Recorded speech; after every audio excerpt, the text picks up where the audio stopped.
Good morning, cricket fans. Welcome to the third day of ECS Estonia. Big day coming your way. We're going to get our first look at the Viking Stars. That's pretty exciting. But also, we're going to get our final look at the group stages at the Stallions, who had 3 wins yesterday. They're looking to cement their place in the Sunday. We'll see if they can make a good start this morning with the first match of the morning. Viking Stars taking on the Tallinn Stallions. Viking Stars, your call, please. Heads is the call. It's tails. Would you like to? Stallions win the toss. Going to bowl first in this very important first up match. Let's get into it.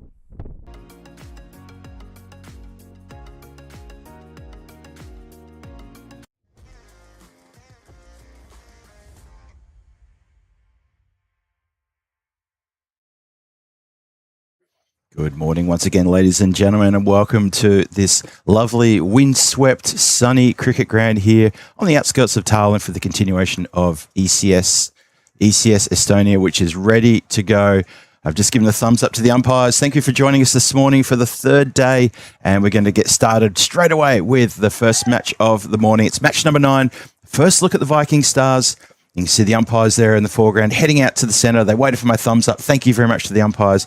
And the Viking Stars taking on the Stallions, who during my short introduction and coin toss there, as I mentioned, Stallions, great day yesterday for the Stallions, 3 from 3. And they sort of put their hand up and said, don't forget about us. We lost the first 2 matches we played on day 1, but bounced back really well on day 2 with 3 wins. What also means for the Stallions is today they've got 3 games and we will not see them again until finals on Saturday. Now, they've got a little bit of work to do. They probably want to at least get 1 win as a minimum, just to ensure that they're not going to fall behind the pack, who still have plenty of games in hand. So this is the last day for them here in the group stages. 8 games per team throughout the group stages. And so for the Viking Stars, it's kind of like completely the opposite. First look at the Viking Stars. They will be here over the next 3 days playing their 8 games and trying to force their way into the finals as well. So welcome to everybody. Thank you for joining us in the chat. A lot of good names in the chat. A lot of happy, smiling people. I'm sure you are. Happy hump day as well. It is indeed a Wednesday. Hello to Uzi2917. Rob Thompson joining us. Johnny here as well. Chris Addison. Wonderful to have your company. Thank you so much. Paul as well. Paolo Campini. Everyone's good to go. We get the thumbs up. Awesome stuff. And a shout out to everyone in the chat. Also from the crew, from Kenneth and Marzi. Thanks for joining us. Here we go. Ball number 1. And hit hard, high, handsome. It's the Triple H, and it's out of the ground for a first 6 of the morning from the first ball. What a lovely strike that was. Wonderful stuff. Always love it when we start with a big Maximo hit down the ground and out of the park. Puts a smile on the face of the viewers, puts a smile on the face of everyone except for probably the fielding team. Specifically to Pranay as well, who's the opening bowler for the Stallions. But he did put it right in the slot and nicely picked up and put away there. Good comeback. Good comeback ball, that. Rupan Bruha and Cheyenne Khan at the top order here for the Viking Stars. Looking forward to seeing the Viking Stars. So this is the 5th team of the tournament. Finally get a chance to have a look at them. And they started briskly, but then follows up with a couple of dots. So later on today, maybe towards the end of the day, we'll take a close look at the standings, because that will be a very interesting tale, and we might see a bit of a pattern unfolding as well in terms of the teams that are looking good, the teams that possibly could start thinking about being in the double chance on Saturday. Remember, finals on Saturday, group games all the way through to Friday. Then Saturday we have the set of finals, the 4 finals, with starting off with an eliminator, which is 4th versus 3rd from the standings.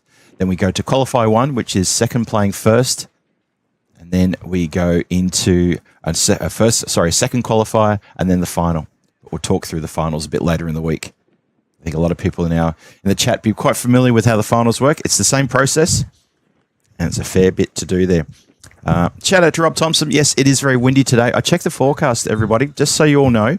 And pretty much today should be free of any precipitation. However, the wind is, there are wind warnings in the area. Oh, just over the top of the fingertips of extra cover. Might have got a little something on that one. I think it has pulled up actually inside the rope. So may have actually got a little something but oh, just perilously close here. And as I'm talking, I'm watching a group of 3 very small birds, possibly starlings, trying to fly right to left, and they are struggling. They really are. Oh dear, that's the wind for you. Well, that's the wind's got a hold of that one, and that has been taken away a long way for another Maximo. That's a good shot too. So a couple of wides in the middle of the over here, and then another Maximo. Score picking up nicely. So yeah, I was checking the weather forecast this morning, and yeah, the wind is going to be a big factor today. But also notice that the wind gusts are going to be up to, well, they estimate it's going to be up to about 52 kilometers an hour, the wind gusts. So it's going to be quite a day today. Lofted intentionally over point, couple of bounces, finds the boundary rope, 4 runs. Great way to finish the over. Very good over for the Viking Stars. Strong start for them as they belt 20 off the over. And that is a very good start. No wickets. Pranay, they really got after him there. A couple of wide balls, which you'd expect. Maybe the bowler's also just struggling a little bit with the wind. And it is blowing very heavily also at the moment. I'd love to tell you the wind direction. It is swirling a bit, but I think it's predominantly left to right as you're looking down the pitch. But occasionally it's moving around to the south. So coming from the bottom of your screen, heading up towards the top of your screen as well. So it is swirling, and it is very tough conditions today.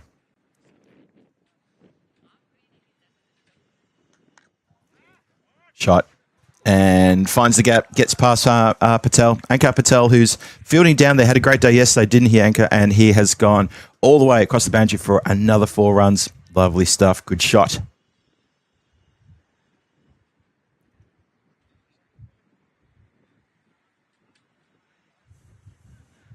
So good morning to everybody once again. Thanks for joining us here this morning as we start the second over with a boundary. And we continue with a bit of a wide ball there.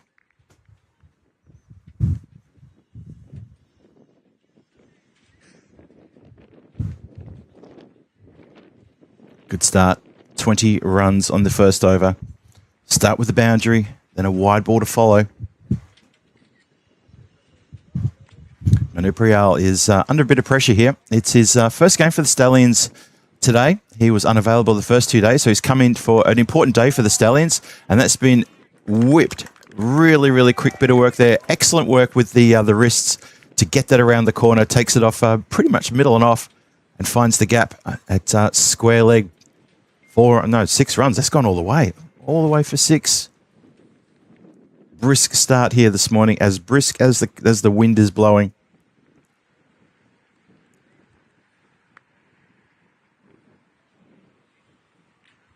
A couple of people in the chat. I see someone mentioning a possible 200 score to start with here.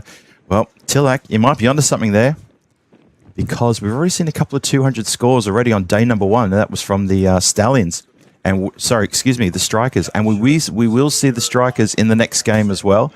And they're hanging around for 2 games. So Stallions have got 3 games today. The Viking Stars have got 3 games today. And the Strikers will be here for 2 games.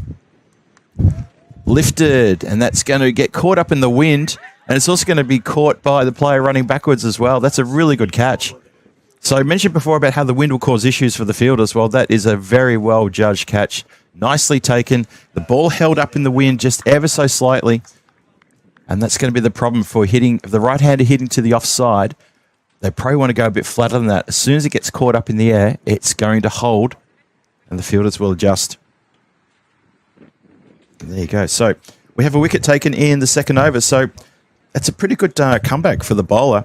Manu Priyal, I was just mentioning that he was getting, with a wide ball, a 4 and a 6, he was looking like in a little bit of trouble. There you go. So, Uzi 2917, I'm doing well, thank you, Uzi, and it's good to see you in the chat. Hope you're enjoying your name in blue as one of our new moderators. Wonderful to have your company. Chris asking me if I had much wind when I was in Croydon. I don't recall it being a windy place, really. Although I used to go up to the Mount Dandenong Ranges and go up to the lookout, at where the TV towers are. That got a bit windy at times. That got a little bit perilous. So thanks everyone in the chat for joining us today. Uzi, hope you're doing well. Hope everyone's doing well. Rob Thompson, he's probably got his feet up against the fireplace. All the way along the deck, just for a single. Picked out the one of the lone boundary riders during the power play. You have a squarish deep mid wicket, sort of pushing around a bit towards almost completely middle pitch, kind of deep on the leg side. And even as I speak, he's actually just moving a bit more to regulation deep wicket. And they're bringing long on into mid on. That's the delay. And they're dropping point back on the boundary rope. So they're the changes we've got here. Here we go. Chases a wide one. Good work from the keeper there to make sure that it doesn't go for additional runs. You may occasionally hear the wind coming through the effects mic. It's also coming through my headset as well. So I'm trying to keep the microphone out of the breeze as much as possible. Swings hard towards deep mid wicket. The race is on. Fielder gets to that one. Interesting to note that the fielder moved just from that position a little bit to a regulation deep mid wicket just in the previous ball. So then he had to run back to where he had anticipated the shot to be sent to. And Patel drops back to long on and point comes back up inside the circle. So Stallions doing the homework here on the batters and trying to plug the gaps of where they think it's going to go here in the power play. And there you go, case in point. And Patel is asked to do the fielding on the boundary rope. So, captain of the Stallions, done his homework here. Despite the fact that the Stars have got off to a pretty good start. Captain himself, Pranay, he went for 20 off his first over. 35 for 1, 2 overs gone.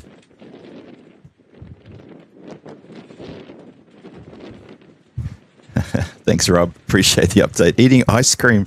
I couldn't imagine eating ice cream now. It's here at the ground. It is a very picturesque ground. I saw a few comments just saying it's a lovely setting for a ground. So Dipta Halda, you were the one who made that comment. Thank you for that comment. It is a picturesque ground. Lovely blue skies, wispy white clouds, and a lush green outfield. Obviously, a lot of rain in this part of the world. Got him. Middle stump, yorked, and completely misread the delivery. It's a very clever delivery from Captain Pranay there.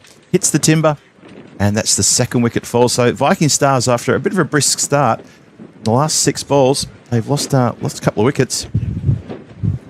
There was a good catch taken by Giwala in the previous over, and now Captain joins in on the party and gets the stumps smacked. Not quite stumps akimbo, they didn't get knocked over, but it was a good full ball bang into the new set of stumps. I say new set of stumps, we had to unwrap them on Monday, like as in brand spanking new set of stumps, brand new base, everything, especially for ECS Estonia. So the run rate's healthy.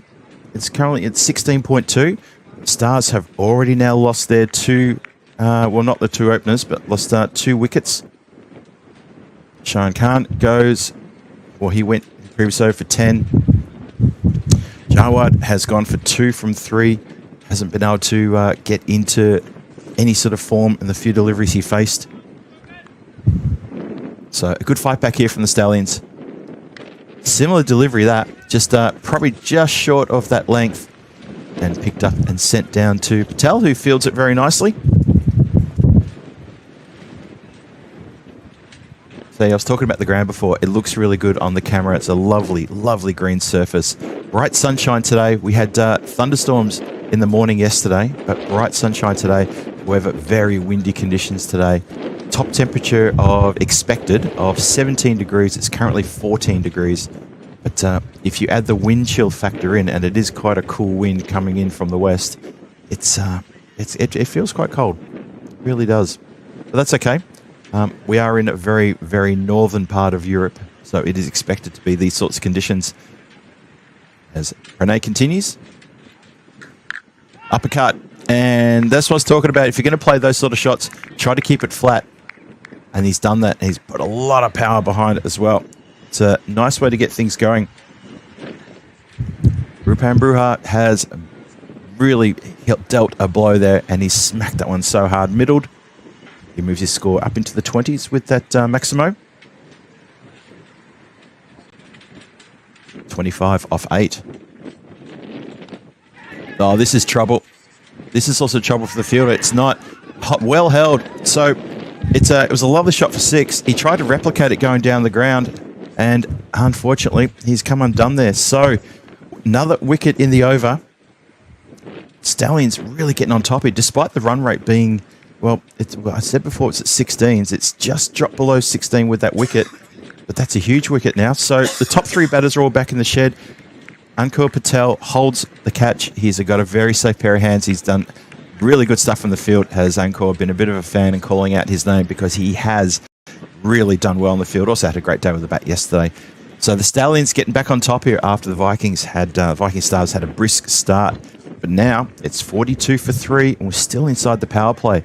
So the runs are coming, but so are the wickets. Let's see. This is going to really test the Viking Stars middle order here. How far do they bat? I know a lot of people at the start of the game were asking how strong are the Viking Stars? What's their batting like? Well, this is a test. This is a real test for them now, having lost 3 wickets at the top.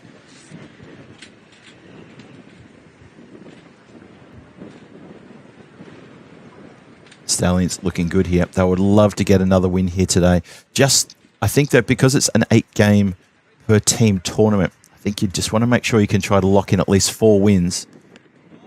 Oh, that's nicely picked up off the pads. The wind's going to help take that to the boundary rope, and 1 bounce, 4 runs. Chandrapar has opened his account with a lovely shot. Johnny here in the chat. Hello, Johnny. Also suggesting that people in the chat room, if you haven't subscribed and you're enjoying the video, give us a like and subscribe. Obviously, we'd like to engage with our community as much as possible. So if you do subscribe, then you can join in with the chat. Drop your comments. Let us know where you're watching from, how much you're enjoying the game, what have you liked, what else would you like to see. And of course, you can have a chat with me, Phil G, here for European Cricket Network. Hit in the air and slightly caught in the breeze, but it was enough to get over the top of the player there at cover. Just for a second, he was going to put the hand up, then he turned and ran, realised that it was a good flat shot, and that meant it wasn't going to get held up too long in the air. So a nice way to finish the over there. 51 for 3 in the power play. 16 runs off the over. So they are motoring along at a good pace, the Viking Stars, but they have lost 3 wickets in the process. 2 wickets in that over as well. Pranay, the captain, he finishes with 2 for 36. Slightly expensive, but 2 valuable wickets to his name. So the power play done, and that means, of course, the fielding restrictions are finished. Umpire gives us the signal. Let's have a look. Deep mid-wicket. We have a wide long on. Very straight-ish long off. And a deep cover. And third is on the boundary as well. So there are your 5 players out in the deep. Just 1 player behind the wicket. Nobody. Leg side is very sparse, apart from the 2 deep fielders and regulation square leg. Ooh, bit of a short ball there. A bit quick one as well. Good bowling. Very clever bowling from Himanshu Chowdhury. He's bowled well in this tournament so far. Just pushing across the right-hander, who is in disbelief that that was not called wide. It absolutely shouldn't be called wide because it was a good ball. Oh, something on that. Definitely something on that. I heard something as well. Umpire heard it. Everybody heard it. Nothing from the batter whatsoever apart from, okay, done. And he has to depart. The 4th wicket falls in the 4th over. So wickets falling regularly here. And that is a big problem. Chandrapar has to go. 8 from 5 deliveries. And he gets a feather edge and nicely taken by the keeper. Hitarachi has held on to a little faint edge, and that's so important as well. So 52 for 4, and we've still got 2 balls to come in the 4th. Only 1 run has come from this over, so the brakes have been well and truly applied. And the Stars, oh boy, middle order going to get tested here. Galsaman is still out there, and Zaman has only faced 2 balls for 2 runs. And he's about to be joined by his counterpart here, and they're going to try Try to hold on here. Wouldn't want to lose another wicket. Stallions right on top.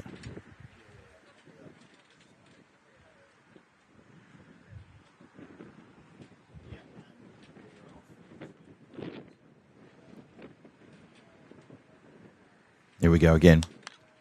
Smacked hard and high. Slightly caught in the breeze. It's still going to go all the way for a 6, but it had a lot of hang time, and it definitely didn't go as far across the line as it looked like it originally, but still, nice way to get off the mark with a really big strike there. Just adds a little bit of push to the over, which is exactly what they needed. The run rate has now dropped to 15.1. Chowdhury. Just on the pads there. Keeper has to do the fielding. As I said before, the leg side field is a bit sparse of players. Leg byes indicated by umpire. And that should be the end of the over by my calculations. It is indeed. 4 overs gone. And it is 59 for 4 after 4. Projected score is around about the high 140s. A very, very good start there for the... Well, for both teams, it's a good start. I have to say it's a good start for both teams. However, the Stars have lost 4 wickets. And, you know, if they lose another couple of wickets, they're going to run out of batters. That's the problem. The Stallions, they won't be upset about this. They're probably thinking, all right, you know, this is something we can still chase, but we have to get wickets. But they do need to find a way to get a couple of dot balls, maybe take pace off again. Chowdhury's over was very good. Just 7 runs from it. Maybe that's something they'll have to consider. So I wouldn't be surprised if it's going to be time for some pace off in the bowling attack. Looks like it's going to be, as Usmani's got the ball now. So I would suggest that's exactly what's going to happen. Good evening and good morning to Zahid, tuning from San Francisco. Great to see you in the chat again.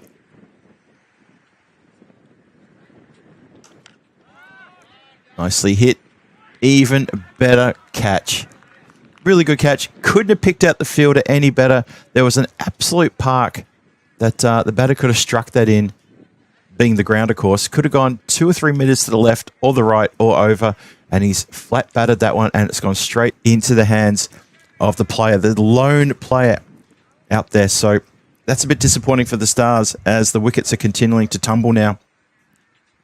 And this is starting to become a bit of a problem.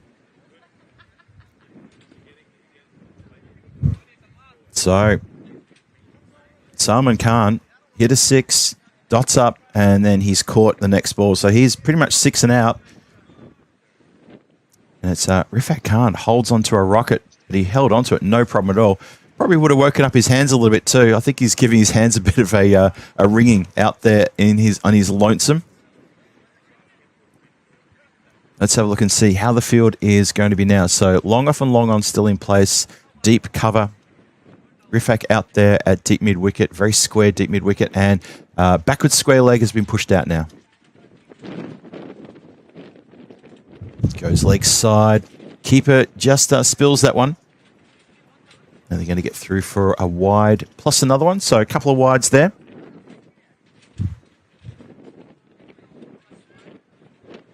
Govind Palmer asking me to mention your name. I can do that for you, Govind Palmer.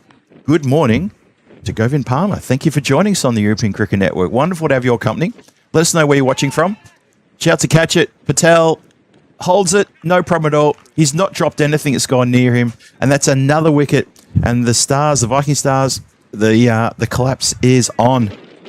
They're in a lot of pain right now. They are in trouble aplenty. So it's another wicket. So that's 3 wickets that have fallen in 6 deliveries. And 9 runs have been scored. It's 61 for 6, and we still haven't got to the halfway point of the innings. But to lose 6 wickets in the first half, that's problematic. Real problematic there.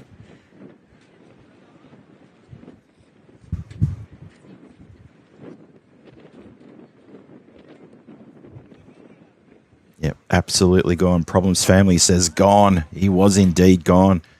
See what they're trying to do, trying to hit themselves out of trouble. Maybe hit along the ground to get out of trouble. Keep going aerial. Firstly, the wind is working against you. And secondly, they don't have the power to hit out of the ground. Chris Addison. Yep, you're right. This is a bit self-destructive behaviour. Stars got to dig in here. Pushed away just for a single on the offside. And Point just leisurely strolls in to pick that one up. What an over. What an over so far. 2 runs from it. 2 wides and 2 wickets with a couple more to come still.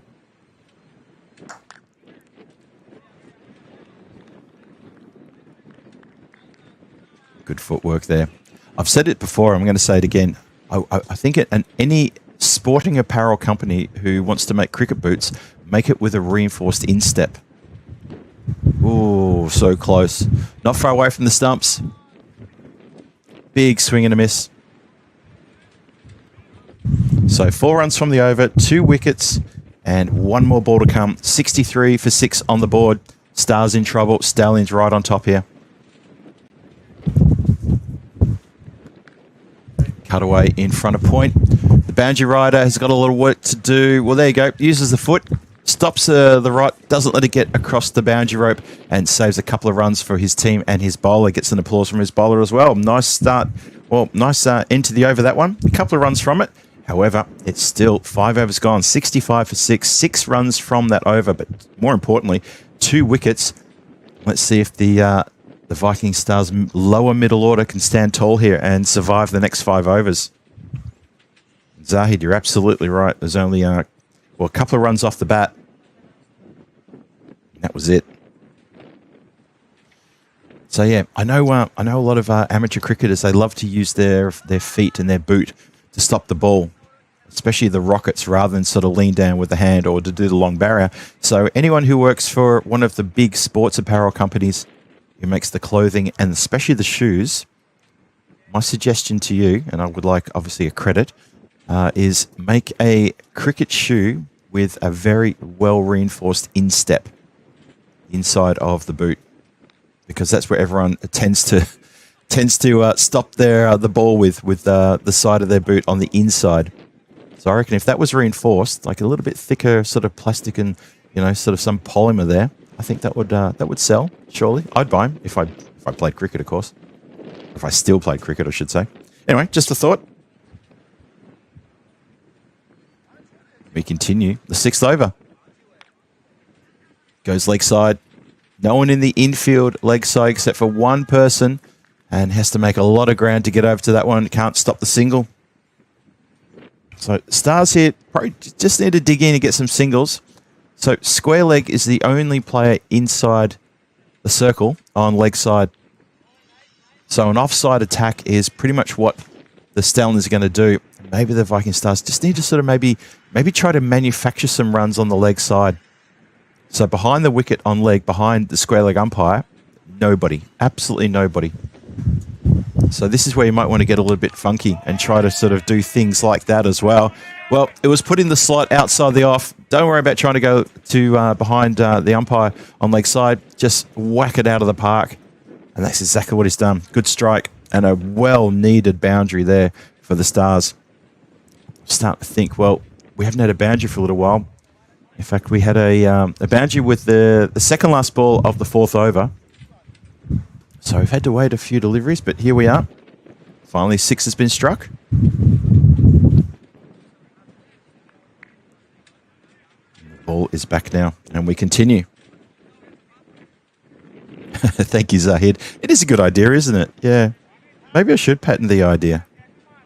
Oh, but I don't want to quit my day job. I love my day job. I get to talk to you guys, so how cool is that? Yeah. But there you go. It's not a bad idea, is it? I think it's pretty cool. Anyway, how's everyone doing in the chat this morning? Hope you're having a really good Wednesday. It's the middle of the week, obviously, and we're having a great day. This is day 3 of ECS Estonia, which means we've got 4 matches today. This is the first of those 4. Then after today, we've got 2 more days of group matches, obviously Thursday and Friday. And then Saturday, it's all about the finals. Big day coming up on Saturday. Let me tell you what's happening today, though, just for those who've just joined us, maybe on Wednesday. So the Tallinn Stallions and the Viking Stars going head-to-head here. The next match after this will be the return of the big hitting, powerful strikers who currently are top of the standings. And they'll play the next match and they'll play the lunchtime match, so 2 matches back-to-back. Viking Stars will take them on in the next game, and Stalnies will take them on in the game after. And then the last match today, hold that thought. This has been pumped up in the air, square leg going backwards, and never going to get to it. Never looked comfortable as the wind was constantly taking it away from him. Constantly. And the player coming in from deep mid-wicket definitely was the right person to go for the catch, because he could judge better that the wind was taking it, and in the end, it's no one got a hand on it. So a bit of a life there, but it just shows how tough, how properly tough it is out there for the fielders. Struck hard down the ground, bit of work to do. Excellent slide there. Osmani has saved a boundary there. That is an excellent bit of fielding in front of us. And as I was saying before, sorry, the last match today will be the repeat of this game here. So every team will play the opposition twice. And that means that the Viking Stars and the Stallions, they're playing this match. They'll also play the last game today. So that's what we've got coming your way. Chris Edison suggesting an ECN merch. I tell you what, maybe ECN should do that. You know, we could bring the shoes to the ground. We could we could offer them as ECN merchandise to players. You know, get our logo on it. This is an ECN design. Patented by ECN, well, patented by Phil G. I'll make sure I get my stamp on it. I'm sure the company won't mind if I did that. Well, I hope not anyway. Anyway, it's just a thought. Well, after Osmani saved a boundary, he gets the nod to bowl his second over, and I think that's a really good move from Pranay, the captain. Oh, winds up for a huge swing over deep mid-wicket, misses a lot. And Osmani's probably thinking, as they get buys on that one, no edge on that one. And Osmani must be thinking, you know what, this might be a case of you miss, maybe I hit the stumps.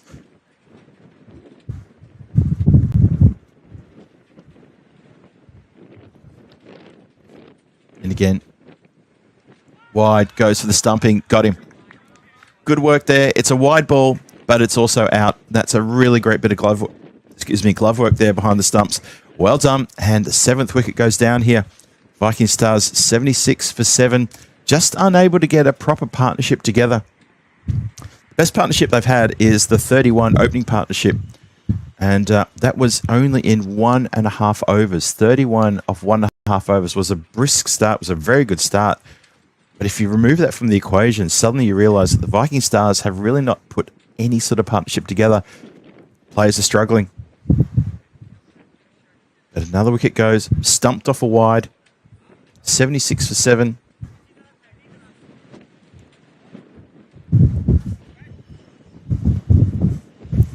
And have a look at that. Fake Osmani, he's got 3 for 6, and he's still got 3 deliveries to go as well.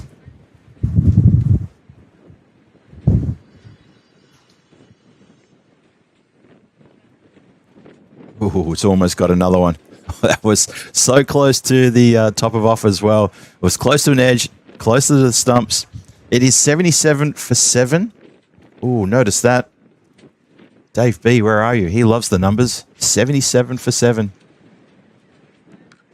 Gets a hold of this one, and it's going to find the gap as well. That is a nice shot. Bit of a shot of desperation there as he hoiks this one. It was a proper hoik, and he got enough on that one to send it to the square leg boundary for 4 runs. 1 bounce, 4 runs. Been super impressed with Osmani's bowling here. I think everyone in the chat is as well. Campini's already starting the car. Don't we have to do another innings? Oh, Chris is already calling as well. The funny thing is, though, Chris, that when you said start the car, and you've been saying that for years, you're sort of like my barometer on these sorts of things. So there's obviously something to it. Yeah, I find it quite funny that we're starting the car in the first innings, but you know what? I think you guys are reading the room quite well. So, yeah, I'll remain unbiased. I'll remain neutral, glass half full. Huge wind-up. Lucky not to get bowled on that occasion. And even the expression on the batter's face, I think he even thought maybe he was in a world of trouble. End of the over, end of 7th over, 82 for 7 on the board. KB Gaming is asking, when will Starlin strikers play? We've asked it several times. In fact, you'll spam the chat, so That's not very good. I'm not going to answer your question then. You can have a look at ecn.cricket, have a look at the website, and you can find all the information there, ecn.cricket. And that is what you want to find.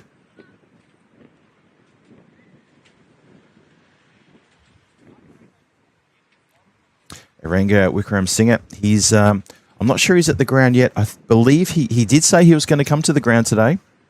He did say he'd be playing.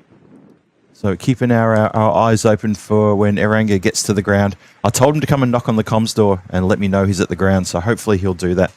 I'm sure he'll mention it. Mohammed Nakvi with a nice comment there. Nice one. He's at home sleeping. Pushed out leg side, just a single. So Viking Stars 7 wickets down in the 8th over now. There's still 16 deliveries to come in the innings. Projected score is 115. I kind of got the feeling that that might not actually happen. However, well, that's a pretty good save on the boundary rope. Just uses the hands to push it down, almost football goalie style, rather than try to take it cleanly. He's done well, though, to keep the ball in front of him. So good bit of work there. The fielding for the Stallions has really picked up. It's funny because on day one, the Stallions, they lost their 2 matches they played on day one, on Monday. But ever since then, I just feel like everything they've done has been like almost just correct. Very, very good. The fielding's been good. The bowling's been a lot better. The batting's been more confident as well. It's amazing how things can change like that. Samni Bai tuning in from Pakistan. Hello. Good to see you. Thanks for tuning in. Well, how about that for a shot? And almost overruns it and then drops it. Picks it up again. I think it's okay. I don't think he dropped it on the rope. Umpires, I think, are maybe asking the question, but they are a long way from the action. So just a little moment there of, oh boy, is he okay? Hopefully he's okay. Hello to James Sennett as well. James Sennett tuning in from Queensland.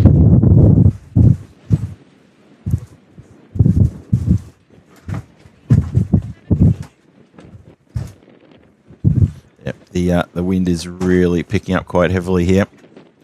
Yep, from the sunny coast in Queensland, James Sennett. So I was just trying to find your message where you said you were from. As yeah, we've sort of been buffered a fair bit in here by the wind. The wind gusts are predicted to get over 50 kilometres an hour here at the ground, which means that we've had to anchor absolutely everything except the people. And they're the people who might get knocked over, people like me. Hopefully not. Anyway, we continue. 8 overs gone, 87 for 7 on the board.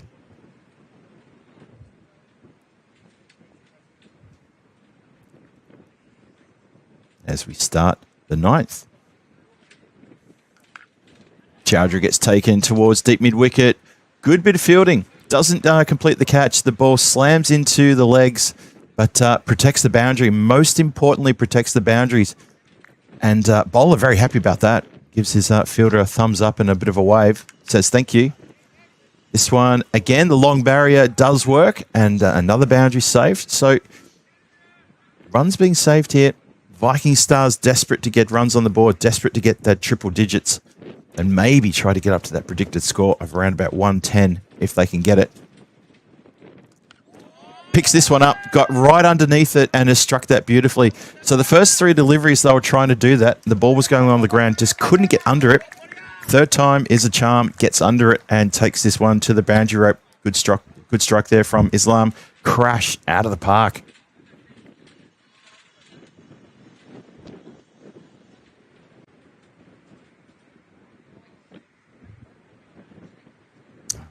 Chat getting a little bit keen.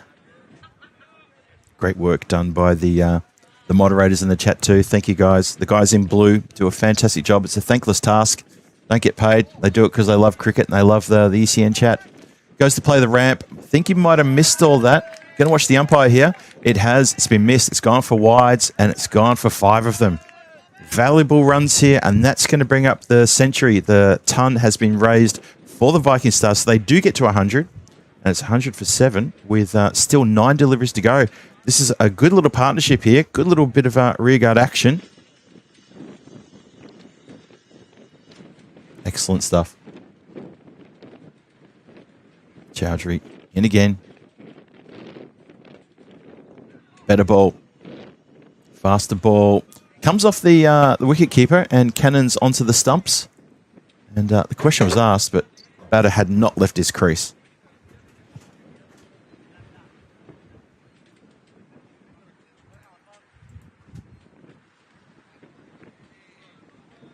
Dots up again. See Chowdhury is just pushing the ball through very, very quick now. Wants to get through his over, but also just wants to make sure that the batters misjudge the pace of the ball. Yeah, bit of an ambitious appeal for leg before. Nothing doing there. Goes to the big leg side hoik. Misses lock, stock, the lot. That is the end of the 9th over. The 100 stays very, very proud and tall with 100 for 7 with 9 overs gone. 13 runs in that over. Very healthy over that one for the Viking Stars. That run rate drops now down to 11.1. Projected score is actually Lord Nelson 111. So if they can pick up another 11 runs, that'd be great. Nick the Brown Bear joins us. Hello there. Good to see you. You have chosen a good time to come in. I just saw that.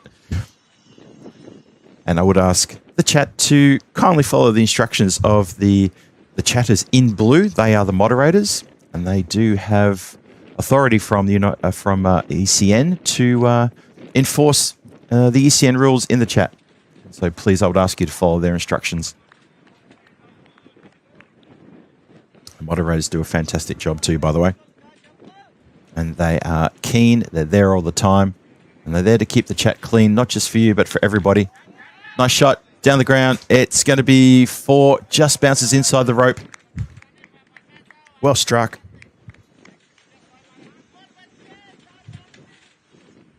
So we had a 6 in the previous over, but then this one goes all the way for 4. Almost all the way for 6. Bounced probably about 2 feet in front of the rope. I saw it because it was right in front of me. And then it suddenly peeled off to the side, so I'm quite safe if anyone's worried about that. So, four balls to come. Tries to get under this one. Head out towards deep mid-wicket. Should be fielded cleanly. Is fielded clean there. They want 2. Never going to be 2 there. A good strong throw to the keeper's end would have been trouble. And good morning to Sharon Whitehouse joining us too. Good to see you. Watching from Port Elizabeth, South Africa. Feel for you in the wind. Yep. Thank you for that. Port Elizabeth winds today. Currently 24. Gusting up to 69. Yes. Well, we are not as bad as that. And try the fancy footwork and just misses it. It was close. But, yeah, we don't do close on the European Cricket Network. That was absolute. Then it hit the boundary rope for 4 runs. So, Sharon, thank you for joining us. Wind gusts of 69 kilometres per hour predicted. Yeah, ours are only going to be 52. But still, okay, we are akin. We are aligned on our thoughts today. So you stay safe as well, Sharon. Nice shot around the corner. The chase is on. And I'm not sure if you got to that. I'm going to wait for the umpires to confirm. And I think that is a good save. It was a bit of an attempted slide, and it ended up being just a bump. It was unusual, but still saved the runs. Umpires are happy. It's 111 for 7. Last ball of the innings. Hits hard down the ground. He's going to get 4 runs for that. 1 bounce goes for 4 runs. So how about that? The Viking Stars do get up to 115. They're going to make me a believer now because I doubted 115 was possible. This partnership at the end has been excellent. Came together with a score on 77 for 7, and they have muscled that score up really nicely. A good 38-run partnership to get it to 115, and that has given the Viking Stars something to be happy about. It gives the bowlers something to work with as well. And you know what? That's going to give us a pretty exciting run chase when we're back with you guys in about 12 minutes' time. Quick look at the card one more time. Opener, Rupan Brahar with that 25 off 9. He was looking in scintillating touch before he skied one to Ankor Patel, who happily took the catch.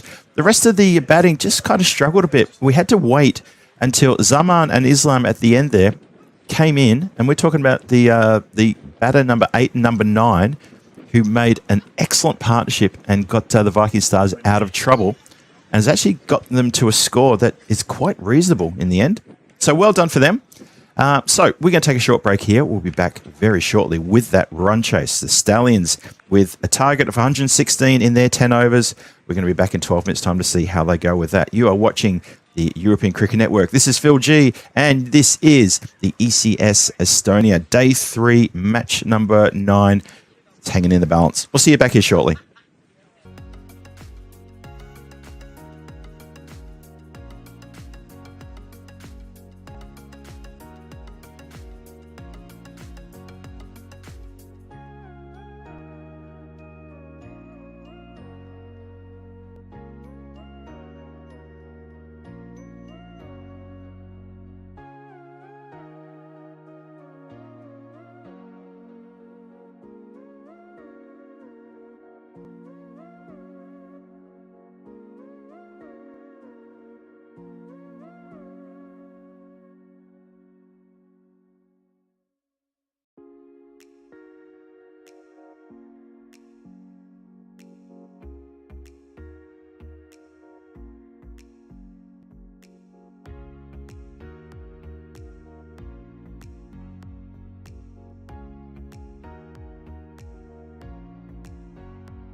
Welcome back to the run chase in this very important first match of the morning.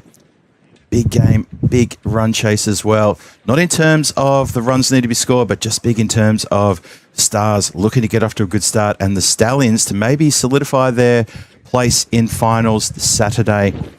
So that's why this is a big chase coming up here. Very important one. A bit of a tricky one too. Tricky conditions too. The wind, we talked about the wind at length, about how difficult it is out there for the fielders. I thought the Stallions handled it really, really well. Bit of a test then for the Viking Stars. Their first chance to get out to the field and try to perform under what is quite blustery conditions. So 116 is the target. 115 for 7. Viking Stars scored. So it's going to be a interesting chase. A lovely partnership at the end of that innings as well for the Viking Stars. Got them up to that very good score. So let's see how they're going to go here. A bit of support for both teams in the chat. Really good to see. And thank you everyone for joining us here on the European Cricket Network. Phil G here to take you through the rest of this game and, of course, the rest of the series as well. It's been great to have your company. The chat has been very engaging for the last 2 days. I'm expecting the same thing again today. Not just with the mods, but also with our regular viewers tuning in from around the world. So wherever you're tuning in from, wonderful to have your company. Sit back and enjoy and have a wonderful day, a wonderful Wednesday wherever you are. Let's get stuck into the cricket. You can hear the wind sometimes just making itself known like it is right now. So yeah, the conditions going to get quite blustery. It's going to get up to about, 50 kilometers per hour is the news. It will get quite windy as we start the run chase. We start with, spilled catch. It's exactly what I meant about. It'd be interesting to see how the Stars handle the conditions out there in the field. Brings the rash shot. Can you believe for the third time, I think it's the third, maybe even the fourth time, Rifat Khan has been dropped on 0. He's got to be one of the luckiest batters in this tournament. Oh, is he? Oh, no, they're appealing for caught behind there, and then it turns into just a clap for a good ball. There you go. So, Barua is bowling, opens the batting and opens the bowling for the Viking Stars. He's got a couple of overs to try to make an impact here. Yeah, amazing drop off the first ball. Like I said, I think it might even be the fourth time, the fourth innings where he's been dropped on 0, and he's making teams pay as well. Slammed, absolutely caved. It was in the air, but it went through the gap, through the covers. 4 runs, opens his account with the 4. And that's the part where the fielders start to lament the drop. Uzi's back with us. So's Chris Addison in the chat. Dee Marie has joined us as well. Hello, Dee Marie. Haven't seen you for a little while. Good to see you. Nick the Brown Bear as well.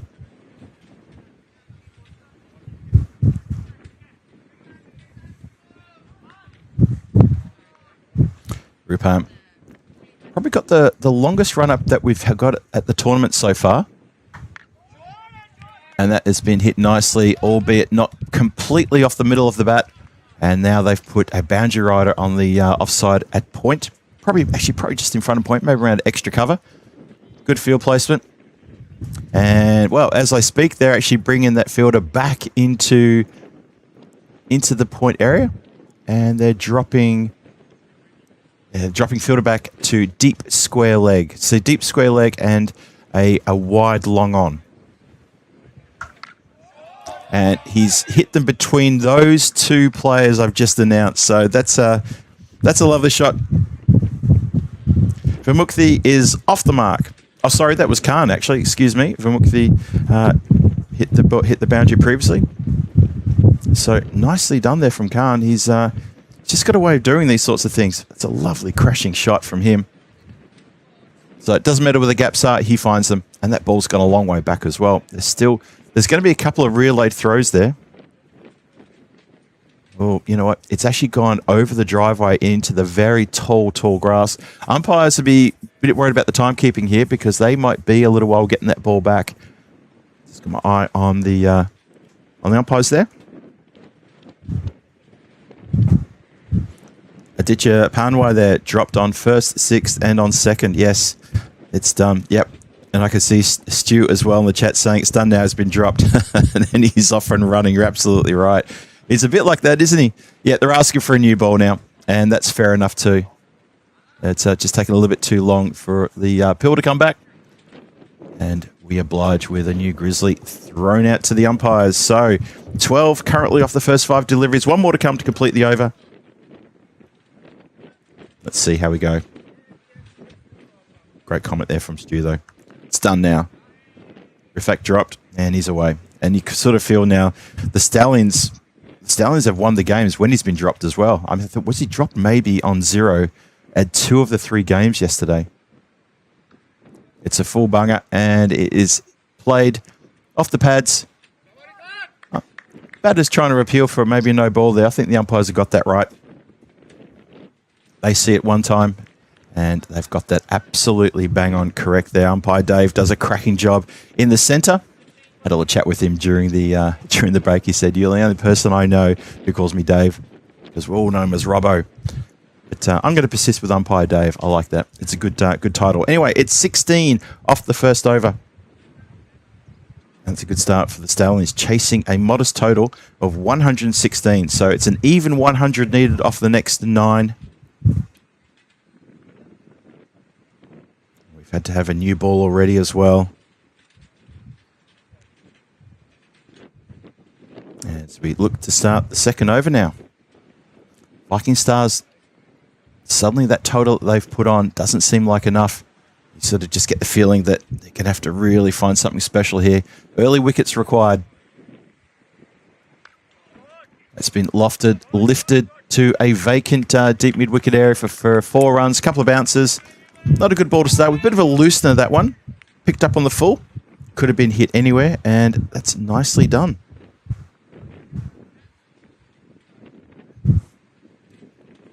Stars also opting to go with Khan in this over, so pace off straight away.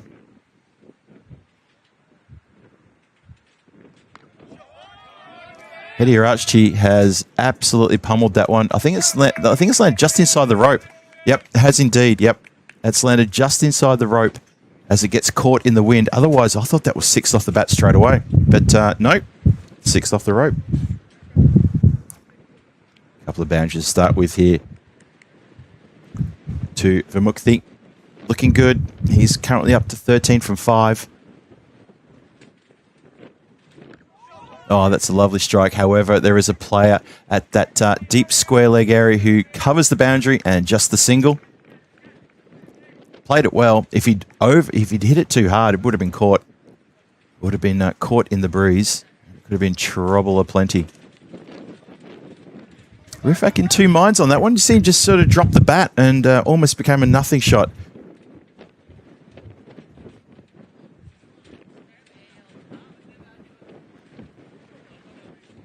Alright, to Armando, good to see you in the chat as well. It's saying good weather for cricket. Well, except the fact that the wind is going to gust up to 50 kilometres per hour today. Apart from that, it is a good day for cricket. It's cool. It's probably about 16 degrees out there right now. But that wind is causing some issues for the fielders and also for the batters. So for the right-handers hitting towards leg side, that is favourable for the wind. If they're going to try to hit over the covers, try not to go too aerial. That's nicely picked up. It's exactly what I'm talking about. So those sorts of shots to the deep mid-wicket area or square on the leg side are going to yield runs because the wind will help the ball in its trajectory. Anything that's put up in the air, down the ground or on the offside could be trouble, big trouble for the batters as it will get caught and hold up. Anyway, 32 for no loss. 2 overs gone. Currently well and truly on target to reel in the total that they need of 116. 84 required. They've got 8 overs to do it. Wind-assisted Grizzly indeed, PK, indeed. Put a couple of wings into that Grizzly and it will absolutely fly. Just watching the clouds in the background, how fast they're moving. It is quite strong conditions.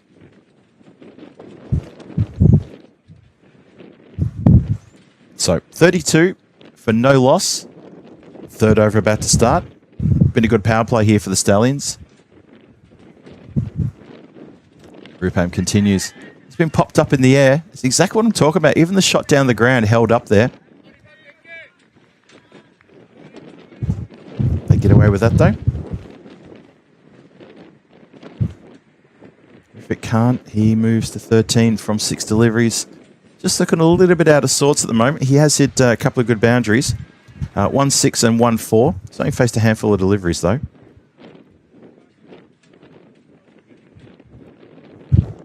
Eddie Arachi is looking pretty good, though. 20 from 7. Loving his innings so far. Let's see if he can capitalise here and give himself a good score. Yet to see him really get into sort of like a good 40 or 50 run score. And he's not going to get it today either because he's just had his stumps rearranged and goes to the big swipe. It was a good pace delivery, the perfect length and a really good line. And Rupam's going to have a bit of a get around as the Viking stars all come in, give him a pat on the back and say, well done. You've managed to cause a bit of an upset here.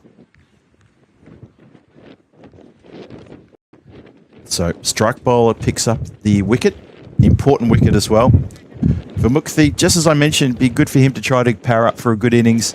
He's lost his wicket. I don't think it was quite a comms curse, but it was close. It was close.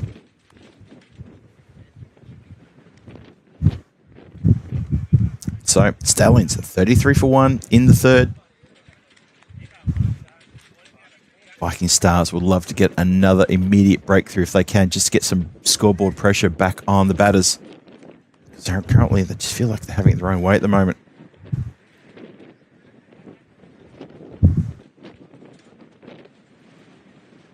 So you better stride into the crease. That looks like it's Ashwin. It is indeed. Ashwin Santosh is taking his guard and he will face up his first ball. So it's 2 overs and 2 deliveries gone. Still 83 needed from 46. Another wicket here would be very interesting for this game. Rupam steaming in. Might have collected the pad that's going to run all the way. Watch the umpire. Definitely got a feather edge on that one, says the umpire. And that is runs off the bat. So nicely played. A little glance. A very fine glance. And a great way to start as well.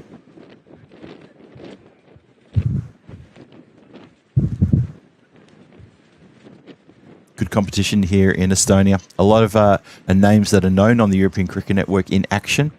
And some people who are not available during the week, but will be available on Saturday. And of course, the finals are on Saturday. So I kind of feel that it's almost like the finals will be almost like a different set of players for certain teams, as that is struck through the covers and literally goes through cover, as cover just manages to let that go through his legs. The throwback's a bit wild, but just the single. So yeah, very excited to see the teams that are going to get through. Which team is not going to get through? Well, we'll know that on Friday, because we've got 5 teams playing. In case you just joined us, we've got 5 teams playing in this series. 4 teams will play in the finals on Saturday. 1 team will drop off.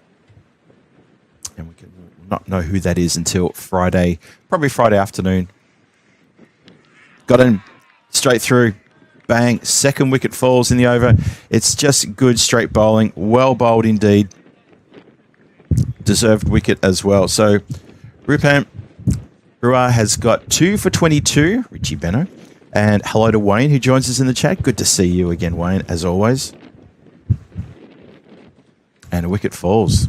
So, Stallions, just when I said at the start of this over, a couple of wickets in this over would make it very interesting indeed. It is very interesting.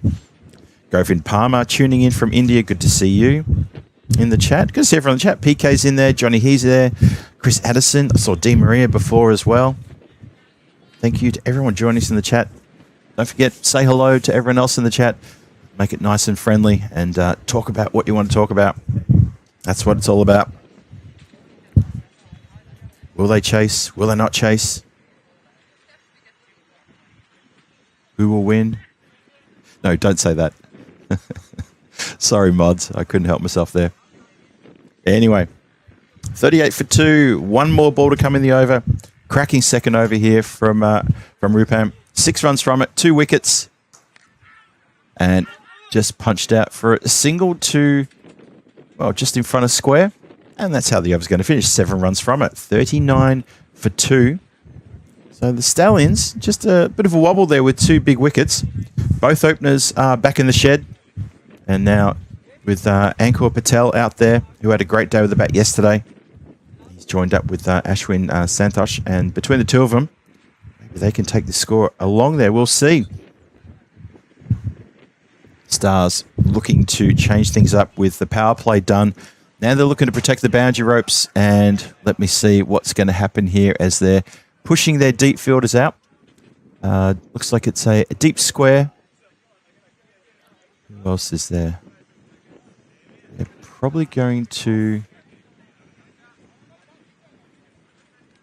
Yeah, so deep square, deep mid-wicket, long on. I was waiting to see if mid-wicket was going to go regular or deep. No, deep mid-wicket, long on, long off.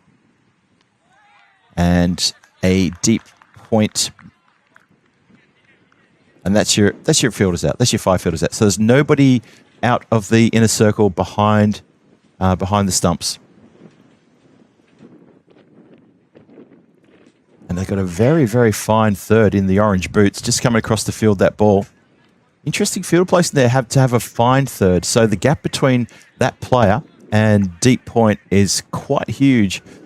So any sort of cut shot behind that goes behind the stumps is probably going to go to the boundary. Unless it gets hit in the air, of course, as point regulation point just comes in. Oh, it's probably more extra cover, actually. So interesting field placings here. They've obviously done their homework, and they feel that that is where the pinch points are.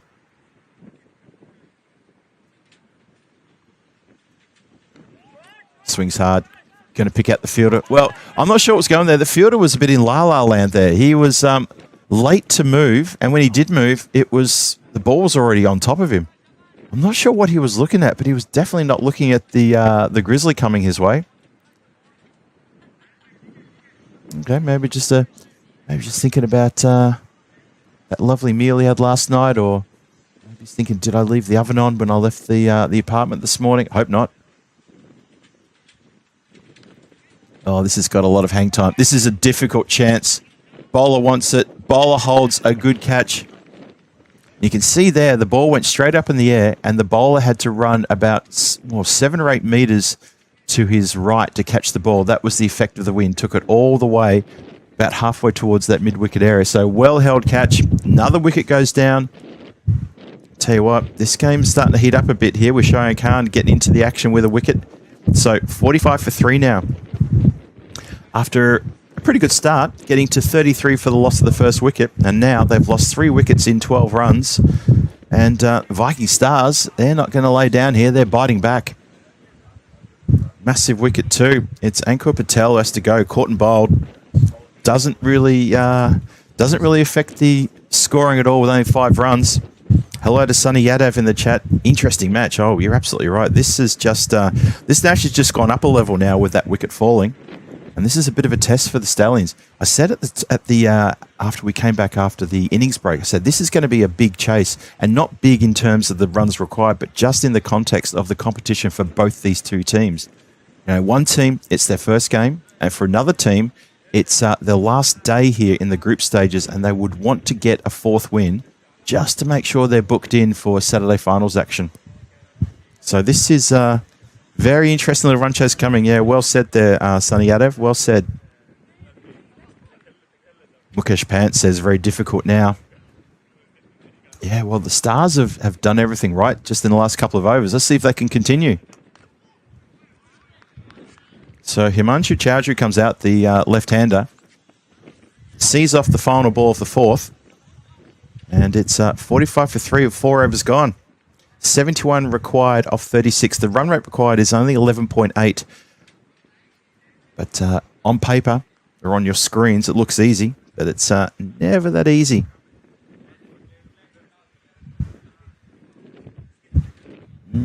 Yeah, interesting. Interesting little part of the game.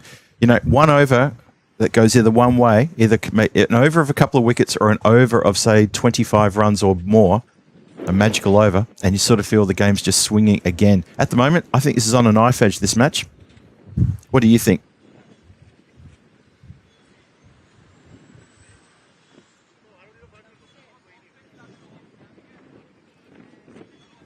We continue now with the next over.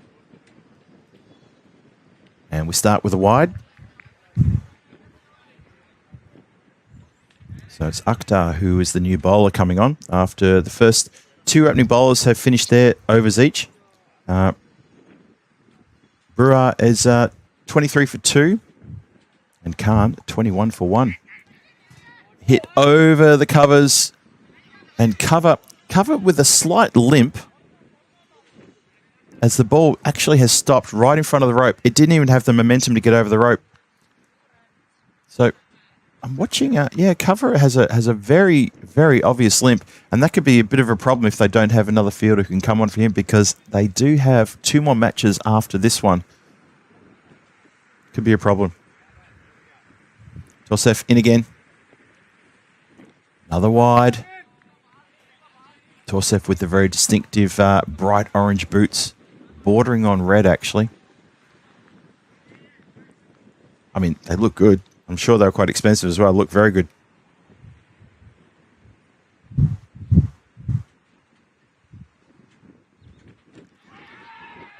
Well, goes down, and that's the celebration. So it is another wicket. Well, batter's look at the bottom of his bat. Don't look at that. You just have to hustle off. And Viking Stars, they've now got a sniff of victory. You can just tell by the way their body language and the noise they're making. They've got a bit of a sniff here. And this is becoming an issue. The Stallions are starting to fold. The Viking Stars, I've said in their innings, they just weren't putting partnerships together, struggling. But that last wicket partnership at the end of the innings, putting together 38 runs, or 37 runs, sorry, I think it was, in very quick time. And I think that could be the match-winning partnership. It was the batter number 8 and number 9 who came together and did so well. And that might end up being the difference between the two teams. It could be as simple as that.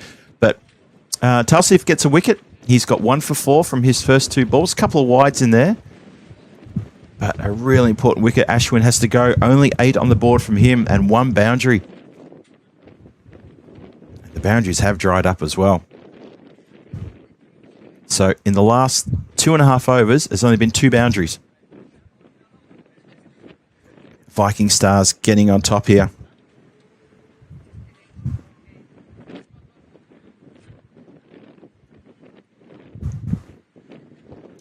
Talsif in again. Oh, that's close. Umpire's having a good long look at that and turns them down. Says, no, I think the ball's doing too much.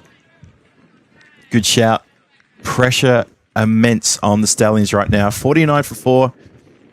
Getting halfway through the 5th over now.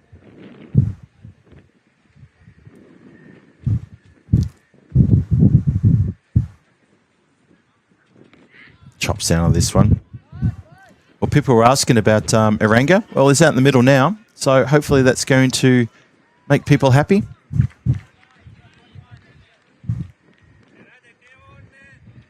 Govind asking who is my favourite cricketer. My favourite cricketer of all time, or my favourite current playing cricketer? Because we were having this conversation yesterday. So my current favourite playing cricketer is Mitchell Starc.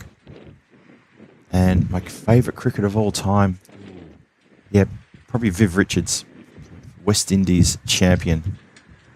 And I'll put Kapil Dev up there as well. I used to watch Kapil Dev, Vivian Richards play when I was a youngster, and thoroughly impressed with both their leadership as well. I mean, Viv Richards very experienced. He wasn't always the captain. Obviously, Clive Lloyd was his captain, but Kapil Dev, just an experienced cricketer with just an amazing captaincy.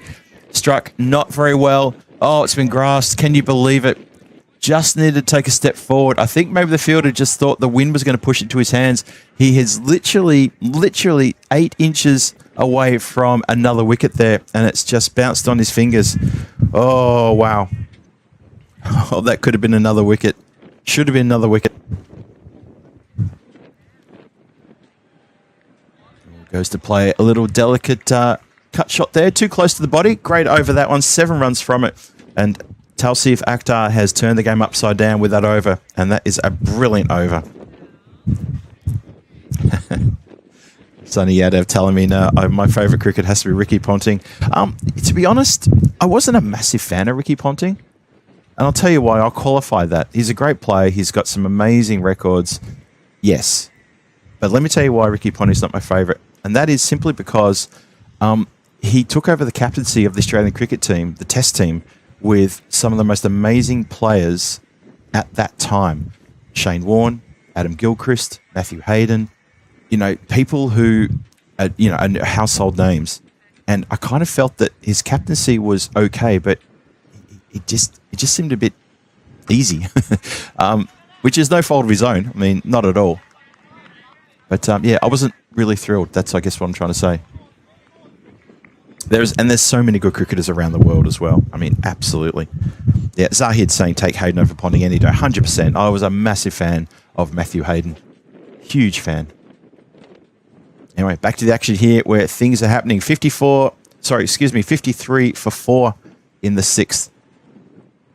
Challenging time here with Salman Khan now bowling. Full ball, and it's going to fly away on an edge, and that might find the boundary. I think it has. They've stopped running. The ball stopped as well. I think the ball stopped just on the other side of the rope, and I think the batters couldn't quite see where it was, but even with Talsif there in the distinctive orange boots, he signalled 4 runs, so good sportsmanship from him to acknowledge that and let the umpires know. Govind Palmer asking about AB de Villiers as well. That's a huge shout, of course. He was a phenomenal player. I know a lot of people will also give a shout out to Virat Kohli, of course. Another one of the modern players who has electrified the world of cricket. We continue. Chops down on this one. Going to be just a single as it goes down the ground.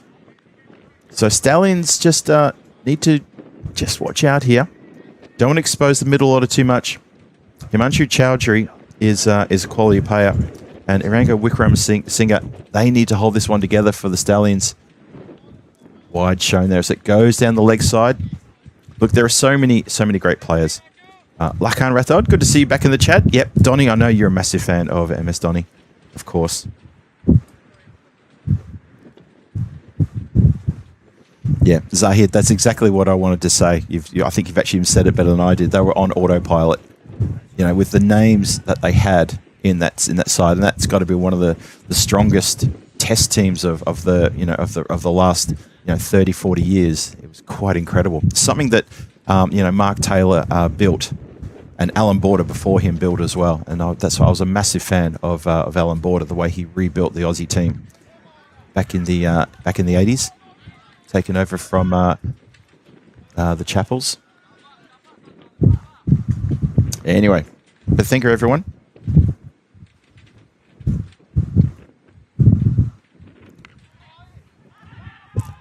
Oh, missed. The throw wasn't good. Gonna go for another buzzer. Nope. Just the one. Just the one on top of the original. So, scores move along nicely here. Rana Lucky saying, what about Shahid Afridi? Well, that's another big name as well. Yes, indeed. There are so many big names in cricket. It's hard to say a one favourite player. I mean, this is why cricket is a team sport. So I do tend to look at the teams and that sort of thing. So like I would say, my favourite players of all time, I would go back to the West Indies team of the late 70s, early 80s, the Australian team of the 90s. The Indian team of sort of like the end of the 2000s, 2010s. These are fantastic teams. The South African team of recent amazing renovations happening around the South African team framework. I mean, look at how successful they've been. So a lot of names, a lot of massive names we could yell out. But thanks for the question. Chris Addison, Guy Ritchie. Let's not go down that rabbit hole, shall we? Could be in trouble.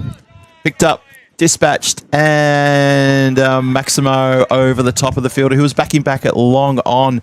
Never the chance to knock that one back in. So, finally get a Maximo on the board. Let me tell you how long it's been since we had 6 runs hit off the blade. That is only the third 6 of the innings. The last Maximo we had in this innings was the end of the second over. And that tells you how good the bowling's been and how the Stallions have been getting tied down. And there you go. 6 and out. Irango Wickramasinghe has to go. Entertained us for a few moments there with a big 6. Next ball. Bang. Talsif gets him. Stumps Akimbo.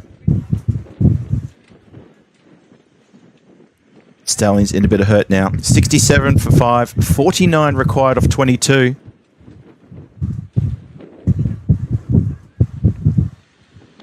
Tell you what, this game is really properly in the balance now. Hello to Shrabon in the chat too. Haven't seen you for a little while. Calling out MS Donny's name. Yep. Nick the Brown Bear. Oh, a couple of Kiwis there for you. Sir Richard Hadley, 100%.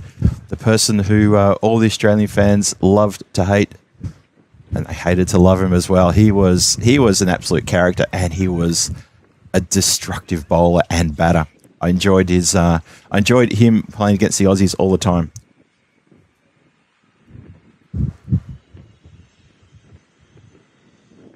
Martin Crowe.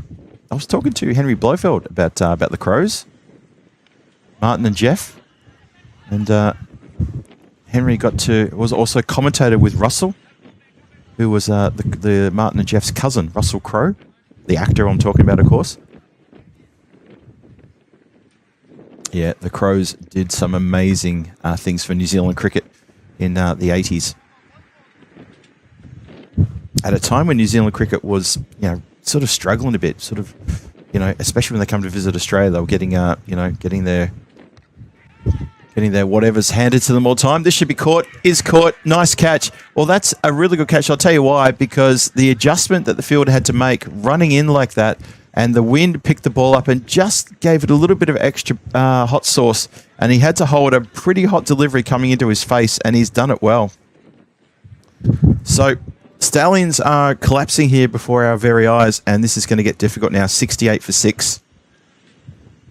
4 wickets in hand, but 48 runs needed from 20 balls. This is very, very interesting. Oh, Nick the Brown Bear. That's a lovely fact. Russell Crowe went to your high school. You weren't there at the same time, though, were you? Just to clarify. Because that'd be really cool too, obviously. And I'm not trying to guess your age either, Nick. I would never go there. Oh, okay, there you go. 30 years before me. Fair enough. I'd had nobody famous go to my high school. The most famous person... Well, I went to private school for a couple of years, year 7, year 8, back there in Australia, in North Ringwood, Yarra Valley Anglican School. And the most famous person who came out of that school was Fraser Brown, who played for a Carlton Football Club for a few years. That's a bit of a filthy wide. It's a long way down leg side. So they're going to get wide +1 from Torsif. Torsif's bowled well. He's got 3 wickets with still a couple to come. I have to re-bowl that one. I can see a few people in the chat mentioning Kevin Peterson's name. That's also a good shout. Absolute character. Good mates with Shane Warne, he was. Lucky to get away with that one, as it grips part of the line that the umpires use to guide them for the wide balls. So that's okay. So 70 for 6 on the board. Last ball, the 7th coming up. 9 runs off the over so far. And Talsif Akhtar, 3 for 16 plus this. And he's going to finish on 3 for 16. That's a good return from one of their strike bowlers. So the Viking Stars showing a bit of strength here with the bowling. Doing very well indeed. 70 for 6. 46 needed off the next 3 overs. And the middle lower order here going to have to find something pretty special if they want to get the win here for this first match this morning. Match number 9. This is in the tournament.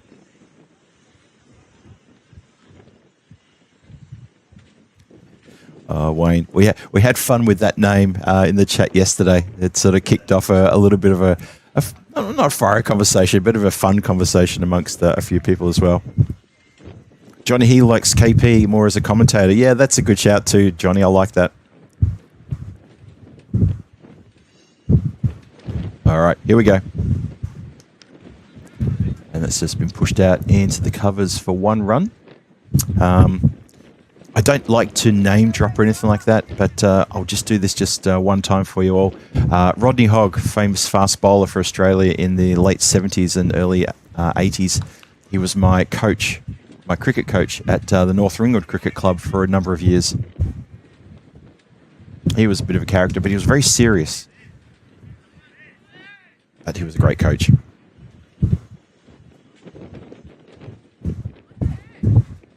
So, what have we got now? 44 off 16. 44 off 16. Pushed away again, so just doing it in singles, trying to turn to 2. They can't turn it into 2. Need to do better than singles, though. They need to get ahead of this. And the current run rate required is 16.5. The run rate at the moment is under 10. And that's why they're struggling. 73 for 6, need boundaries. Got to find a way to get after Khan here. Good ball, just a good ball. Change up a pace and completely deceived.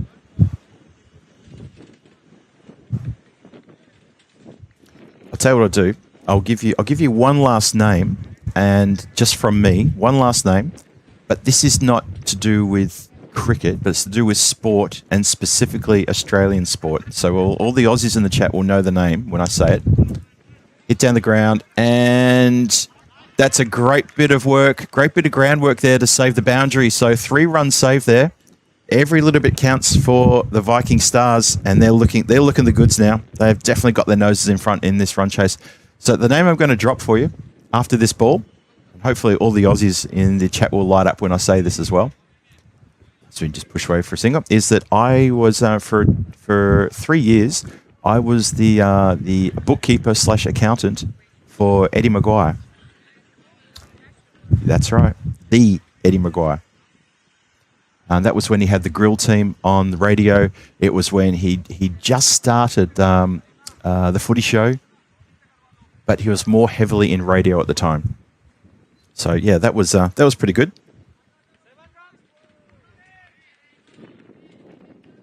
Anyway, 8 overs gone, 75 for 6, 41 from 12. Have they left themselves too much to do in the last 2 overs? I get the feeling they have, especially at 6 wickets down. The 2 batters having a chat. Iwala, Muniprial having a little talk about what they can possibly do here to try to get this score. This is going to be tough. Really, really tough.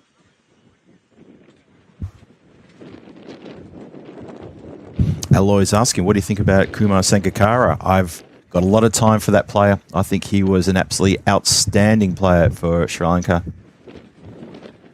Good shout out there. Aloy, thank you for that name being thrown in there as well. Yep, Nick, lock it in, Eddie. That's the one. Oh, so we start the 9th with a single down the ground, but singles aren't going to cut it. And these two are going to have to find a way to hit at least 3 boundaries, maybe even 4 boundaries off this over. They've got to find a way to do it. Zaman has got the job to try to almost win the game in this over. Yep, shots like that are not going to do it. And the Stallions are going to go down here. Stars are going to notch up a first up win. You can see the writing on the wall already.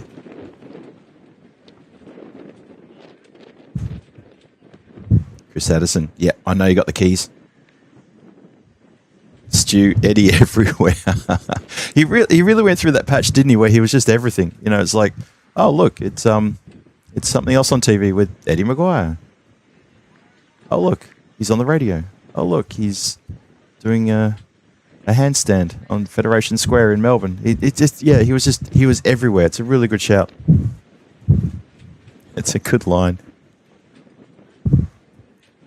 Anyway, trouble for the Stallions now. 39 off 10, almost impossible. So just another single. The underarm misses. And singles are the order of the day. The boundary's completely dried up. The big hitters are already back in the shed.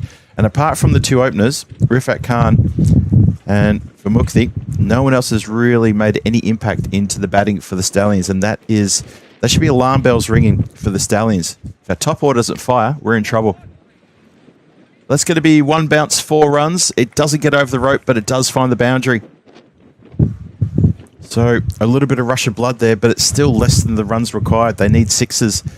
So even a 4, you could say, okay, a 4 is good, but they need more than that. And even if every single ball is hit to the boundary for 4 runs, they'll still be a couple of runs short of where they need to be at the end. So got to get over the top if they can.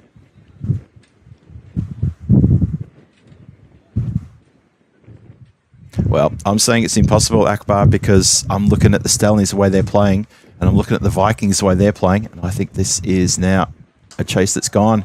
Well, that's going to help. Obviously, they've heard me when I said got to do it by 6s, so that's going to help the cause. 28 off 7. That's the equation, 28 off 7. I know it's been done before in world cricket, but it's not an easy one to do.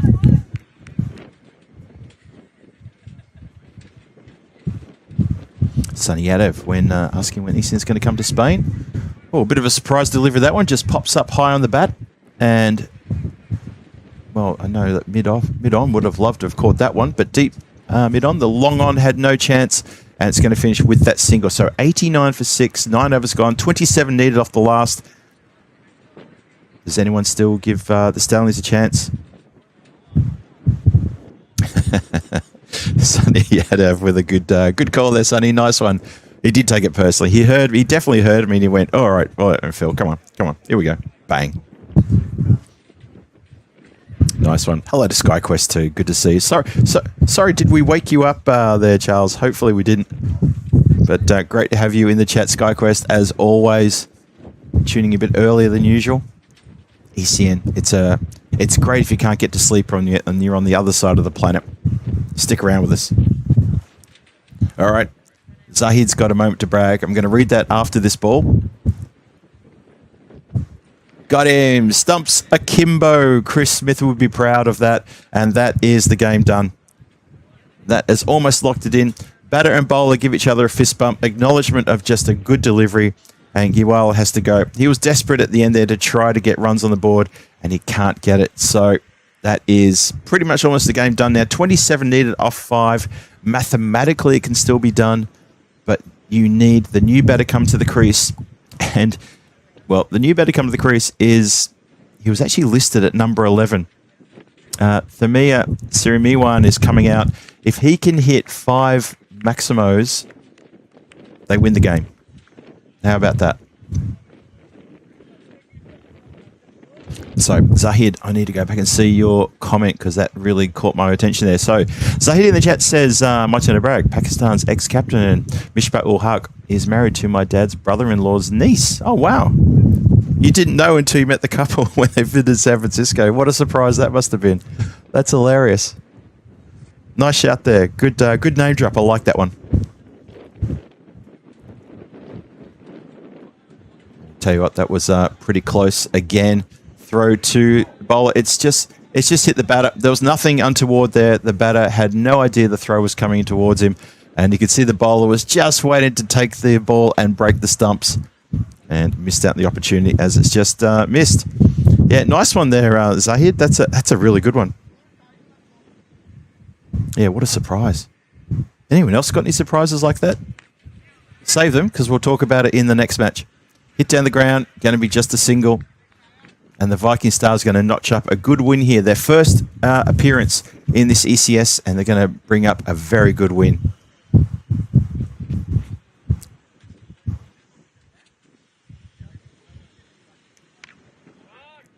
Just doing it in singles at the moment.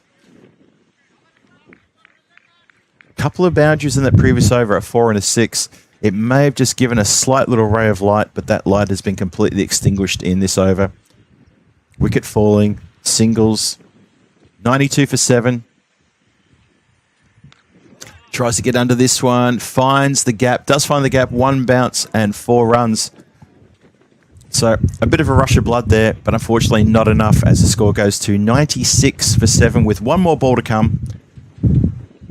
And they are 20 runs exactly away from the score they needed to get. So this is going to be a good win, a good solid win as well.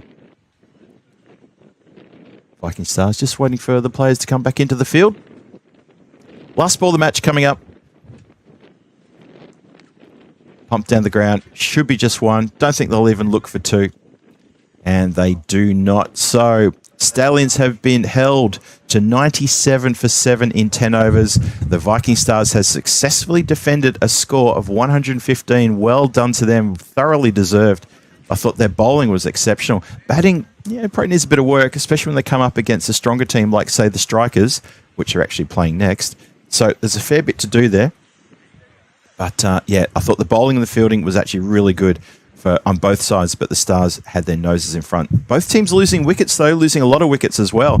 97 for 7, the final score. So in the end, it's a pretty solid win. It's going to be a 18-run victory to the Stars. Yeah, I think Zahid's saying in the chat what all of us were saying, which we thought 115 was not going to be enough and thought it should be chased pretty easily. It wasn't. There you go. Well, Govin Palmer wants to join me in the commentary box. There's not a lot of room here. I'm in a box, and I'm in a space about the size of a phone booth.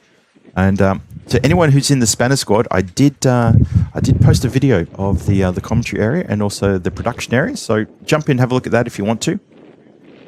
There you go. Hey, Govind, maybe someday. Maybe someday. If our paths cross, I'd love to invite you into the comms box and you can help me out with the job of talking to you about this game, which is now finished. The teams are shaking hands. A lot of smiles on the faces of the Viking team. And, of course, for the Stallions, well, they'll get another chance. Don't you worry about that. We're going to start the next match on time. I've been told it's an 11:30 start for the next game that's coming your way very shortly on the European Cricket Network. And it is going to be the Tallinn Strikers in action against the Stars. So the Stars are going to be tested against the big hitting team. That's the Strikers. Strikers, we saw them on Monday. 3 wins they had. They're looking to capitalise with some more wins today. They got 2 games today. The Stars have got 3 games. They've just won their first. The Stallions are going to take a break. We're going to see them back for the lunchtime match and then for the game later. So fans of Stallions, don't go too far. Your team will be back later. But for now, I'm going to say just cheerio for now, and we'll be back for the next game, and that is going to be match number 10, starting at 1:30 in exactly 17 and a half minutes' time, and I'll see you back then. This is the European Cricket Network. Phil G here, taking you through this ECS Estonia action, and I'll be back shortly with the next match. See you shortly.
Welcome back to the ground here. It is time for the second match of the day. Match number 10 coming your way. It's the return of the Tallinn Strikers, and they're in action this time against the Viking Stars.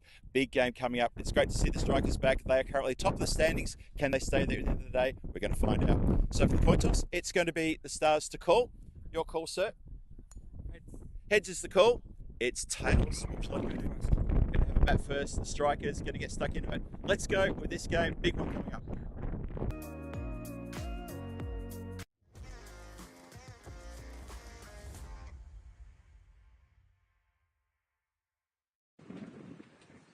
Welcome back to the ground here. We are good to go, and the teams are about to head out. The umpire is about to head out for this big match coming your way. The Tallinn Strikers taking on the Viking Stars in match number 10. Phil G here for the European Cricket Network. Welcome you all back, wherever you're watching from around the world, to this ECS Estonia. It is the third day of this series and the second match of the day coming your way. 4 matches every day. Second match about to start.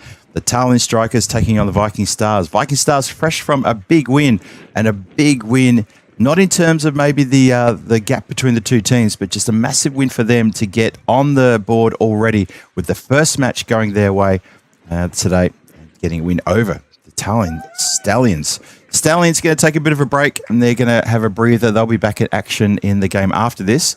And they've got a couple of games they have to play throughout the day anyway, so they are going to be back later. We'll talk about them later on.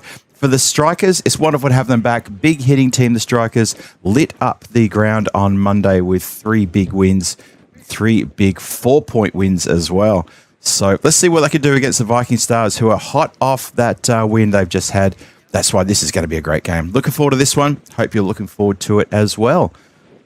The players are out the centre now. The Viking Stars are taken to the field. You saw from the coin toss. Thanks to Rado for the coin toss news. You saw there with myself out there with the captains.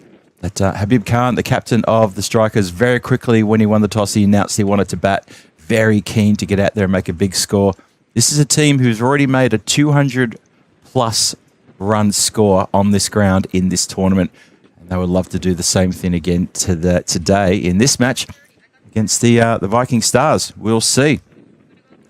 So Viking Stars have got this match. They've got 2 matches in a row this morning, and they've just played the one. This is their second. They take a break. They won't play the lunchtime match, but they're going to be back again later today to play the afternoon game. As we start, match 10. Clubbed into the covers. Quick single. Just the single. Wind has slightly dropped for now, and I say for now because I'm still expecting strong winds throughout the entirety of today. It's just dropped ever so slightly. So keeping an eye on a few things in the background, and also the players' gear. See how much the wind's having an effect on things. It's swinging a bit too wide there. Can't control that one. So wide on the board.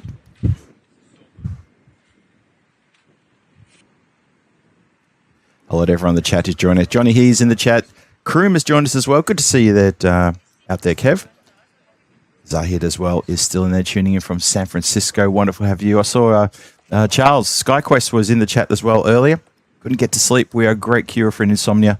Anyone who's suffering, please tune into the European Cricket Network. And when you're doing that, don't forget to subscribe to our channel as well. Maybe hit that little bell also, just so you know when the next games are currently going live. And yeah, get involved. Be part of the ECN family. Don't forget to like the video as well. If you see something you like, give us a thumbs up. That's always good too. So the Strikers, as I said, they had yesterday off. Back in action today for a couple of games. He's got the ball moving around here. Good first over so far from Ripam. He's getting that ball to just get around. Nice bit of outswing as well. Habib, the captain, getting down to his opening partner there. That's Nand Ria at the other end. Nand had a great day with the ball on Monday. Picked up a 3-fer and was looking pretty dangerous in the bowling department. Good to see he's available for today's match. And of course, led very well is the team by that man, Habib Khan, at the non-striker's end. Gets an inside edge, and it's going to fly away. Not exactly where it was supposed to go, but it still goes all the same for 4 runs along the ground. Captain gives him a pat on the shoulder and says, "That's what I want to see." give us some more of that. There's a genuine moment where he gave him a pat on the shoulder and he just a nod. You could see that happening. It's really good to see. Hello to Angie Gawler, 61.95. Good to see you back again today. Hope you're having a great afternoon where you're watching from India, aren't you? That's right. You were telling me you're watching from India, so great to have you there. Funk on Fett is back as well. Good to have you with us, tuning from a very cold Australia. And the cold wind here is biting as that one flies across the rope for 6 runs. The wind is helping the shots for the right-hander going towards deep mid-wicket. And that playing that shot is going to help. So for the bowling team, they need to be onto this, the fact that the batters will want to hit with the wind and not hit into the wind. Maybe try to set them up for something there.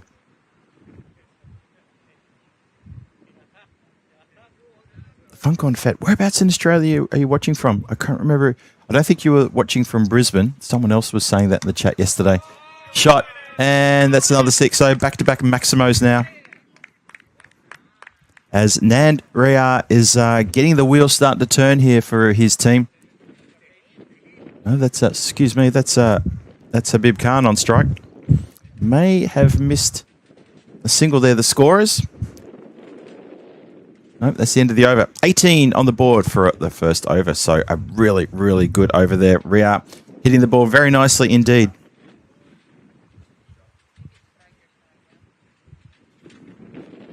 There's Charles. Hello there, Charles, with the sixtitude. Fantastic stuff. Thank you, everyone, for joining. So Sunny Yadev is back in the chat as well. So it's a big, important game, this one. Very important game. And they're off to a good start. They won the toss, in case you missed it. Won the toss, elected to bat. Very keen to bat first. Habib Khan now facing the start of the second. And hello to Nick the Brown Bear, who's been in the chat for a little while as well. Came in at an interesting time, didn't you, Nick? And just laying down the law pretty quickly. The moderators, the men in blue in the chat, they are there to look after the chat, make sure everybody is behaving, being positive, and not breaching any of our rules. If you're unsure about the rules, just ask. The mods are there to help you out with that. Habib Khan helps himself to something there and puts it out of the ground for another 6. Runs starting to flow now. It's a bit of a funny old start at the start of the first over. We had just a single, then a wide and a handful of dots.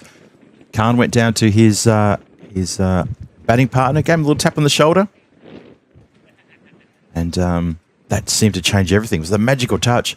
Next ball we hit for 4, then a couple of 6s, and it's all happening now. Funk on Fat. Mansfield. I know Mansfield very well.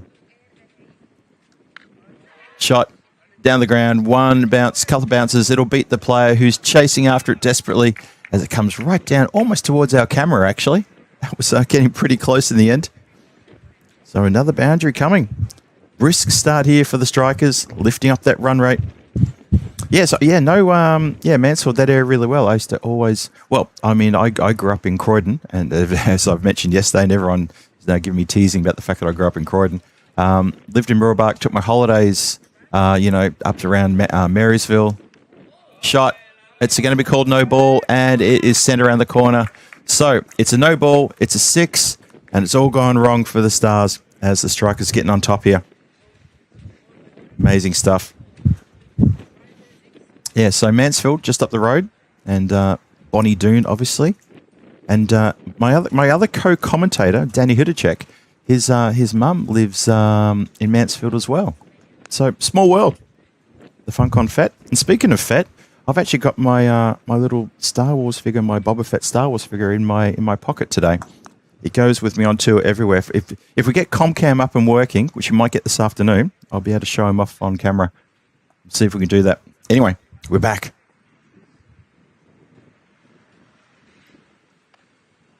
Plays the hook shot. Doesn't play it convincingly, though, but does keep it down. And just the one run straight to the field at deep square. So during the power play, which we're in at the moment, we have a deep square. And we have a long off, a very straight long off just in front of the camera.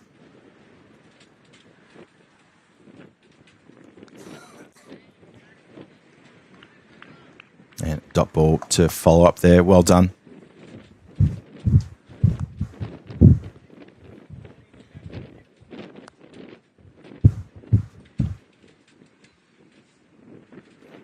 Swing and a miss. And I think the wicketkeeper was trying to throw the ball at the stumps, and I think it just flew out of his gloves, and then he had to ask the bowler to field it for him. Interesting stuff, that. Yeah, so Zahid, you mentioned about it's an exhibition game for NFL in Melbourne coming up. Lofted, no distance on this whatsoever, and it's a very straightforward catch, and the catch is taken. So Nandria is looking to sort of move things along, and he's done quite well until that moment. But Salman Khan holds his nerve and holds the catch, and that's the first wicket to fall towards the end of the second. In fact, it is exactly the end of the second over. So 37 for 1 are the strikers with the fall of that wicket. Nandria has to go. Salman Khan catches it off Cheyenne Khan, and it's all about the Khans. That's right, Star Trek 2, Wrath of Khan. As we have new bat at stride into the crease to join Habib. Habib Khan is at the striker's end. It's going to be Shakil Chauhan who joins him.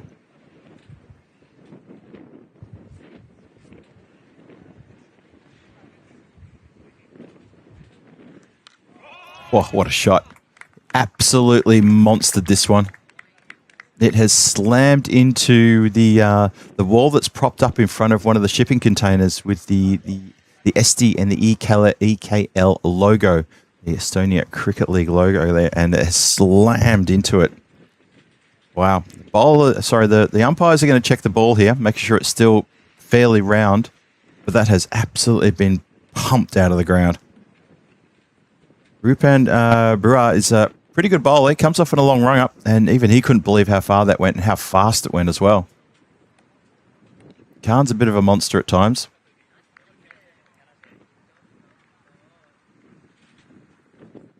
He's asking why that was not called a wide, and the umpire's saying, well, you know why, because it flicked part of you on the way past. That's why.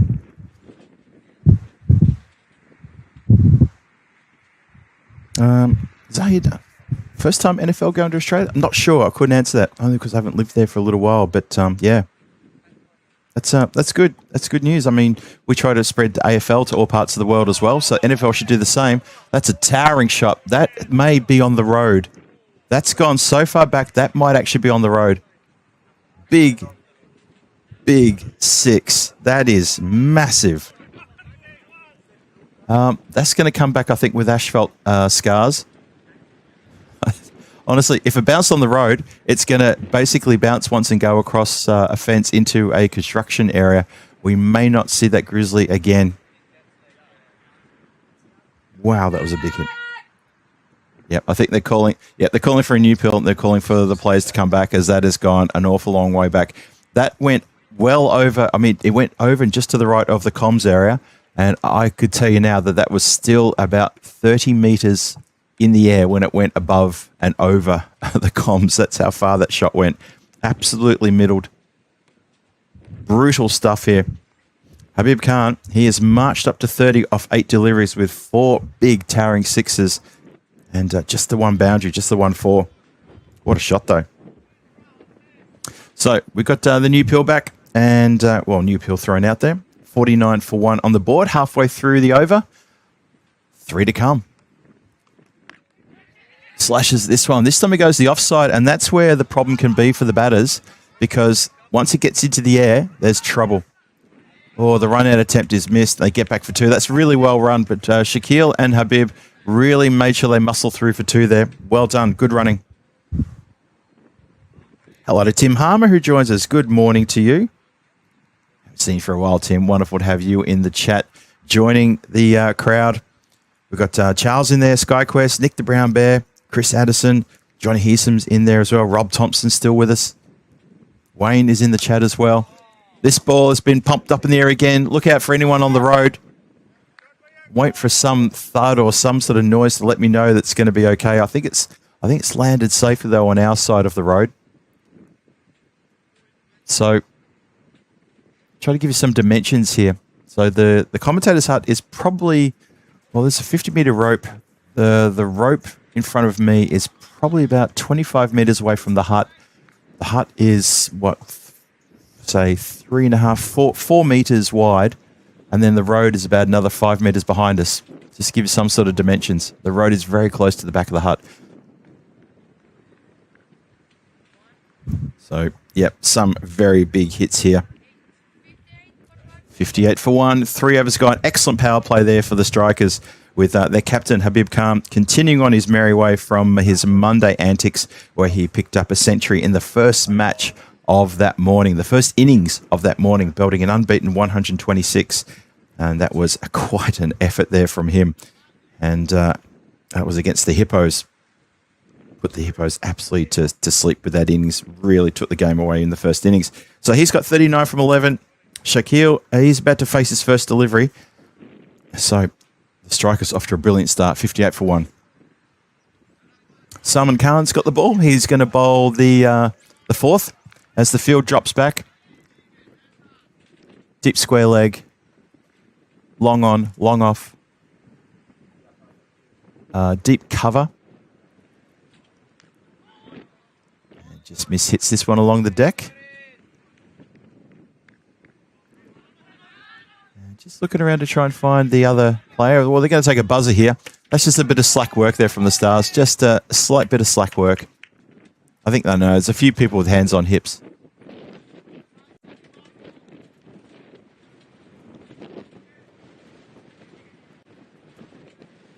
Deep backward square leg is the other fielder who's on the boundary rope. And, well, I was going to say they've got no deep mid-wicket. Doesn't make a difference when you play shots like that. Clean hit. Clean as a whistle. We've talked about where clean as a whistle, that phrase comes from. I know we talked about that last year. Something to do with maybe the police back in the old days when they had a whistle. Something like that. Anyway, or maybe it was referee. Anyway, it was hit clean as a whistle. 66 for 1. And Habib Khan, he's helped himself now to 47 from 13. And another Grizzly has been brutally dealt with. And this innings could take a little while, waiting for the ball to come back constantly. So I hope everyone's doing well in the chat. Zahid's in the chat as well, giving a little bit of love towards the MCG. Who doesn't love the MCG? Wonderful place to watch the cricket. Absolutely sensational. Or the football, or any other event as well. Commonwealth Games were held there in 2006. Olympic Games were held there in 1956. And anything before that, well, it's before my time, definitely. Well, you can't bowl there to Habib. You just can't, because he'll do that every day, all day. It's exactly what he's done. It's another six. It's over the top of the square leg boundary rider, and he brings up his 50 with that strike as well. 50 for him off 14 deliveries. So 53 in total, and to be exact, off 14. 7 sixes and 1 4. He loves dealing in sixes. And now he's got that motor running. I think for the Viking Stars, they're going to have to look out. They're going to be chasing a pretty big score. Projected score is already over 200. Shouts to catch it. It goes the offside. It's not going to get out of the ground. Oh, it goes straight through the hands of the fielder rushing in. That was it right there. That was the catch that must be taken.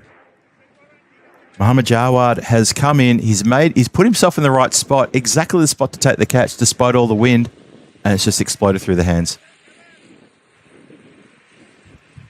I can hear a helicopter somewhere. Might be the Vinicopter.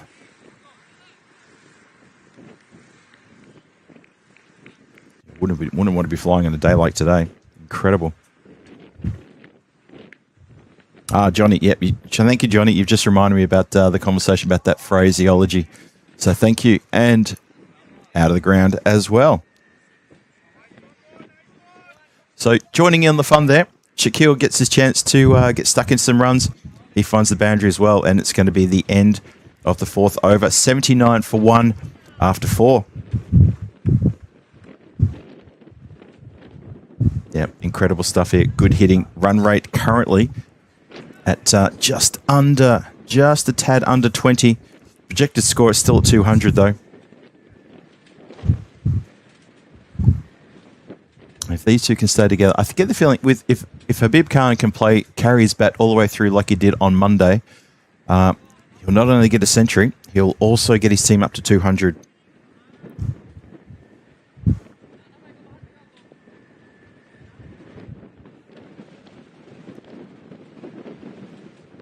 So there's a bit of a conversation going. They were just pausing for a moment because the Stars are I wouldn't say they're hitting panic mode, but there's a lot of conversations about field placements and about who's going to bowl and a bit of a discussion. So we finally figured it out. Cut away. Oh, straight to the fielder who's put it down. He might have done himself a mischief as well. Hope he's all right because that was hit with absolute brutality and power. And he's checking his digits now and seeing which one of them is not going to be working for the next few minutes. Oh, that would have stung. Properly stung. It was hit really hard. It has to go down as a chance, but whoa, my goodness, that was hit like a rocket. And in contrast, Shaquille just goes defensive. Trying to see who that is in the extra cover area. But wow, that went fast. Put down. Habib Khan, he's still rolling his head, sort of just thinking, well, I should have definitely not hit it straight to the player. Anyway, we continue. And Talsif gives us a wide. Now the wicketkeeper's giving his hands a bit of a ring as that thuds into the fingertips and not into the center of the glove.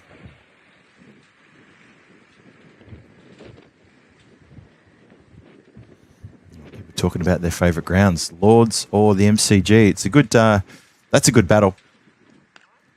I think, to be honest, for all the obvious reasons, you'd have to go with Lords, and it does hurt me to say that because I do very much love my beloved MCG, home of my football club as well. Obviously, home of the cricket that I grew up watching, Victorian cricket. But there's something about Lords. I think it's a fair comment. There's something about Lords, of course. And there's something about that shot. And there's something about this man, Habib Khan, as he has flicked that effortlessly off the toes and he's found the boundary big time. That's kind of a long way back. Another 6 to his total. He races up into the 60s. He's now got 61 off 17. The score is up to 88 from just 4.4 overs.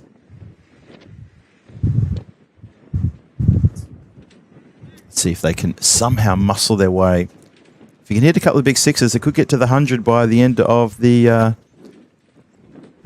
fifth over. We're going to find out now. Talsif coming in again. Puts that one a bit wide.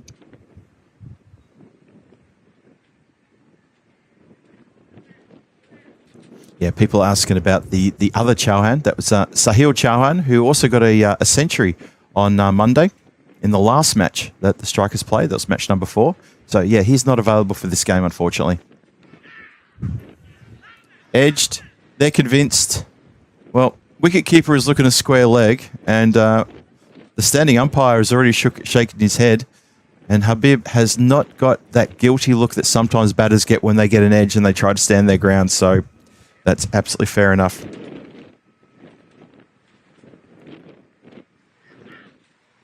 Makes some room and tries to go leg side. Ends up being called a wide ball.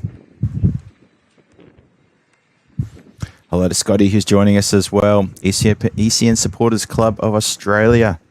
Good to see you, Scotty. Hope you're well.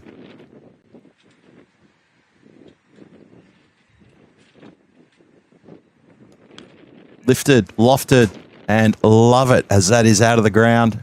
Big 6 to finish off the over. 5 overs gone, 96 for 1 on the board. Strikers having their own way against the Stars here in this match so far. The Stars would be starting to wonder, did we just win that previous game? And now we've come up and we've sort of been handed our own hats prior to this team. Especially that man, Habib Khan, who has really dominated here. 67 he's got from 19. Crazy stuff. Absolutely crazy.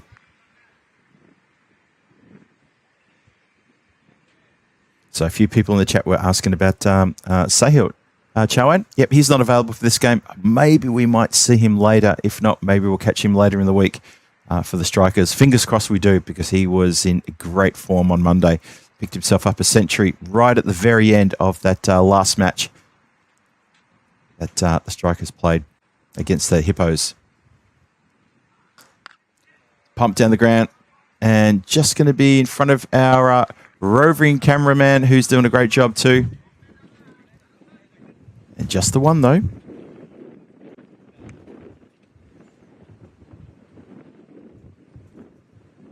This is Chandrapar, who's got the pill now, starting the second half of the innings.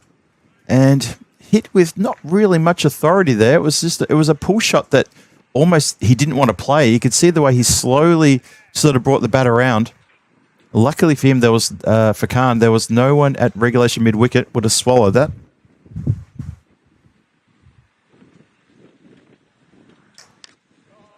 Lofted. Look out for the gear. And just rolls to a stop at the chair that's just next to our camera there. Well, Shaquille, he's no slouch with the bat. Comes in at the drop of the first wicket. Taken a while to face a few deliveries, but he's getting on with it. Anand, though, as the bowler, he's copping it sweet here, and that's another boundary. Well, Anand's got hands on his head, and he's asking questions about the field placement as the short third inside the circle was a little bit too fine, unable to do anything about that run, those runs, and 4 more. So, score is leaping up here. 12 runs off the over, 108 on the board. Still 2 to come. Yep, Tallinn treating me very well. Thank you very much for that, Scotty. Treating me very well. However, it is incredibly windy. It does look like a great day with the sun shining in the blue skies, but the wind gusts are getting up to about 50 kilometres per hour at times and dropping back down to about the 20s. So it's a very, very blustery day. Oh, going for the old fancy footwork. Watching too much FIFA World Cup last month, I think, and that is a bit of a fail. I'm not going to give away my patent idea all that quickly, but I'll say it again. Any sports apparel maker who makes cricket shoes, make an instep that is padded or has some sort of extra protection, and you'll sell hundreds and thousands of those. Cricketers all around the world will want them. They probably also want the bat being used at the moment by Shaquille because he's just gone for another big strike over deep mid-wicket and finds a boundary yet again. So the sixes are coming. There's been 13 so far, 13 sixes in the innings so far. 6 overs gone. So we're averaging more than 2 maximos every over. So the maximo rate must be even below 3. A 6 every 3 deliveries. That's quite incredible. And Chandra Park goes to 22. The over does go magical. The run rate is just a tad under 20. Viking Stars have got a problem. Big problem.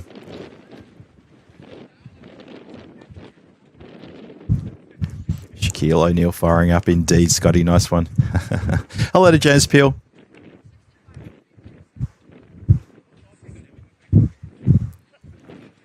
So, start the next over. Hit down the ground. Look out to... Ooh, that was so close. Might have to give our roving camera boy a helmet because put a lid on him. And that's missed him by about maybe less than a metre. That was so close. Got some good footage though, I hope. And yeah, even he couldn't follow the ball. There's the fielder coming in and saying, "Are you okay?" That has gone close. Well, that one's not close to Cameron. That's close to the well, what's east of here? Because that's where it's gone. It's got us such a long way back. That's headed towards the border. Big strike. That's gone over the road that goes to the car park. And I reckon the fielder is looking for it, and he's about 110 metres away from the batter. And I think he's found the pill he has. So it's going to be a double relayed throw back to the centre. Incredible stuff. Terrorbox MC is saying, "Commentator, is your name Corey?" Ah, Nick the Brown Bear spoiled it. I was going to say yes. I was going to do my best Corey impersonation. But no, it's definitely Phil. Thank you for that. And thank you, Sky, as well. Not Corey. On the boundary line, again, goes with the footwork. It's not looking good there for the Viking Stars. The footwork isn't working. Nothing's working for them at the moment. And Muhammad Jawad, who dropped Habib Khan earlier on when he was on, I think, around about 30, he's now come on to bowl, and it's not looking good at all. 16 off the over so far. Have a look at the last 7 balls. All gone to or over the boundary. Incredible stuff. Nick, you're right, mate. No worries at all. Just kidding. Always just kidding, mate. And there's another boundary. So there you go. The ticker is looking nice and blue now as all the previous deliveries, all 8 previous deliveries. Well, I've got a ticker that's 8. I think regular people have a ticker that's 6. So it's all that lovely shade of blue and white right now. Just an amazing cluster of boundaries. Now in the last 8 deliveries. So 9 balls ago, there was a single taken. And since then, it's been all gravy. Bowler just moving the field around. Let's see if that makes an impact. 20 runs off the over so far, 2 to come. Slightly mishit, and this is going to be fielded on the boundary rope, so just the single. Almost didn't want to take the single then. Habib Khan was in 2 minds whether he should even bother taking the single. And he's looking over to the dugout as well and having a conversation. I'm not sure he's asking how many runs he's on. Maybe that's what he's asking. Well, according to what I've got in front of me, he's on 89 with that single. 89 off 25. Shaquille works this run around the corner, and we're going to see footwork. No, we're not, which is good. Picked up as it should, and back to the wicketkeeper. That's the end of the over. 7 overs gone, 140 on the board. So the run rate, exactly 20 runs and over. Thank you, Terrabox, for that comment. I appreciate it. And your comments are very good too. I'm glad you're enjoying the commentary. I'm glad you're enjoying the cricket as well. That's the most important thing. And obviously, I would ask, if you haven't subscribed, Terrabox MC, maybe give us a subscription. Always puts a smile on our face when we know that our fans, our subscribed fans, are tuning in and watching from all around the world. And you're definitely one of them.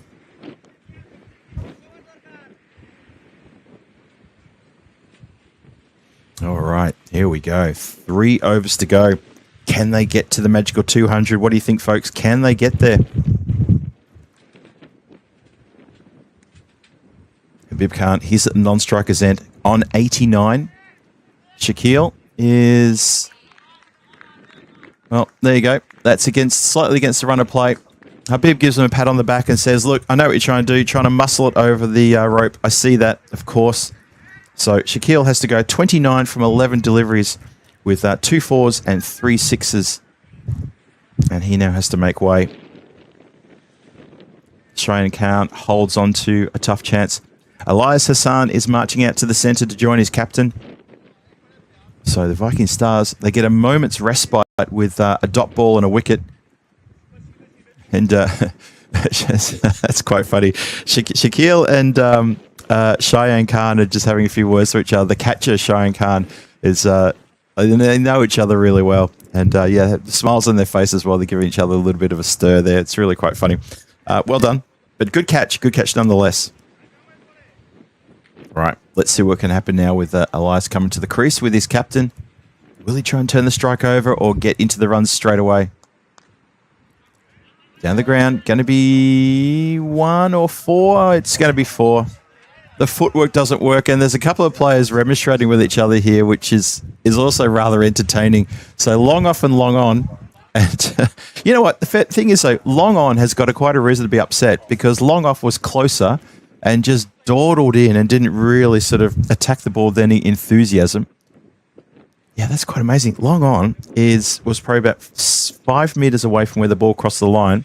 Long off had to go probably twice the distance and almost got to it. Oh, dear.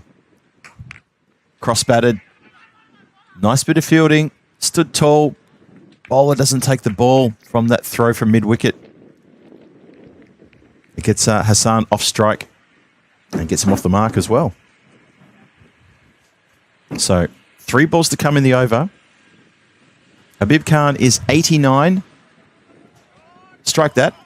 He's now with a big dong as it goes into the container next to us. He's at to 95. Into the nervous 90s. 95 now. 95. I'm sure they know it as well.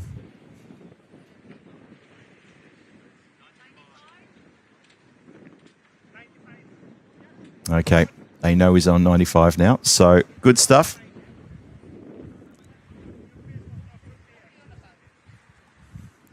As the ball came back, umpire wanted to check the ball because it smacked into the container. As he got it, he's got it. That's going to go into the top of the tent of the officials, and that's another ton up for that man, the captain, Habib Khan. Well batted to him. Brings up the 150 as well, and the 150 came up with the previous 6. So a couple of 6s back-to-back, 101 off 27 balls, 13 6s. You heard me correctly, 13 6s. What a centurion this is. His second century. Carves this one away as well. That's going to be another Maximo. He hasn't finished. He is absolutely on fire at the moment, the captain. But well batted to Habib. Well batted indeed. Congratulations on another ton for him. So 63 on the board. Sorry, 163. Don't forget the 1, Phil. 163 on the board for loss of 2 wickets. Don't worry about the 2 wickets lost. 8 overs gone. That run rate is now up to 20.4. That last over goes magical with that final 6. 23 off the over. Congratulations to Habib. A lot of love in the chat for Habib Khan. Why wouldn't you? He's striking the ball beautifully. Was given a couple of lives, though, early on. A couple of times he was dropped. There was a couple of sharp chances in the covers. One in particular should have been taken, and the second one was a little bit more difficult, but still, it was a drop nonetheless. Although I think the fielder who dropped that one also might have lost one of his fingers because that was hit like an absolute rocket.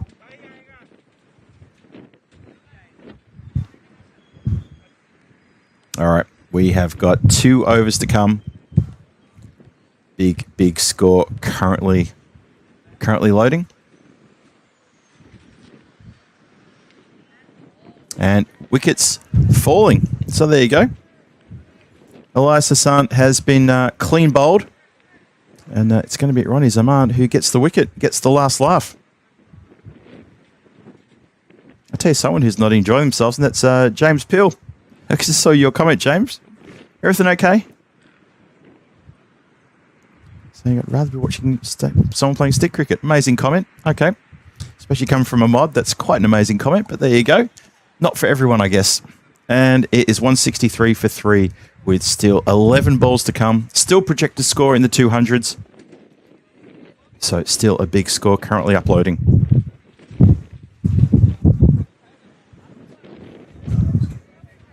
Ronnie Zaman. First ball gets a wicket. They've tried a few different bowlers of the Stars. So they are sort of, sharing the load around, seeing who can get a breakthrough and who can do what. And Zaman gets a wicket. So, new batter out the centre. That's Shuval. Let's see what he can do. Well, it's a leg side wide. It's a filthy wide. And it might go not quite all the way. Wide called, of course, by the umpire. There you go. Hello to John Gray, who joins us as well. How are you? Good to see you.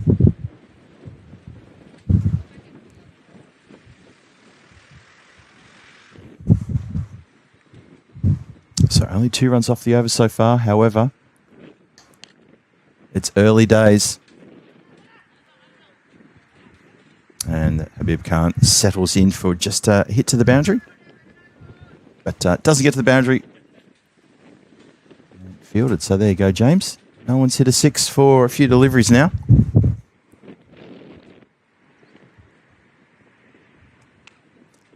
Thanks, Wayne. I am going to do that. I'm still going to take a little snap. Oh, dear, oh, dear. Well, that was the fielder who... well, that's Tausif out there, isn't it? With the distinctive orange boots. And that's a bit of a howler. And he throws the ball back in disgust. He's not happy with himself. He wants to try to find a hole in the ground he can throw himself into and drag everything into the hole with him. Not happy at all. And now he's pointing to the field and he's saying, look, it bounced really funny about there and the sun's in my eyes and the wind. The wind, of course. Well, this is hit high and is it going to land safe? It just lands safe about 3 meters in front of the fielder running around. And now Long Off has run in and now he's pointing to Long On and saying, that was yours. Just like they had that conversation in the last over about the ground fielding. Amazing stuff there. That's hilarious.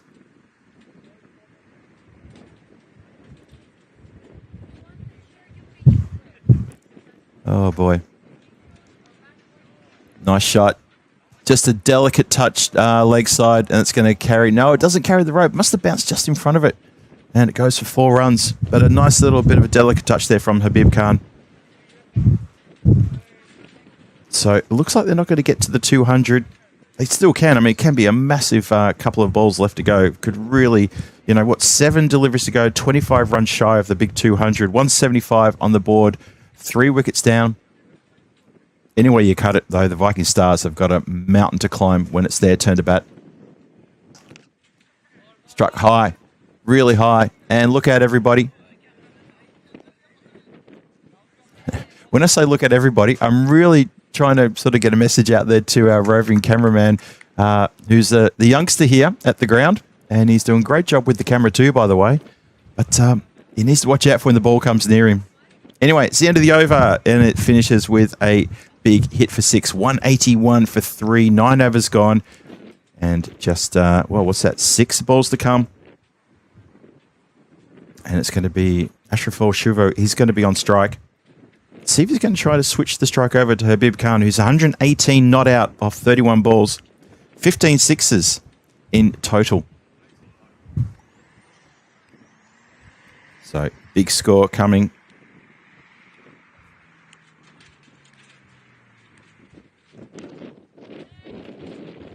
And 2 players this time rushing in together. Oh, I'll tell you what's a bit of a worry there, maybe a bit of a clash. Cheyenne Khan, who was fielding it long on for most of the game, he would have almost had the run in with the fielder there. And it would have been funny for those 2 fielders been sort of having go at each other over whose ball is whose when it's a straight shot. But because it's Cheyenne who's bowling, he wasn't one of the fielders. Anyway, they spent a lot of time in the air, that ball. Here we go. 5 balls to come. And that is out of here. There is nobody back there. Doesn't matter who put the field. No one can field that one because that is a massive, massive 6 going well behind square leg. Score jumps up again. So the 200 is back on the cards. So 188 for 3. 4 balls to come.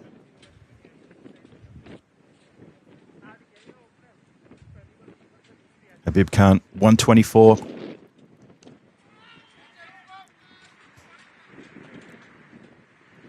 And, well, there you go, finally. I was watching the high 10 given to the batter from the bowler then. When I say finally, I meant finally there's just a single. So Habib Khan gets off strike and turns it over. This is a catching opportunity. It's going to swirl, and it's well held from Tausif. He hangs on to a skyer. And that was simply just Shuvo just saying, well, I might as well just swing the blade at whatever has to come my way. It's the final over. It's 189 for 4 with 2 balls to come, but a very good outfield catch there to a ball that's really moving around. It picked up in the air towards the fielder, and then it came down just slightly moving, but a well-judged, well-held, and another catch. So a few wickets falling just towards the end here. Still, the score is already on the board. 189 for 4, 2 to come. Habib Khan will be at the non-striker's end. So not sure if he's going to be able to get on strike maybe for the last ball. That also probably means that the 200 is probably not going to be reached. Not that that's the biggest news today.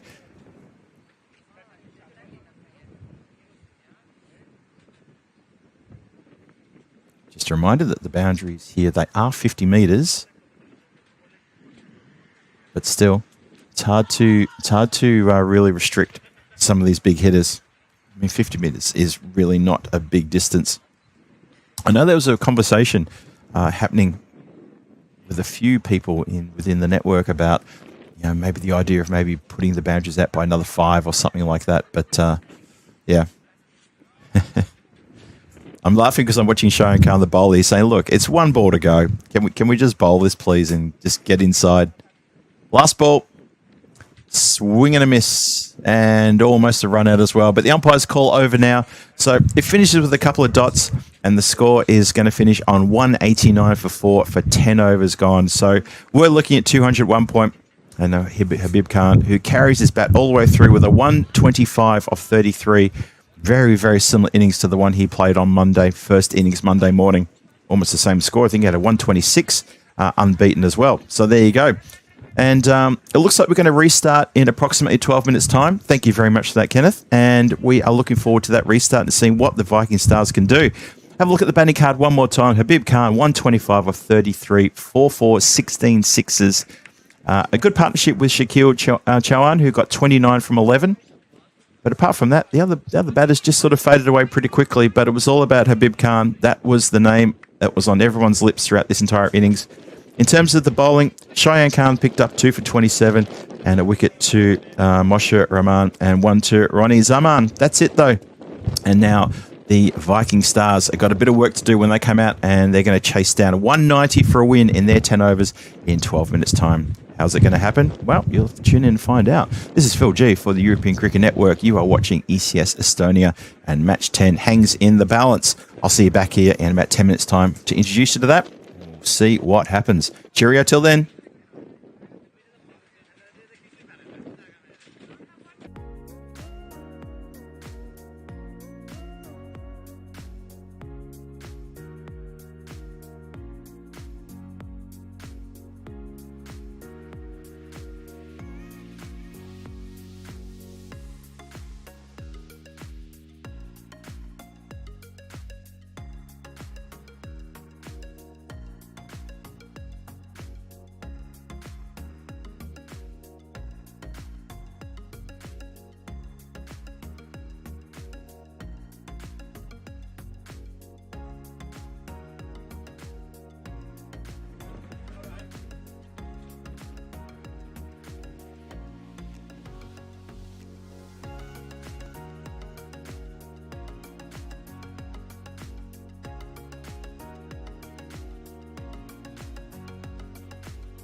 Welcome back, ladies and gentlemen, to the run chase. We've got a very exciting run chase coming your way on the European Cricket Network. A tough one for the Viking Stars. They got a lot of work to do, and that is because the strikers have got away to a bit of a flyer in this match, scoring 189 in their 10 overs. So 190 required in this run chase. It's going to be tough. It's all about the power play. It's actually, to be honest, it's probably all about the whole 10 overs. It's going to be really, really difficult indeed. As we're almost set to go. Just watching the umpires in the centre there. Keeping our eye on the time as well. But the players are ready to go. They're absolutely enthusiastic to get out there into the centre. Let's see if they can try to chase this down, or will it be defended? Obviously, you think that it should be quite a good defence happening here, but we're going to find out shortly. Thank you to everyone joining us again in the chat. Wonderful to have your company again, as always. You've been absolutely brilliant today again. So thank you very much. Phil G here for the European Cricket Network, and this is ECS Estonia as match number 10 hangs in the balance. I think we're about to send the umpires out now, and they're ready to go. Hope you're ready as well. What do you think, chase or not? I think a lot of people will simply say yes or no. So they've given the thumbs up. They're good to go out, and let's get this game going. 2 more matches after this as well, but that innings was punctuated by a sensational 100 by that man, Habib Khan. He was 125 not out of 33 deliveries, and he has done such a great service for his team. Another century for him. Just made the Viking Stars really, really struggle. The bowlers struggled. The fielders struggled as well under the pressure. Nick Gray in the chat. Sorry, Nick the Brown Bear asking which team will win. Nice one. Hello to John Gray. Hello to Wayne as well. Johnny Heesum as well. Good to see you all. Hope you're all well. As this run chase has, we'll see how it's going to go. I'm not sure. The wind's picked up a little bit as well. You can probably hear it coming through the effects mic as it starts to really impact the games at the moment. I'll try and get the door to the cabin shut. Anyone who's a Spanish Squad subscriber would have seen the video I posted yesterday of the comms production hut. Looking for a name to call it. Not sure what sort of name we should give it. I know Monty was suggesting the Gower bunker. Probably didn't like that one. You know, get it away from my name. Want to make it a bit more involving in everybody, really. But still a good shout. Good shout. Maybe I'll get something else named after me. That's right. I was always hoping that with all the plans being made for the future of ECN, that maybe I'll get like a cafe named after me. You know, the Phil G Barbecue and Grill or something like that. Anyway, let's get away from food talk. Don't want to go there just yet because we've got a game to play here as that goes down leg side for a wide from Shaquille. To bowl that one again. First ball the over goes for a bit of a wide.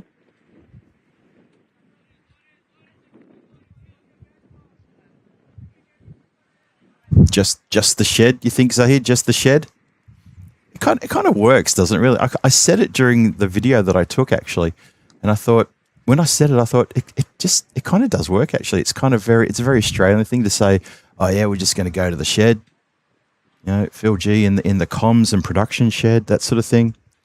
You know, where's Kenneth? He's in the shed. The outhouse was good too, Nick. Yeah, because it is about that small. You're absolutely right, Nick. That's a good shout. Maybe we're going to call it that. Or last time I did something like that and got in trouble. I'll see if I can clear it with my superiors. That is cleared the boundary rope. That's what's happened there for a 6 runs. So nice strike, that one. Gets it right in the slot and helps himself to a big 6. Gets under it and goes bang. Good shot. Gonna need a lot from the openings. The openers here, the Viking Stars. And Rupam Brewer has smacked that one very nicely. First ball he faces, first legal ball he faces, goes bang. Shahan Khan at the non-striker's end. Shaquille Chowan bowling. 2 fielders out. Long on has dropped back. Captain Habib Khan's gone to long on. And there's nobody in the covers on the boundary. And that goes across. 1 bounce, 4 runs. So the other deep fielder is at deep square leg. So deep square leg and long on are the 2 fielders out during the power play so far. And Shaquille just putting it in the right spot at the moment. Just haven't quite got his correct width. Not quite his correct sort of length either. Just not on here. See if we can do better on this one. Slows it down and it comes flying away with a square drive off a leading edge. Very edgy shot, but it's going to find the rope there. 4 runs. Nice shot. Oh yeah, I like that one, Nick. The Phil. How would you pronounce that? The Phil, because the Phil G Grill. Oh yeah, I can't. It's a tongue twister. Because I'm when I see that, I want to say G, but you can't say G to that. It's got to be the Phil Grill. Oh my goodness! What if Rico joined me in that bar and grill? It'd be the what we call it, the Full Phil Grill. All right, yeah, the Full Phil Grill. How about that? That'd be a good one too. And I'm sure if we had an ECN bar, you could probably get yourself a tinny. It'd be the Vinny tinny. And we'd serve all sorts of, well, we'd have drinks like a cocktail lounge, and you'd have not a martini. It'd be the martinas, of course. Oh, I could get carried away here. This is a rabbit hole of conversation we're having here already. Anyway, the run chase is off and running. 19 off the first over. Pretty much what they need. In fact, it's exactly what's required for the Viking Stars. So if anyone's got anything critical to say about the batters, you can't, because they're exactly on what they need to do. But I'd say the only thing they have to do is try to get the noses in front here. See if they can do that. Yeah, Zahid with the shed. I like it. Nick the Brown Bear at the outhouse. When we were in Prague last year, I think it was, Danny and I were commentating in a small little, one of the small cabins for ECN during the ECS. And when we were commentating together, we were trying to come up with a name for the place. And yeah, we picked a name which was close to the outhouse. And we were, well, the president of Czech Cricket rang me. Let's just say that. He gave me a call. He said, please don't call it that. I won't say what we were calling it. It was quite okay to say on air, but it was, yeah, just inappropriate. Something to do with the rubbish dump or the garbage dump or something like that. It was wrong. It was very wrong. I apologized. And yeah, we all moved on from that. Anyway, we're moving on here as well. The second over. And that's going to find the gap. Gets past square leg and goes for 4 runs all the way along the deck. Safe as houses. 2 batters here for the Viking Stars that got things off to a good start. It's a very safe start. Haven't given any chances. Looking pretty good.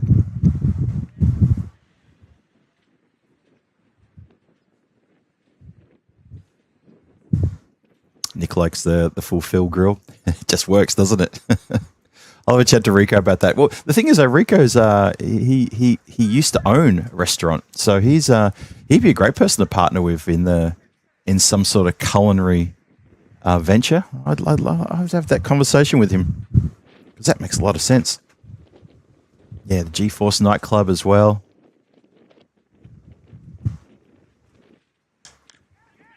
Shouts a catch. No one's catching that because that's bounced on the other side of the rope for 6 runs. So the Stars here have gotten themselves off to a bit of a flyer, and this is exactly what they needed, taking the game up to the strikers.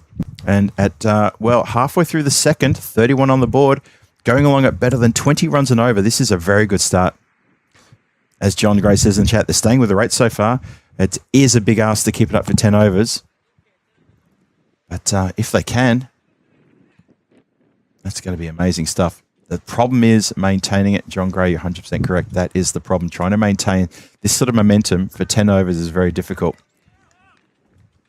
And I know Vinny's a big fan of the break the run, chase down into different chunks and give yourself little targets.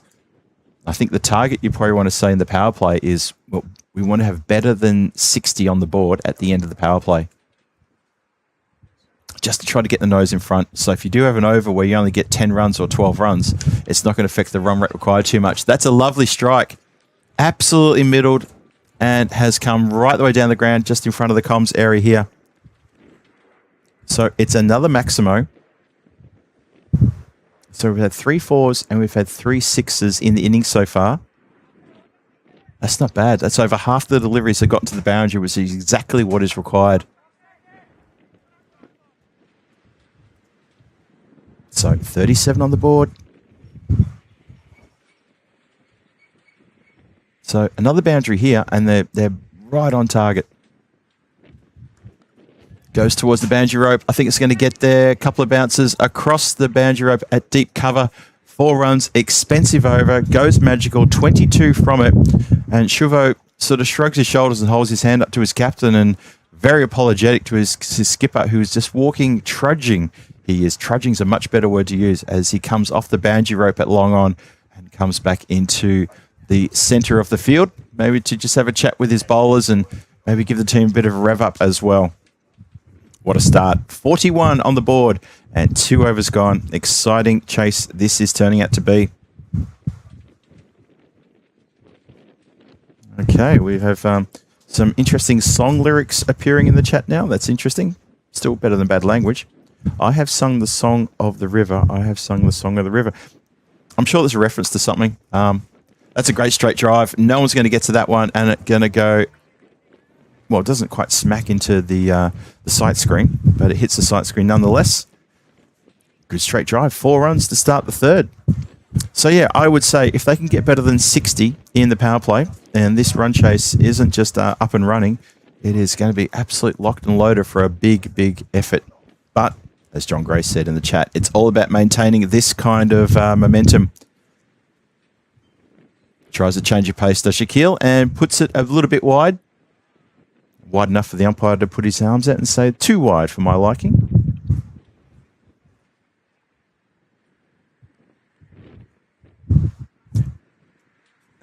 Oh, Nick. Seriously, you kill me with some of your comments. And driven down the ground, but straight to the fielder who holds his nerve and doesn't get through. Slight miss hit as well. So, dot ball, a rare dot ball.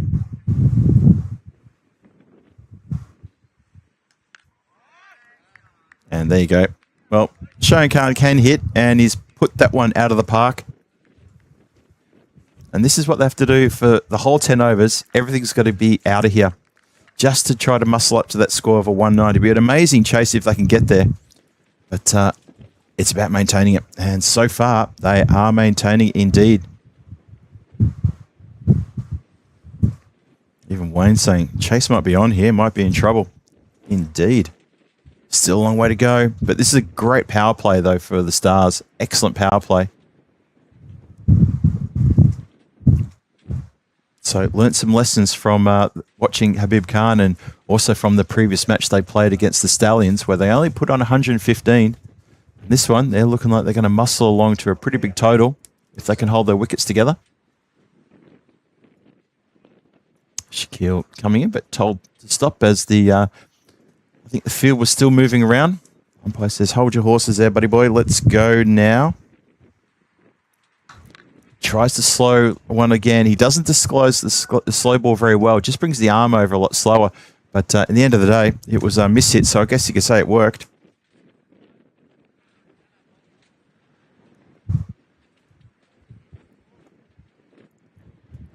Try again. 2 to come.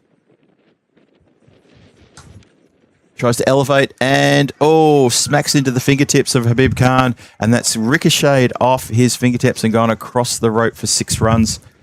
Well, that should have been taken. Hello to Helix, who joins us during a very interesting run chase here, which has started well. I know it's early days, but it started well. Still got 1 to come. The score is up to 59. I said that a couple of overs ago, if they can get to 60 plus at the end of the power play, run chase well and truly on. They've managed to get the run rate down just ever so slightly as well. Habib Khan, he might have done a mischief to his fingers there. And hit along the deck. Looks like it's going to be just a single. It is just a single. And so it's an even 60 off the power play. Good power play. Chasing a score of 190 for the win for the Stars to try to get back-to-back wins here this morning. So still need 130 runs off 42. Need to still be going at 18.6 and over. It's still a long way to go. Let's see how it all unfolds. Looking forward to seeing how this comes about.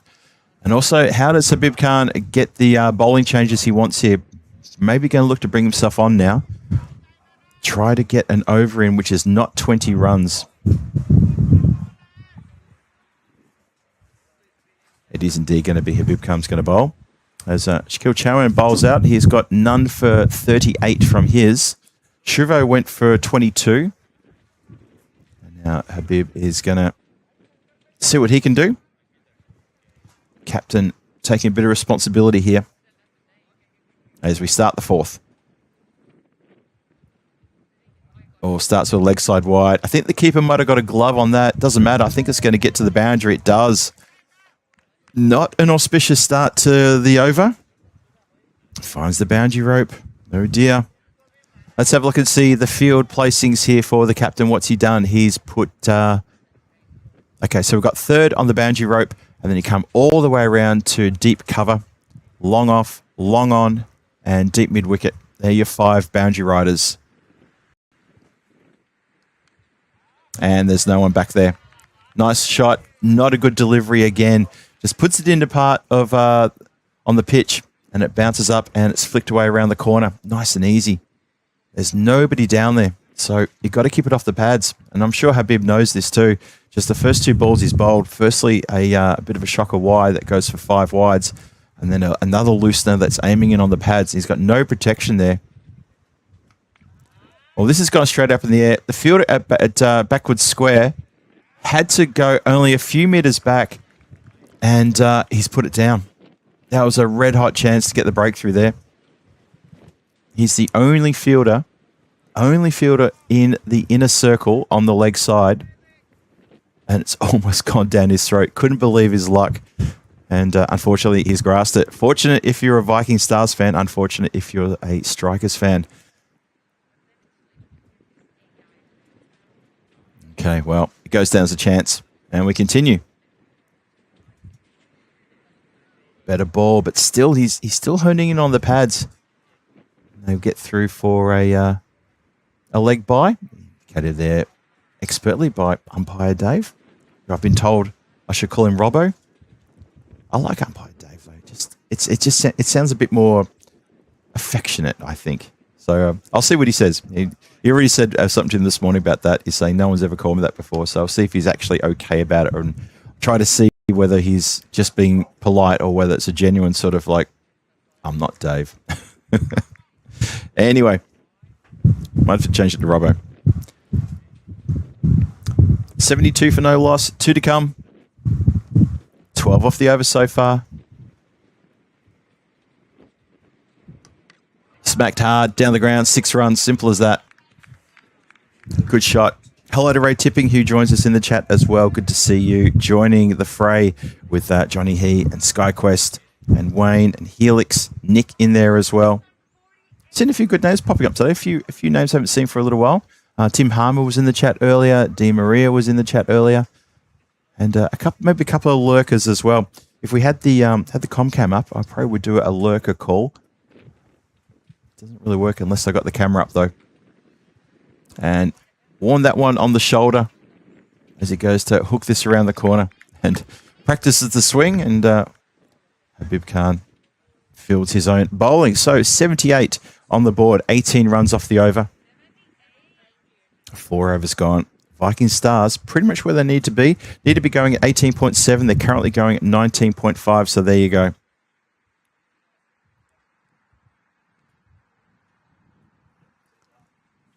So a few decisions to be made there by Captain Habib about who's going to be bowling next. Got my eyes on that. Is that... So I think it's Hassan who's got the ball. It is indeed Elias Hassan. And he's going to continue the attack. Still looking for a breakthrough here in the 5th over. He's trying to feel the Strikers would be very happy if they can get rid of one of these. Because they're hitting the ball like this. And Shaquille...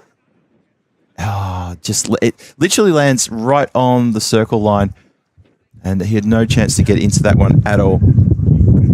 So Ripan, he continues to push the score along. He's now up to 49 off 15 deliveries. Cheyenne Khan, a little bit slower there, 20 off 10. But just 1 off the first ball.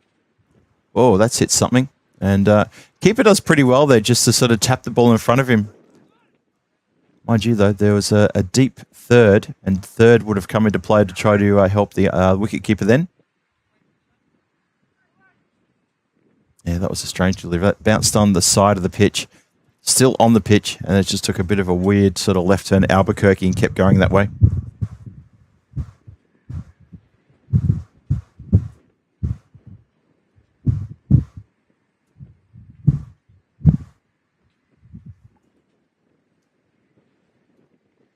So here we go. Oh, it's a wide ball again. Never mind. Yeah, Nick. So I probably should explain that, shouldn't I? His name is Dave Robson, just so we're clear. That's why he prefers Robbo. Dave Robson. So I call him Umpire Dave. So there you go. So it's not like his first name is Robert or something like that. Nice shot. Lands the other side of the rope. So sort of had a bit of a drought of sixes. And now we get another one. So normal service has been resumed. And to stay in touch with this target, you sort of feel the Viking Stars need to be within touching distance of 100 at the end of the fifth. And they're currently on target for that. A lot of pressure on the bowler. Elias is saying he needs to find a couple of extra dots here. That was also Rumar's 50. And, oh, can you believe the keeper's put it down? Unbelievable. So, apologies to Rupan. That was his 50. 55 off 16 with those 5 towering sixes and 5 fours. He's been striking the ball beautifully. And the next ball, he pops up in the air and it's been shelled by the keeper. Can't believe it. No one can believe it. A lot of people shaking their heads.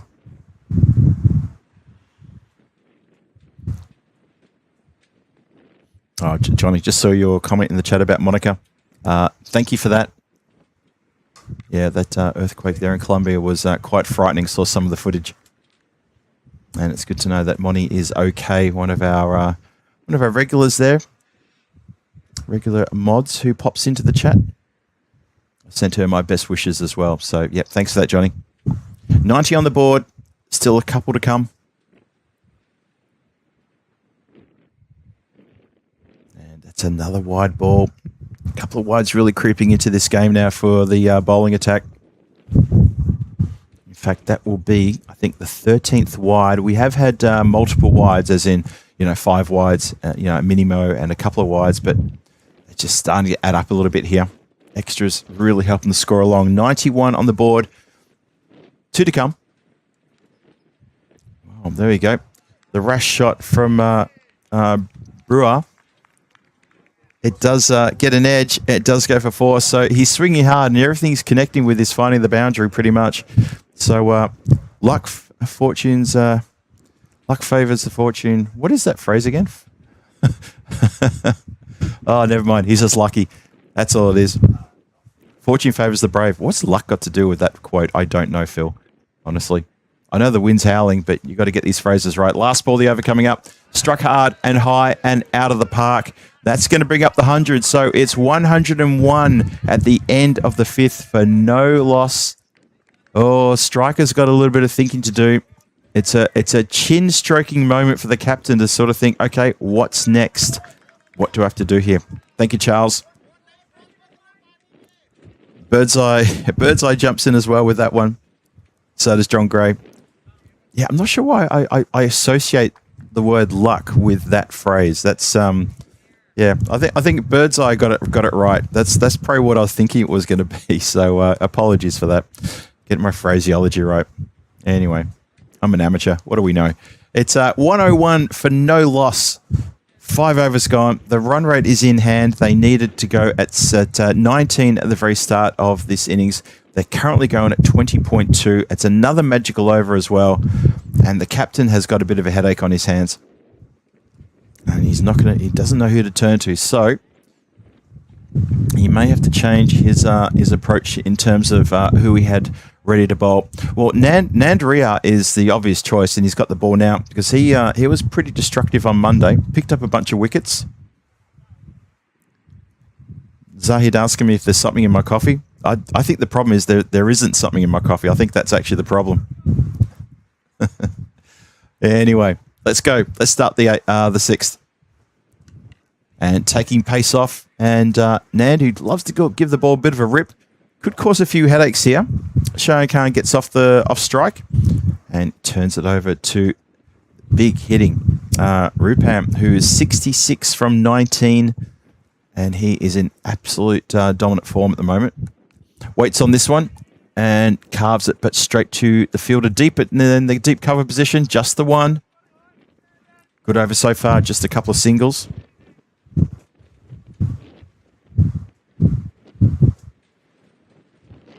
Tossed up, hit hard, and into the gap for 6 runs. Doesn't go a long way over the rope, but definitely goes over the rope. 6 runs, nice shot.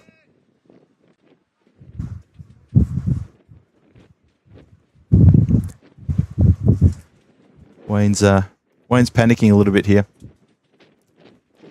Don't worry, Wayne. We know you're good for it. Oh, now Nick's bringing out all the hits. And mind you, so are the Viking Stars. Although that one isn't much of a hit. Just along the deck, just for a single, but turns the strike over. Score up now to 110. 2 to come in the over. They're still exactly where they need to be. This might be one of the, or not one of, it would be, or actually it will be a very good run chase if they can do it. One of the best we've seen on the European Cricket Network. We all know which the best one was, and that was, of course, the final in Jersey last year. And that's a good bit of teamwork there. One person kicks the ball back into play, and his backup comes in and with the pick up and throw. So nice bit of teamwork there. I think it was nicely done from the angle I had. There was no step over the line. Winds up, goes out square. Just one. So a good over there. Good over there for the Viking Stars. Score up to 112 after 6 overs. That run rate just ticks in the wrong direction for the first time for the Viking Stars, and it ticks upwards. They need to be going at 19.5 now, and their run rate drops up. It's a good over, good idea to bring in Nand at the time, and he'll bowl probably the 8th over as well. You wouldn't want to save him for too late. So I'm interested to see what Habib Khan does with his bowlers then.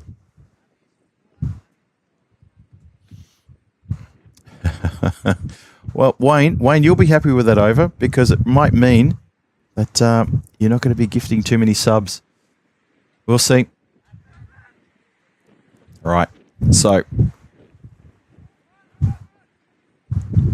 Ashraful Shuvo comes on to bowl his second. He went for 22 off his first over. Let's see if he can do better than that against the same batters as well. Clubbed along the deck. Oh, it's an important save, but it's missed.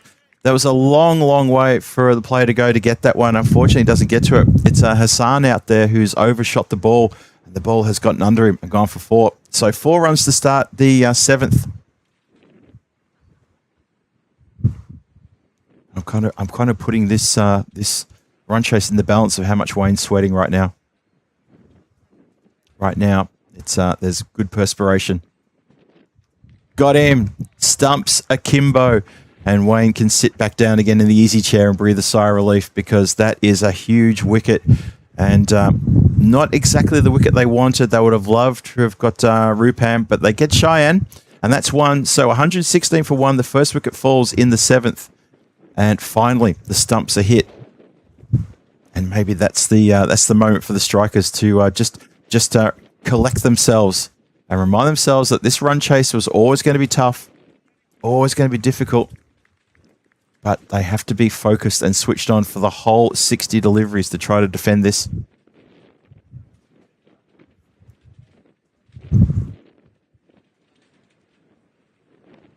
I sort of wonder, will this be it? Will this be the moment that just swings the game back? Viking Stars need to make sure that, new batters come to the crease. Chandra Park, he needs to make sure he goes right from the very start or turn the strike over. He's got to pick one or the other. Rupam is going on beautifully, but is at the non-striker's end, and he'll be... Maybe the communication was, get me on strike because I'm loving this bowler and I want to put him out of the park. Anyway, wicket's been taken. Shuvo is the wicket taker. And they're going to run. Of course, they have to. And it's going to be leg buys as it thuds into the pad. Or the umpire thinks there was an edge on that. Okay.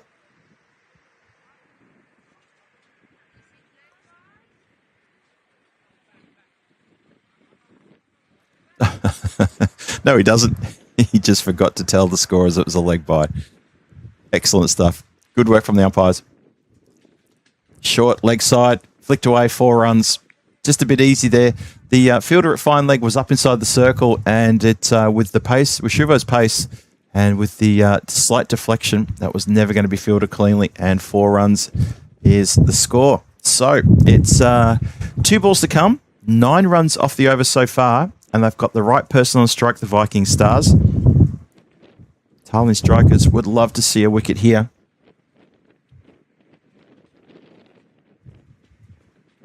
We're looking to muscle this one away somewhere, and he does. And 1 bounce, 4 runs. Towards the deep mid wicket, and it went like a rocket, and the regulation deep mid wicket field had no chance on that one.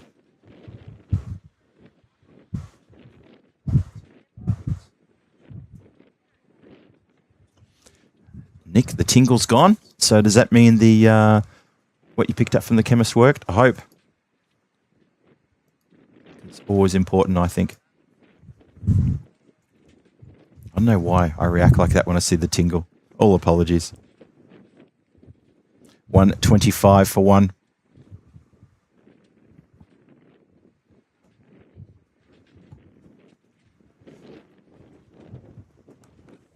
Elevates and finds the other side of the rope. Just for a second, I thought the deep square was going to come into play there. The only thing he has to do is to chase the ball as it slams into the retaining wall.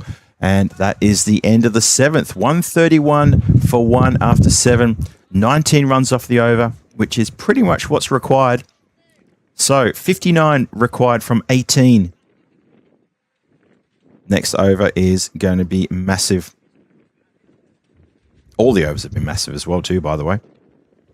John here with just a reminder that if you like what you're watching and you want to get more of European cricket into your diet throughout the year, then you should hit that subscribe button so you can see what's coming up on the network every time you log into your favorite video viewing app.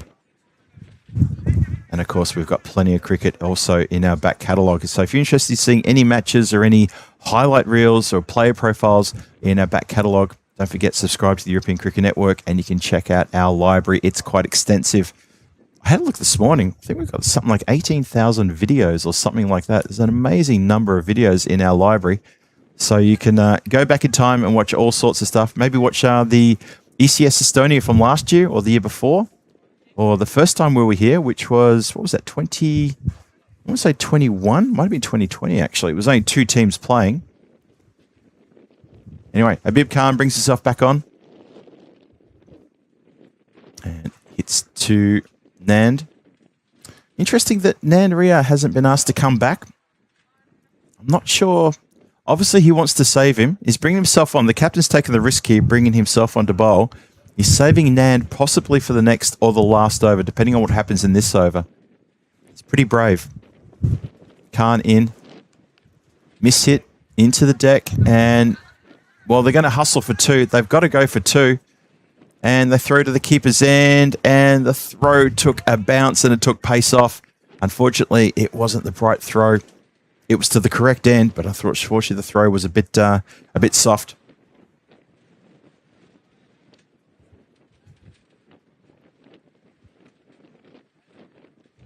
So, only 3 runs off the over so far. It's been a good one for the strikers. Need a boundary, though, the Stars. Or a wide will do as well.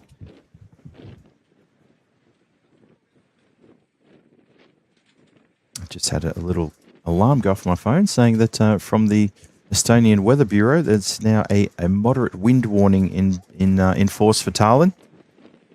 I kind of knew that, I guess, because I'm out in the open and it's very windy. Nice strike. And that has gone all the way for 6. So the wind doesn't bother that. And that is a lovely shot.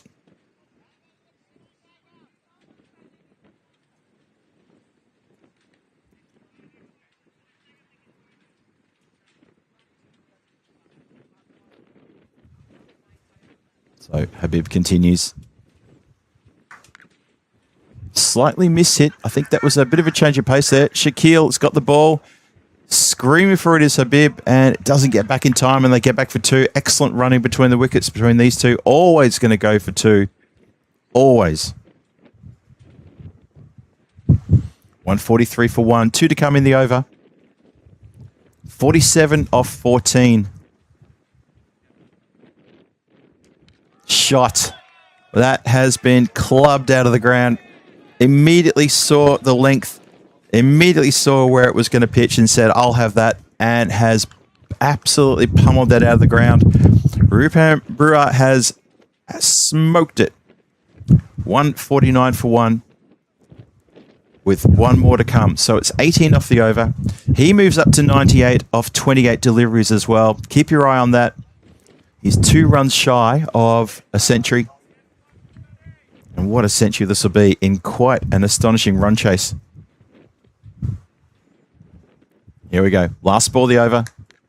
Connects, collects, and he's caught on the banjo rope. Can you believe it? Hits into the wind, and without trying to say I know something about the ground, I can tell you this. I've been saying it all morning. If you're going to hit into the wind, you will be in trouble because the air is absolutely volatile at the moment. John Gray's asking me about my diet. Nothing to do with my diet. It's simply there's so much wind around. It's gusting up to 50 kilometers an hour, and he's come undone. But what an innings.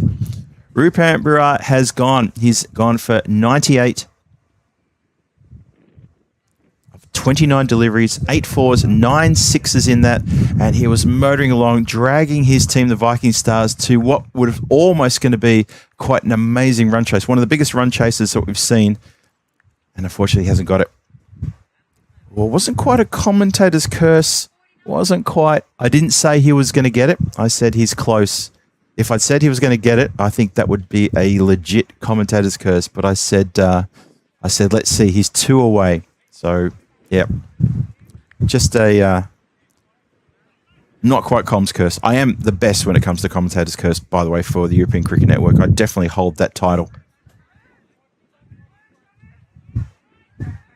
Bilal from Austria is a is a firm believer in that as well, with that howler I did with Danny Hudacek a couple of years ago, which appeared on a YouTube video of a reel of the worst commentators' curses ever, and I featured on that one. Fantastic stuff, Phil, representing ECN and Czech cricket as well.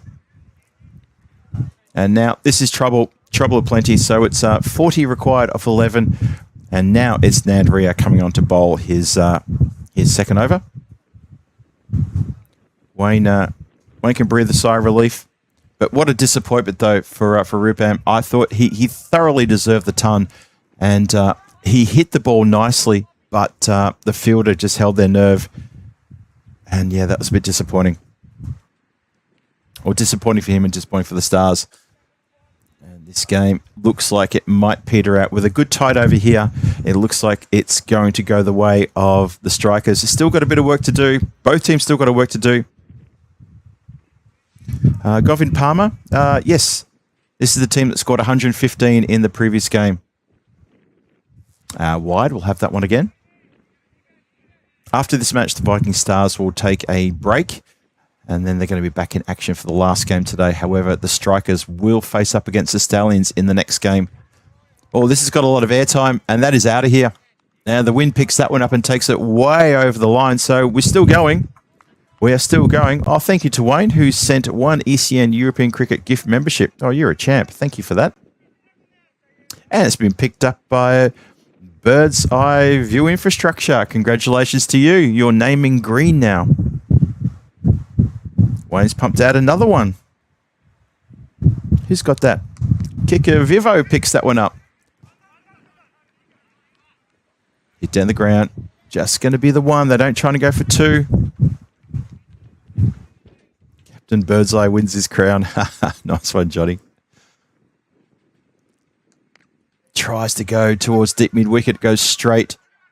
Captain Khan on the boundary line prevents it from being 2 with a very good throw that goes all the way to the keeper's end. And that is going to be the over done. A good over for the Strikers. They contain it to only 11, so it's 30 needed off the last over. And you kind of feel now that that's going to be a bit too far to go. Great work from Wayne in the chat too. Very generous of you, Wayne. You are one of our favourite supporters. Always have been.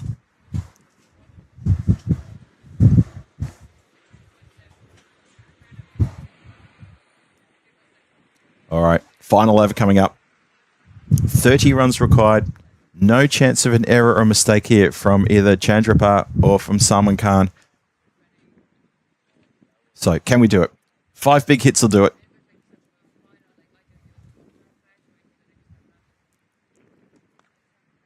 That's been hit along the ground, so just the single.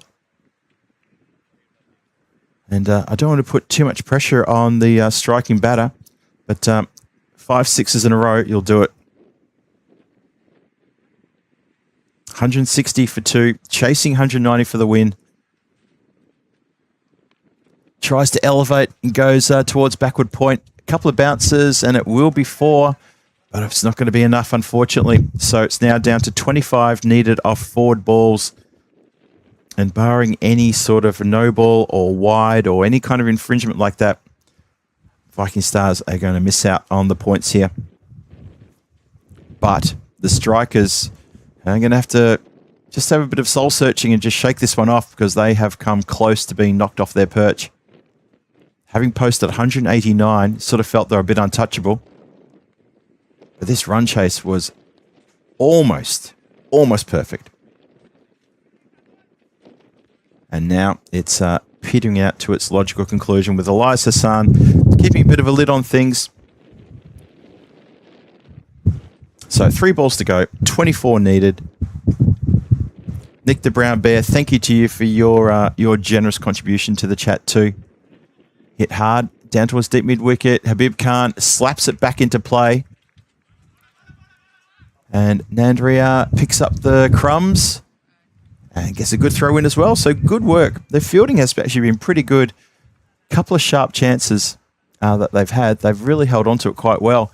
Some of the bowling just needs to be tightened up a bit for the strikers.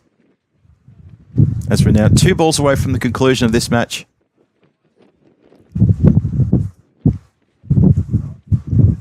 Hello to Ash, who joins us as well. Good to see you, Ash. And that is the penultimate ball of the game. Let's get now down to the final ball of the game. 9 runs off the over, needed 30, 169 for 2. It's going to be a very relieved Tallinn strikers walking off the field in a few moments' time. And it's going to be, well, a gallant in defeat Viking Stars who are also going to join them as that ball crosses the boundary rope for 4 runs to finish the game on 173 for 2.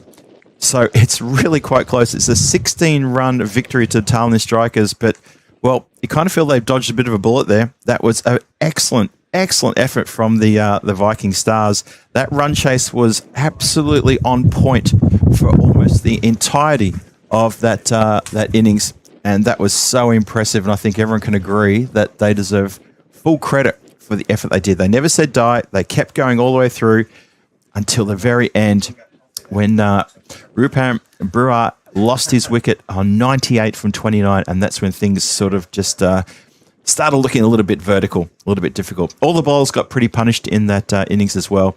Nandria was the outstanding one with the economy of just none for 22 from 2 overs. Well, give a proper shout out then to that man Rupam. Feel sorry for him for not getting the ton. Thoroughly deserved the ton, and also, to be fair, probably thoroughly deserved to be there at the end to maybe even hit the winning runs. I thought his innings was perfect, almost the perfect innings in that run chase, but it was too much in the end. And the strikers get the win by 16 runs. So thank you for sticking with us. Hope you enjoyed that. I thoroughly enjoyed it. We're going to take a short break, and we're going to be back at hour for the next match. That's match number 3 coming your way. We're going to see the strikers back in action in that game, and they're going to take on the Stallions. And this is going to be a really good ding-dong battle. I'm going to explain it to you when we come back in about, say 21 minutes time. I'll be back with a few minutes to spare, because I want to talk about the teams before we start that game, because there's a few surprises and a few ins into the Stallions that may change things up a bit. But you can join me, Phil G, here on the European Cricket Network in 20 minutes' time for that next match coming your way. Match 11 is the next game starting at 1:30. But for now, match 10 is done, and I'll see you back here shortly. You're watching the ECS Estonia 2026 edition. See you soon.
Welcome back, everybody, to the next match here on the European Cricket Network. ECS Estonia continuing on day number 3. Third match of the day coming up. It's a big match coming up for both these two teams. We're going to have the Strikers back in action, fresh off the game they've just played against the Viking Stars. And the Stallions back in action as well.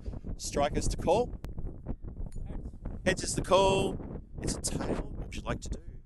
Stallions going to have a bowl first. There you go. Big game coming up on the network. I can't wait to get started. Let's get into it.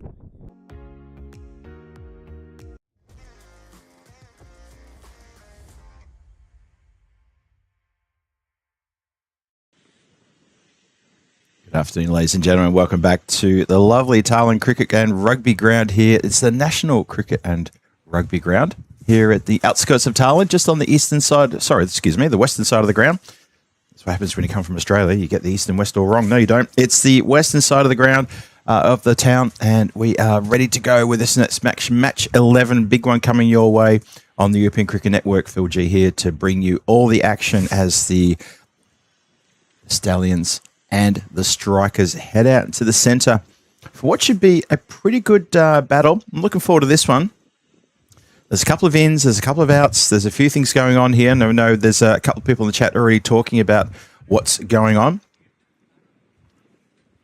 And you are indeed correct. I'm looking at Gaming with Ram, who has said, yeah, it's Sahil is named in the side. Sahil Chauhan is in the team. That's the news coming from the Strikers. They're very happy to get him into the side. So unavailable for that first match. He's available for this one. So he'll be stepping up there for the Tallinn Strikers. Shaquille is in the team as well. So both Shaquille and Sahil are in the side. And obviously we'll look forward to seeing those two in action. So what have we got coming up here? The massive match. And it is going to be Habib Khan opening the batting with Sahil Chauhan. And for anyone who's new to cricket or maybe haven't heard the news, should have mentioned this on Monday. I've sort of held it back a little bit, but Sahil Chauhan, hopefully it's a name you recognise from June 2024, when in a T20I match against Cyprus for Estonia, he scored the fastest ever century. So let's see what he can do today. Just in case you didn't know that, in case you missed it. Habib Khan starts with a shot in the air, should be taken, is dropped. Habib Khan's dropped on 0 on the first ball. Stallions are looking stunned and gets back for 2 as the bowler doesn't even try to get the ball as it's thrown back to his end. Captain Giwala is livid. This one's put up in the air, and that is a danger to the equipment. And it lands next to our camera, literally 2 meters next to the camera, and that's a big Maximo. So, yes, in case you missed it, Sahil Chauhan, he's in the side, he's at the non-striker's end, and he is the fastest century, the holder of the record of the fastest century in T20Is of 27 balls. A 27-ball century hit in a T20I by that man.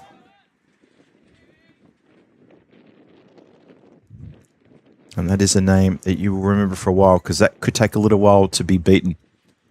A 27-ball 100. Habib Khan, he survives. He's got 9 runs to his total. But he should have been out first ball. Oh, he's gone. Can you believe? I give Sahil Chauhan a rev up, and bang, he's gone first ball. So a wicket does fall. It's a massive wicket as well. And this is quite an astonishing moment. So Sahil Chauhan, who got himself 100 on the last innings of on Monday, it wasn't necessary. It was his last innings on Monday, and for the Strikers, he got that 100, very good 100, 101 not out in the end. Fastest centurion in T20Is ever, 27-ball 100 he scored, gave him the rev up, and he's gone. He's going to be replaced by his brother Shaquille, who comes in. I'm not sure. Actually, that's not Shaquille coming to the crease. I'm not sure why they've got that. Oh, they've just changed it to Arslan. Thank you. It is indeed Arslan who's coming out. Shaquille was scheduled to come in, and he is not. So Arslan Amjad is coming in, who's also no slouch with a bat either.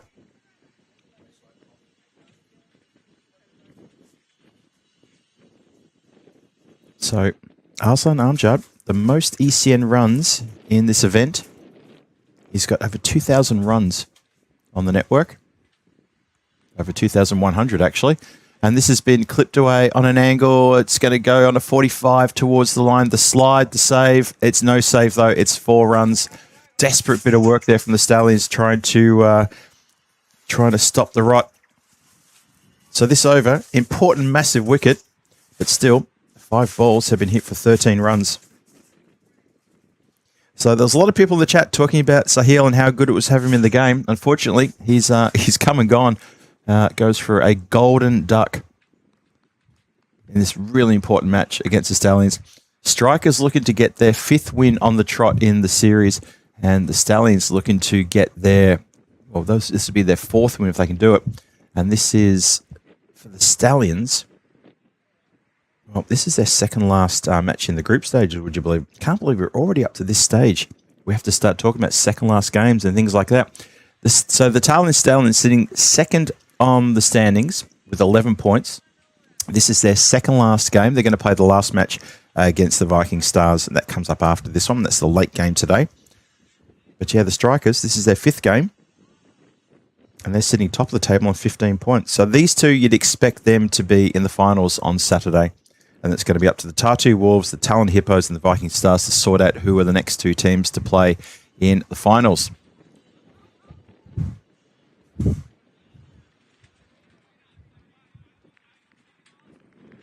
Trying to work out what the wicket was appealing for there. I think he went to claim the catch, and then he did take the bails off.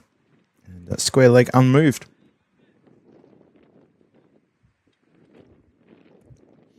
So, good little battle here between these 2 teams. The Strikers beat the Stallions on Monday. It's a pretty comprehensive win, actually. So this would be a good chance for the Stallions maybe to fight back a bit here. And, of course, the 2nd match in a row for the Strikers. As this has popped up in the air, it's going to land in the field of play, and it's not going to get to the boundary, and just the one. And you see, even players like Habib Khan can sometimes not hit it hard enough. And that's exactly what he's done. So it was 13 for 1 off the first over. And then normal service has resumed with a lovely strike for 4.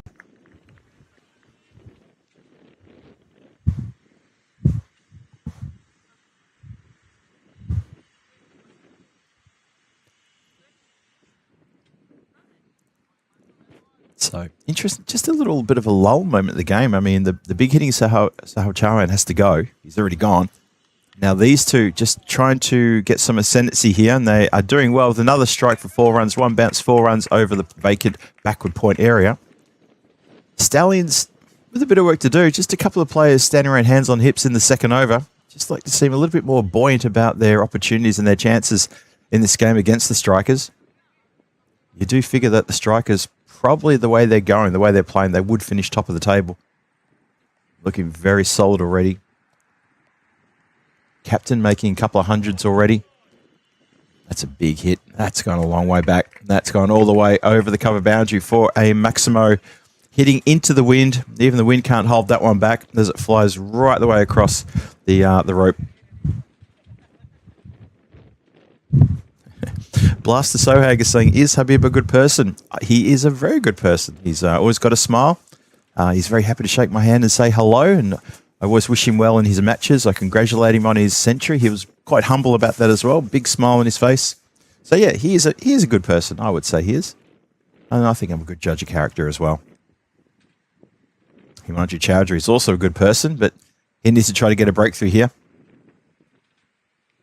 Edged. Oh, I thought it collected a bit of the bat there. Umpire's saying wide. It looked like it deviated. Maybe it deviated off the edge of the pitch or something. Interesting. But the umpires are much closer to the action than I am, so they are always correct. Doesn't matter what they do, they're always correct, the umpires. And that is another good shot down the ground. 1 bounce, 4 runs. So the boundary's continuing here. Good start here for the Strikers. And it's 2 overs gone, 33 on the board for loss of 1 wicket. Big wicket, though, it was. Sahil Chauhan goes for a first ball duck. And Pranay was very happy about that. He's got 1 for 13.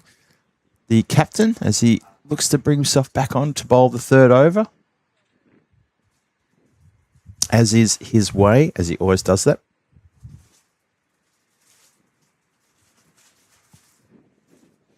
So a little bit of history to the this ECS as well. Probably should talk about is well, the Stallions are defending champions. They won the ECS last year, and the Strikers, well, he struck that one out of the ground. Speaking of Strikers, big, massive hit for 6 there over deep mid wicket.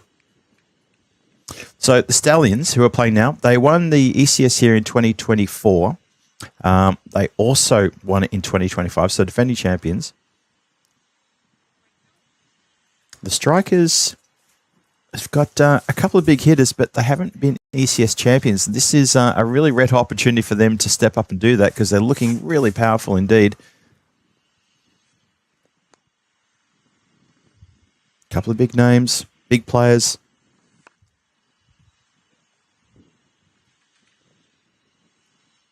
Oh, it's given it wide.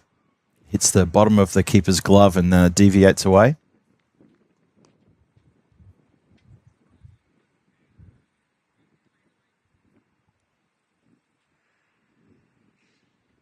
So 40 on the board.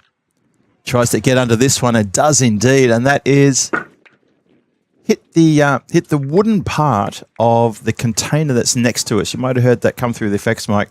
I think everyone around the ground heard that one. And umpire will probably want to check that grizzly, make sure it's still fairly round because that did hit it quite hard. Big Maximo. A lot of runs been scored here. If it's not wides, the last 8 deliveries have gone to the boundary. So real rush of blood here. Goes again, this time towards leg side. It hangs up in the air, but the wind picks it up and takes it across the line for another Maximo. Big score currently uploading once again for the Strikers. And the Stallions already just dropping their heads a little bit in the field. Maybe just have to have a bit of think about how they're bowling the ball and where it's been pitched, because they're getting absolutely monstered around the ground by Habib Khan and by Arslan Amjad, who's getting into a bit of a mood at the moment. Good to see him get a few runs. Habib Khan on the back foot this time, and that goes across the boundary rope down the ground next to our roving cameraman. Does a good job as well. And so does the ball retrievers too. Seems to be just a little bit of quiet. There's not much chat out in the centre.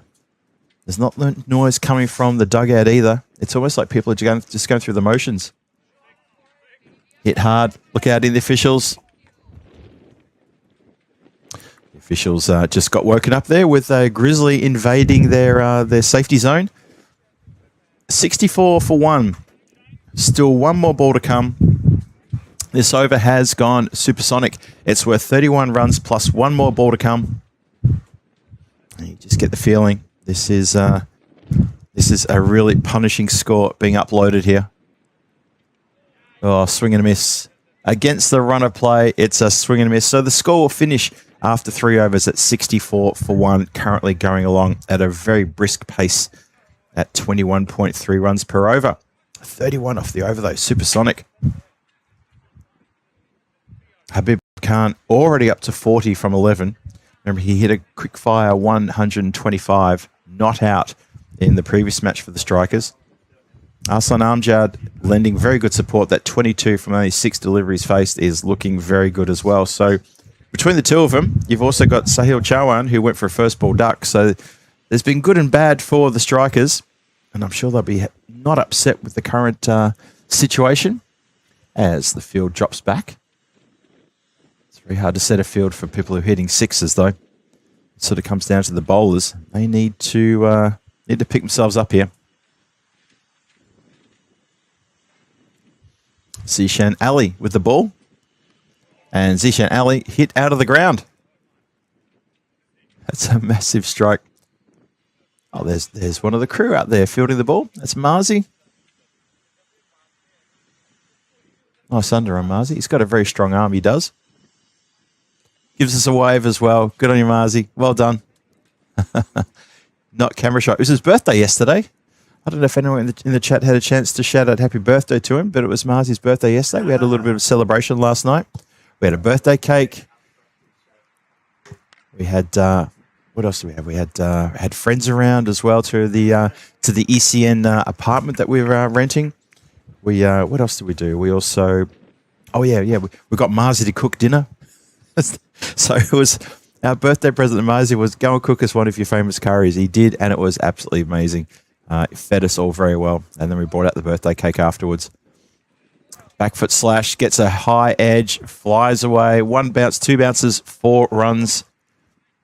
So the edges get to the boundary, the full-blooded shots get to the boundary. We have had a dot ball. I know we've had that. Oh, thank you to King Zadley in the chat, just wishing Marzi happy birthday. Good on you. Thank you. I'll pass it on to him, of course. Helix as well. Thank you. Yeah, so obviously not going to reveal his age, obviously, but it's he's out of his teens. Let me just say that. Bangs it in short and gets swatted. Just misses out on that one. Should have been a little bit more than simply just a single towards deep mid-wicket. Habib Khan gets up to 45 now. He's off strike. And Arslan Amjad, he's on 29. Looking damaging as well. 76 for 1, the score on the board. 2 to come in this 4th over. As Zishan is moving. Yep, he's moving the 3rd around to fine leg. Very fine leg inside the circle. And it's a wide ball. And hands on hips time. Interesting move to bring player at 3rd, at a fine 3rd inside the circle to fine leg, and then bowl it well outside the off stump. And a miss hit is brought there. Probably should have been a little bit better than that. But look, Zishan, he's bowled not a bad over. 13 runs from it.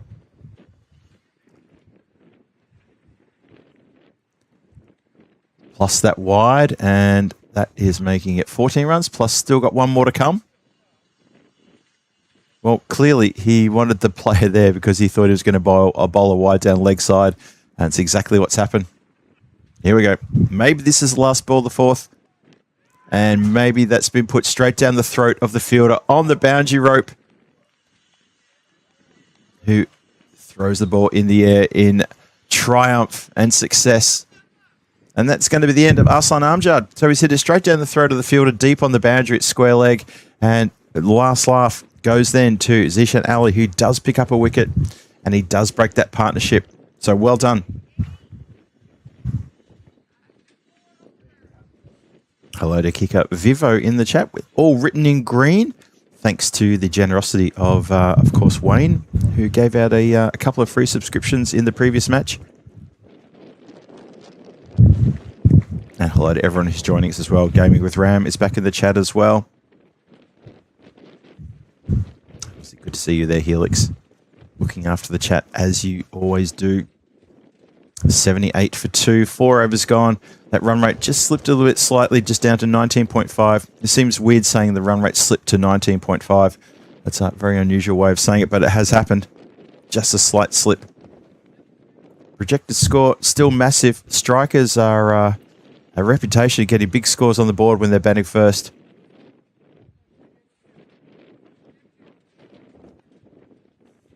So Habib Khan facing.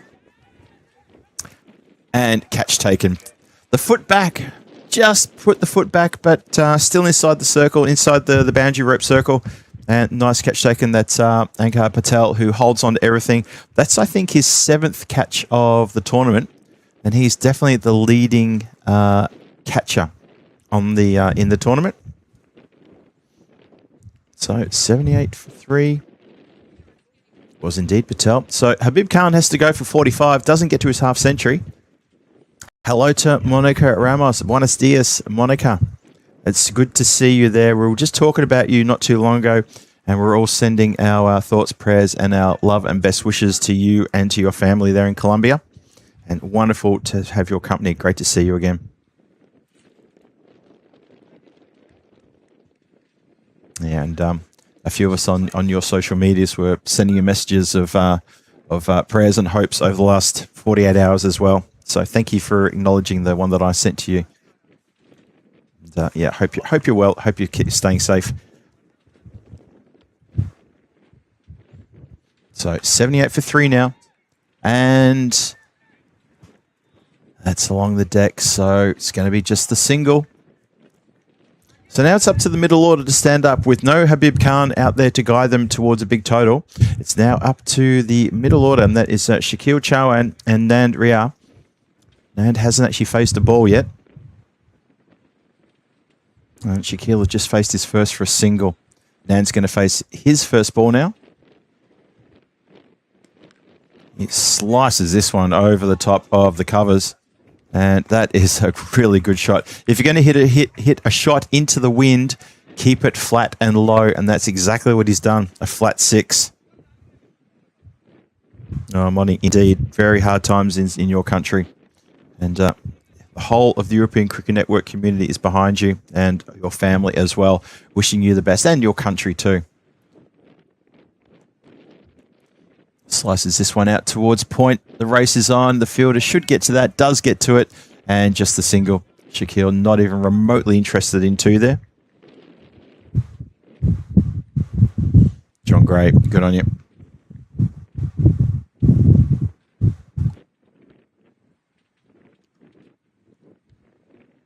Wide call there. Goes for the swing and the miss. Nothing but air. 86 for 3. Still 2 balls to come in this, the 5th. Just ticks upwards to 87 with that wide added. Gets this one. Elevates over the top of backward point. Nice shot. Opens the blade. And quite happy to guide that across the boundary line for 6 runs. Nice shot. 93 for 3. 1 to come to complete the 5th.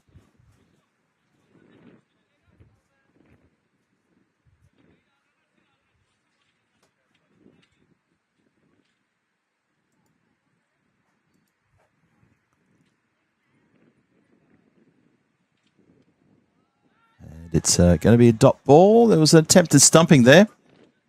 It's a wide, so we're going to keep going. Obviously, you need to find one more to try to finish the over.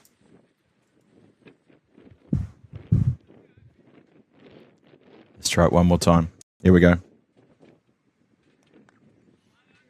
And that has been pushed into the covers. Should be just the 1 run to finish the over. So 95 for 3, 5 overs gone.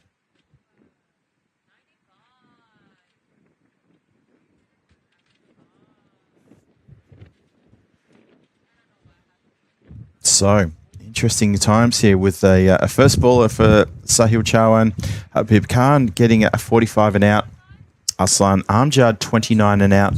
Now the middle order for the strikers to stand tall. Let's see how they go with that. Another half of the innings to come. Projected score is around about the 190. That's not a bad effort when they get to that.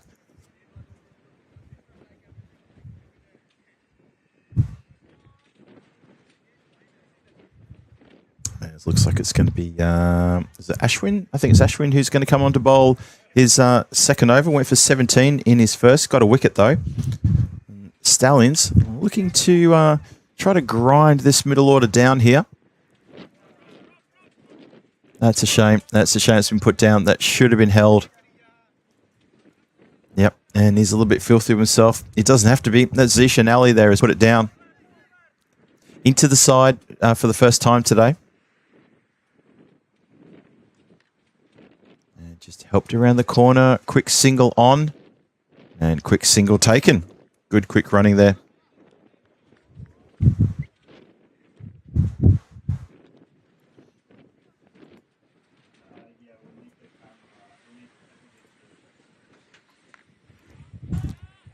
Just another single down the ground. A little bit of the sting sort of gone out of the game. Not sure why. It's still a very high-scoring game. Just get the feeling there's not a lot of chat out there. Not hearing a lot from the dugout. Not hearing a lot from the fielders. The fielders, if anything, have been very, very quiet. Sort of just missing a little bit of chat and encouragement to the bowlers and the fielders. Just seems to be a bit of a lull at the moment. Another dot ball. There you go. I've heard a bit of clapping there. That's good.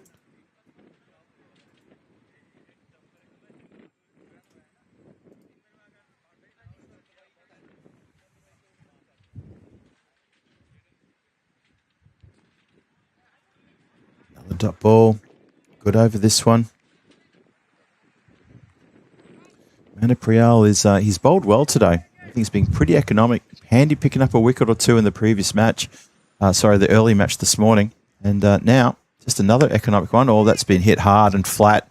And that has been taken. So that's a great catch. It was going to go like a rocket. It did go like a rocket, and it's been held beautifully there. So well done. Another wicket falls. Strikers, well, they're going to be tested here because that's the 4th wicket down. And that is not a problem. 6 overs gone, but the run rate has skipped downwards from 21 all the way now down to 16.3. So that's a bit of an issue there. And it's good to see everyone in the chat getting behind Monica here and sending all your best wishes to her.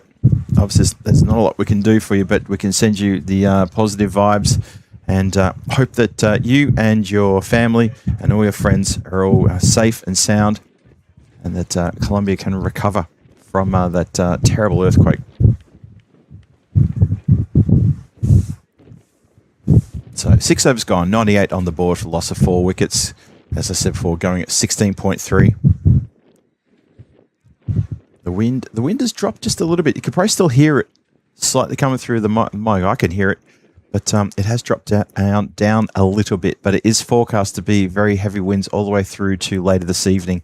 I think the moderate wind warning was in force until 9 o'clock this evening.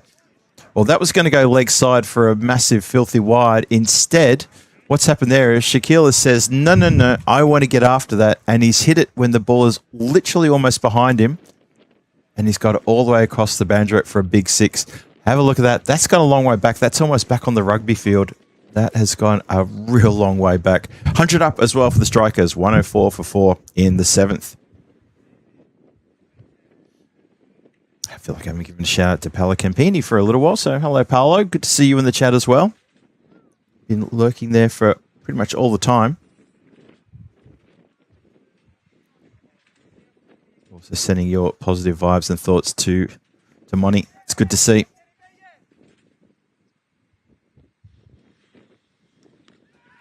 Shouts of catch. Desperate shouts of catch. Desperate attempt in the covers to dive on that one and misses it, and it goes for 4. And Zishan Ali getting after him a little bit here in this over with a 6, a 4. So he's getting a little bit frustrated. You can tell he's a little bit unhappy with the way things are going, as the strikers are enjoying his bowling, and that's another boundary off his bowling as well. So he was into the team for the first time today, haven't had a chance to call his name at all. So he finally gets into the team. He has been unavailable. Hopefully he'll be available for maybe the rest of the tournament for the Stallions. But he's gone for 14 off the overs so far. And that's slightly mishit.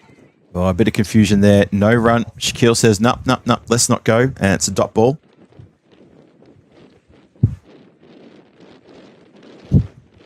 Zati asking a good question there, Zahid. Very good question. I don't know is the answer from me. It's going to change now and come around the wicket. Well, it brings a miss hit, and it's getting through the infield, but not through the boundary rider at deep mid wicket. Just the single.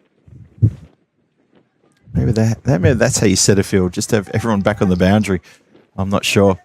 But that previous delivery that made you type that comment, yeah, that was not great.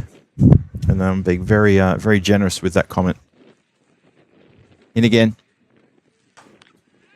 Hit straight down towards us. Shouts a catch. It's going to be 6, and it slams into the... There it goes. Slams into the shed. I think we're going to go with the shed. The comms and production shed. Hope that hasn't gone under. Did it go under? Oh no, there it is. It's come back.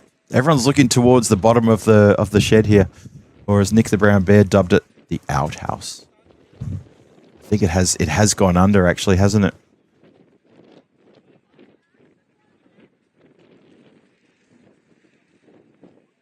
Confirmed, it has gone under the shed. So I'm sitting on top of the grizzly here now. Or I'm standing actually on top of the grizzly. Well, both Kenneth and I are on top of the grizzly. It's under us somewhere, so there may be a little bit of funny noise coming through the effects mic as some people are using big poles to try to get the grizzly out from under there. And it may have been successful as well. I think Marzi may have done that. Well done, you. I probably would have given up, but there you go. That's why I'm not PM. And he is. 119 for 4, 7 overs gone. Projected score still at the 170, which is absolutely a mammoth task for the Stallions. That's been whipped away despite close attention from backward square leg, who can't get a mitt on that one. If he might have had taken the fingers with him. It's gone a long way back. The cell. Oh, Zahid, call it the cell. Well, if anyone's going to come up with that title for this unit, it would have been you, and calling it the cell. So thank you for that. That's a very Zahid from San Francisco thought comment there. Love it. Oh boy.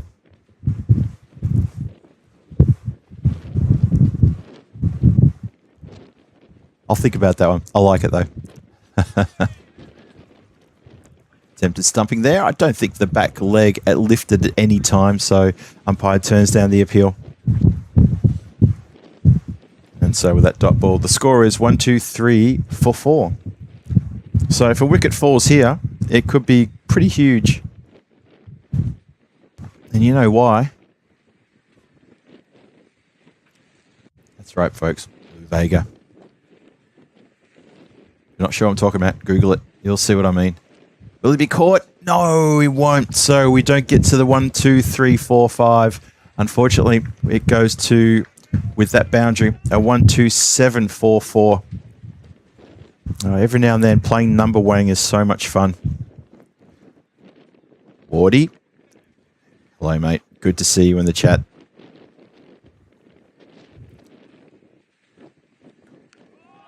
Oh, there you go. There's a bit of noise from the dugout. Everyone enjoyed that one. That's been absolutely monstered. Wow, that was a big shot. Score goes to 133 4-4. Still 2 balls to come in the over. And Manu Prial, who bowled pretty economically in this first over, has slightly sort of fallen afoul here now. He's in a world of hurt.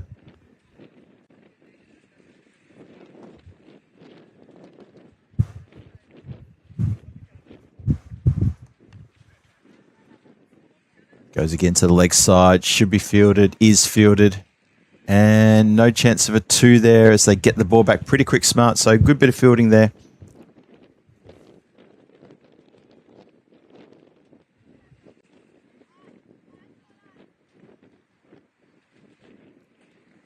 Johnny's saying he's going to wait a few seconds. Okay, I might have missed that the reference there. Okay, end of the over though. So 8 overs gone, 134 for 4. Kush B saying Shaquille drop is costing the Stallions big time. Yeah, well, the Stallions, they dropped Habib Khan on 0, and he went on to make 45 of 14 deliveries. They dropped Shaquille as well. He's kicking on nicely now, and he's up to 40. So, yeah, Stallions got to hold those catches, and the whole game can change very quickly when you hold those catches. So it's quite a fair comment there from Kush B3.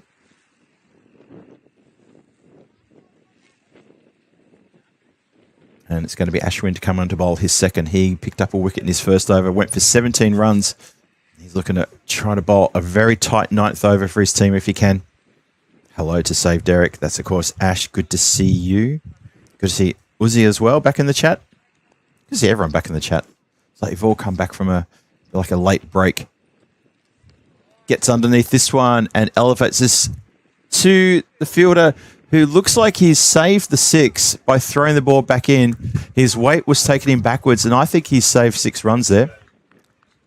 So they go for 1. The batter's turned to the umpire, and he's saying, well, come on, wasn't his foot on the rope? So technically he saved 5 runs to be perfectly correct, and that is correct. That is a great bit of work, and they only run 1. Shouts a catch, and Chowdhury almost has a collision. Oh, that was close. It smacks him on the hand, the ball does.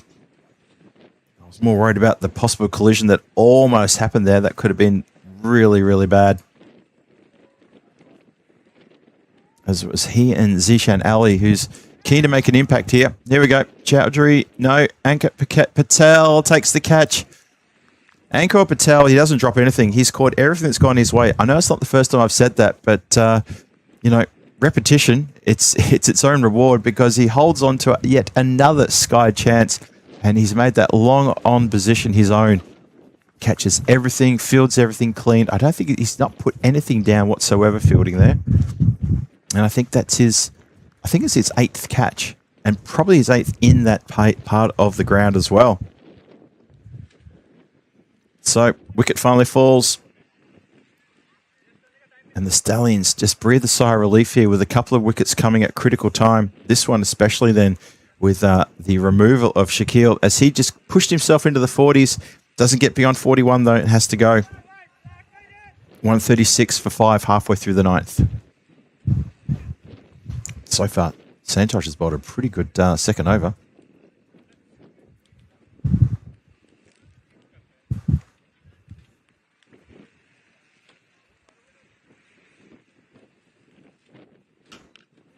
Sounded good, looked good, and out of the park. That is as agricultural as you'll get, but it's also beautifully middled as well, straight towards deep mid-wicket, and then some big 6 there. 142, 5 wickets gone, 8 legal deliveries still to be bowled. And poor Ashwin Santosh, just so I gave him a rev up for having a good over. 2 runs from it from the first 2 balls, then a wicket. 4th ball hit for 6. Where's this one going to go? Tried the same thing and didn't realise it was going to be a quicker ball until it was already past the blade. The swinging blade doesn't hit anything, unfortunately, for him. That's Shuvo, who's the new bat at the crease. Ashwin, he'll be happy about that. 142 for 5. Last ball of the 9th coming up.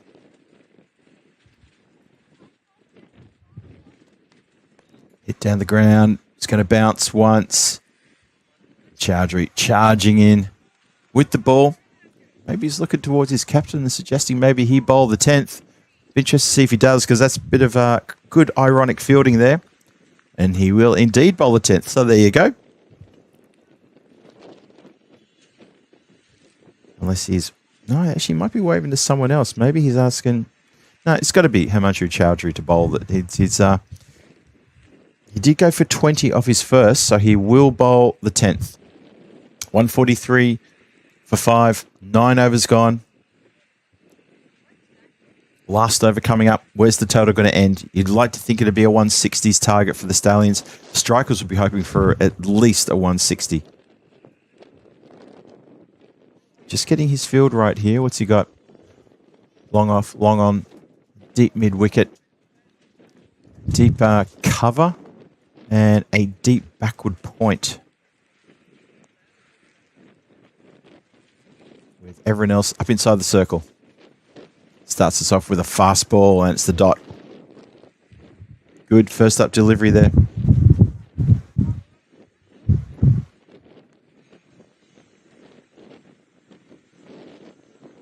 Oh, chops down on this one. Good over so far. 2 dots. Now there's a bit of noise coming from the Stallions. A couple of players giving generous a little applause and a couple of little shouts as well. 4 balls to come. Well, that one's been crunched out of the ground. So there you go. It had to come eventually. 2 dots and then a big hit for Maximo. 149 for 5. 3 balls to come. Stallions will be chasing something probably in the 150s, maybe a 160 if they can hit the boundary again. Shuvo is on strike. See if he can middle the next one. Oh, it's pushed it too wide. I think Chowdhury knew that too. Tried to put a bit of extra pepper on that delivery and just infringed the line.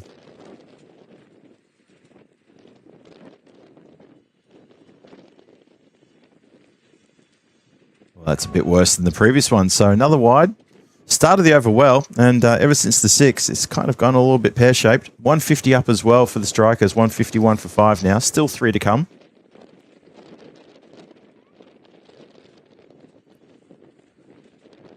Oh, dodgy bottom edge. Could have gone anywhere. Almost cannons into the stumps. Has it got legs to get to the boundary?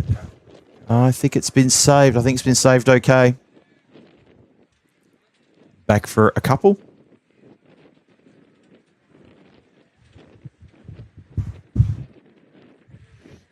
And now, looks like Elias Hassan has got a shoelace-related injury at the non-striker's end. Don't you just love it when you got Velcro? All right. Set to go. 2 to come. 153 for 5, plus these next 2 deliveries. Tries to bang it in short. Just edged away towards the offside. Single only. Clever bowling. 11 runs off the over so far, plus this next last delivery coming up.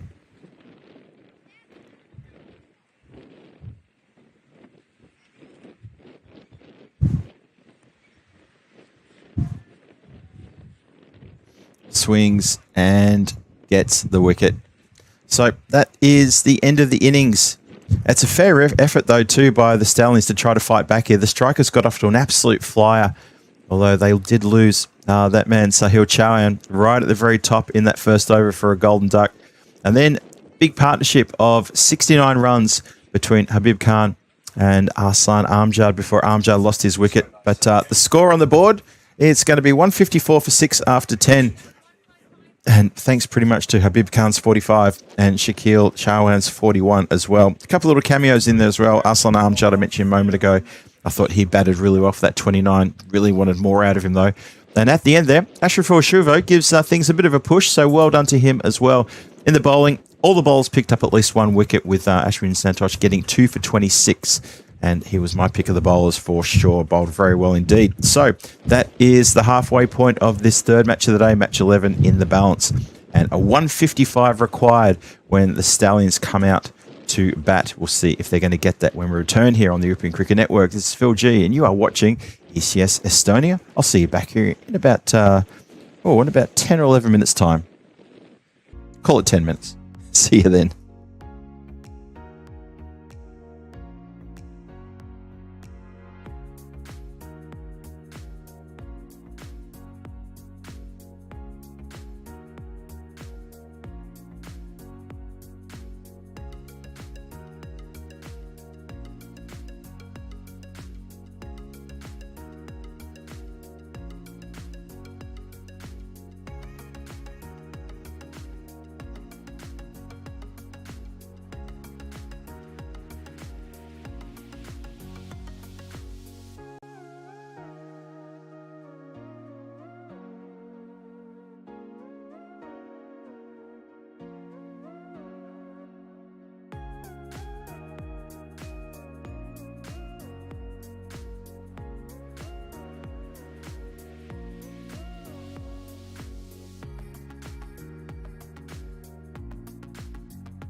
Welcome back to the Run Chase, ladies and gentlemen. We are moments away from kicking things off here with a big chase coming their way.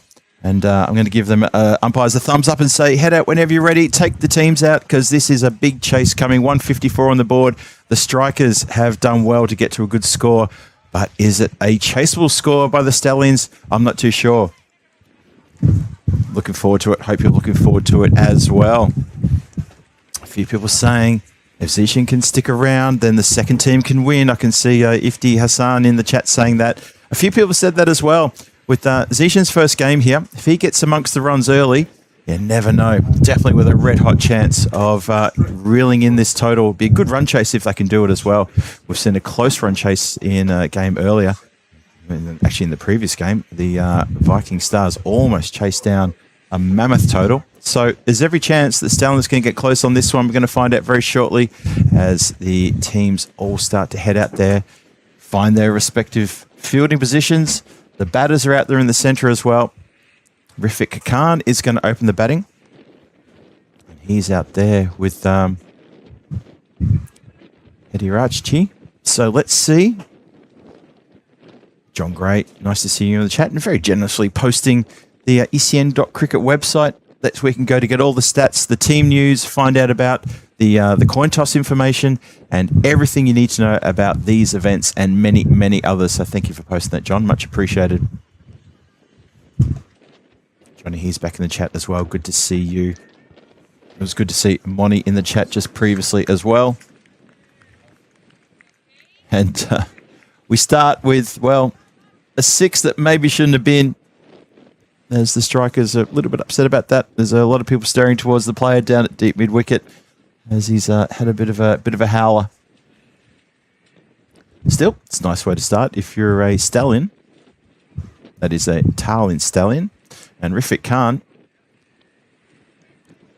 I guess with Rifik, you probably from what I've seen so far, I have to say he's just a nervous starter. Once he's off 0, he's okay. But while he's on 0, just slightly nervy.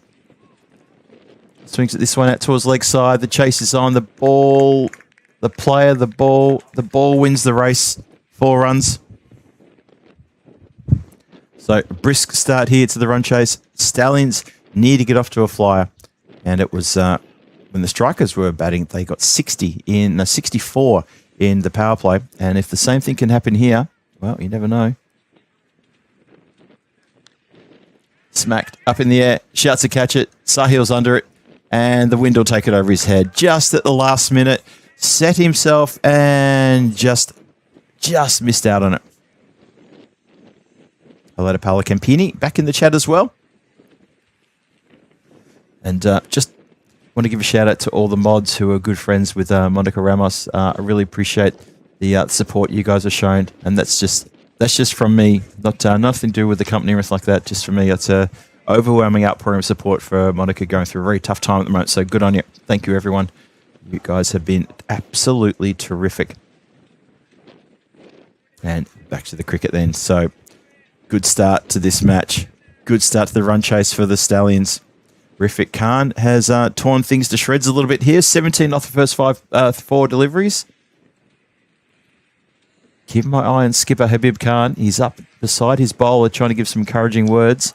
This one's been pepped up in the air, and it's coming down just over the head. Oh, I'll tell you what, Nand was in with a chance to catch that one, and it just went over his head. Again, it's the wind. It causes so many issues. And it's blustering quite nicely indeed. When I say quite nicely, it's getting up to almost 50 kilometres per hour at times with these wind gusts. Bowler in again. Last ball of the over. It will come up after this one, maybe, as it's a wide plus an additional one.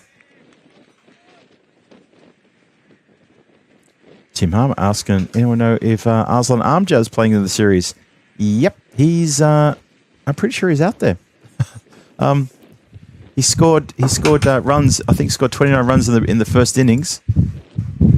He scored 29 off 10 in the first innings, so he's definitely out there. We're with the big number 9 on his back. I'll try and find him for you, Tim, but he's definitely out there in the field.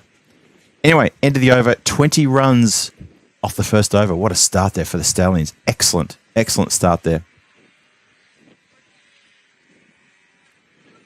Rajib Khan also chimes in, says Arslan Amjad, 29 runs. So thank you for that, Rajib. You've been keeping close tabs on that as well. Wayne having a bit of a laugh. I do share that. So 20 for no loss after the first over. 135 runs still required. Rafik Khan with 17 off that first over. Mukti, he's just got the single. And the strikers are... A lot of conversations going with the strikers here. And they're taking a little bit of a while to start this next one. And finally, it is going to indeed be Shakil Chowan, who's got the ball. He was a bit loose with the bowling in the previous match. Let's see how he goes here. Oh, there you go. That's going to be a no ball. That's about as loose as it gets. I'll just say it again. It is quite difficult conditions out there at the moment. It's not just the wind. It's also the fact that the cloud cover has come over. So it's a little bit glary now with this light cloud overhead. It's cold. It is windy. Everyone's been just slightly fish and chip sort of stuff. Everyone's been battered. And yeah, you can even see Shakil bowls a no ball, and then he has a bit of a looser moment with his arms flailing around. So yeah, a few people just struggling out there at the moment. So anyway, Tim, hope we cover that off for you, that Aslan is definitely playing. Lofted and out towards the dugout area. Everyone scampers out of the way. And that finds the boundary rope, and then some for a big 6. So currently the run rate's completely in hand here. In fact, they've got the required run rate down, really appreciably down now. It's down to 14.3. This time goes towards the backward point area. It's going to land safe. Turn and coming back for 2. Slight hesitation on the turn for 2. But it was always on. Good running. Good start to the chase here. 33 for no loss. And we're only halfway through the second over. So it's 122 required from 51. But so far, the run chase is going along well. Yeah, if Riffick can play for a couple of overs and do things like that, then the Stallions could get a surprise win over the Strikers. And that is a nice lofted shot for another 6 runs. I was saying before about something to note that the Stallions won the ECS here in 2024. And then they defended it in 2025. So the Stallions are... it was a bit of a shock when they lost their first 2 games on Monday. The first 2 games were defeats. They came back yesterday with 3 wins. I'll follow it with a wide ball there. So it's been a funny old time for the Stallions in this competition.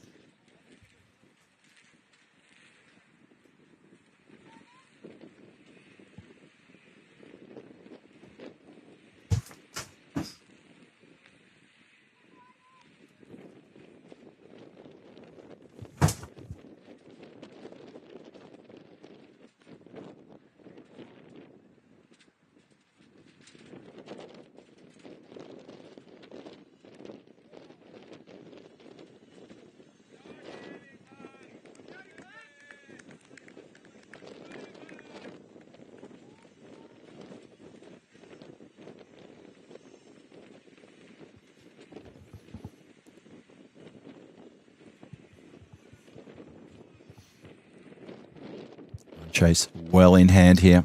Shakil comes in to bowl his next. He's gone for 27 and plus 1 more makes it a nice 28. So magical over and a big over.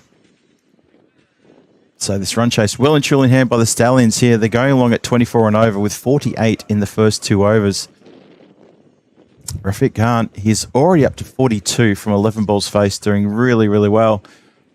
The support from Maguthu, well, he just has to run when he's told to. And that is... Well, he's going to farm the strike as well. So that's pretty clever play. A couple of wide deliveries, a few no balls. But 28 runs off the over is, yeah, it's pretty damaging stuff.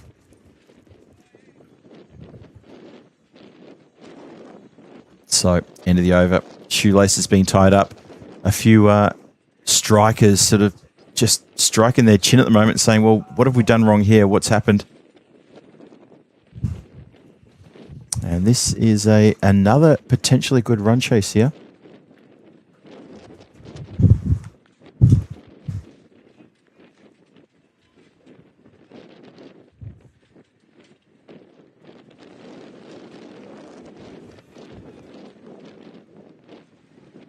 So we start the third with a smack towards the offside boundary. Hesitation on the second run. Oh, could have been big trouble. Wasn't taken cleanly by the keeper. In the end, good pressure. Really good pressure. Hello there to Christopher Ward. So 50 up as well. 50 for no loss after 13 legal deliveries. Let's see if Habib can really put the shutters on here and just try to do something. He doesn't want to use his most economical bowler, Nand Ria. Wants to hold him back until the second half of the innings. He did that pretty well in the previous match. Wow, that's a excellent hook shot. Bangs it in short and got the treatment. And if you're the batter worth any of your salt, you will just simply look back down the pitch and say, yep, that's how it feels. To a man who he himself plays an amazingly quick hook shot there. That is quite something. Riffick is on fire here. He's brought up his 50 as well off just 13 deliveries, 6 sixes and 2 boundaries as well. And he has muscled things along. Got his team, the Stallions, into a terrific position. Just got to keep muscling along.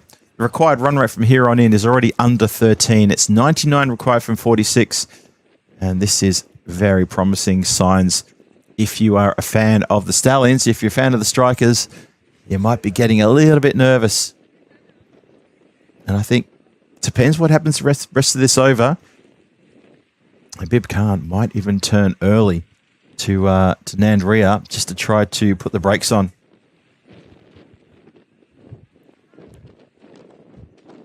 Helix says smush. It was smushed, wasn't it? A proper smush. And you've spelt smush correctly. Thank you, Helix. Thank you very much for that. All right.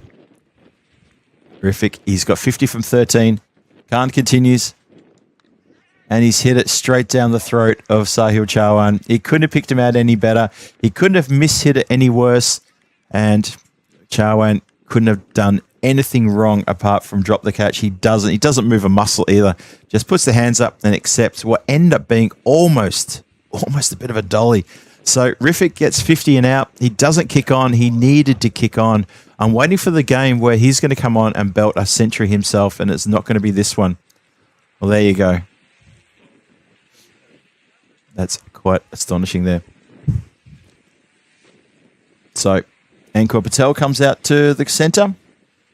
He didn't have a great game earlier with the bat, that is. He scored a handful of runs, so run scorer yesterday was Ankur Patel. Let's see if he can turn that fortune around and maybe try to command this chase, because with Riffick gone, who is going to lead the charge on this run chase? That's the big question. Nice one, Wayne. I love your quick Yorker. The only way to get Riffick, cramp him up and get him caught out. It was quite an incredible catch at a regulation mid-off as well. What a way for a batter who had scored 50 off 13 balls. What a way to get out. It was quite weird. Just a complete lapse of concentration there, I guess.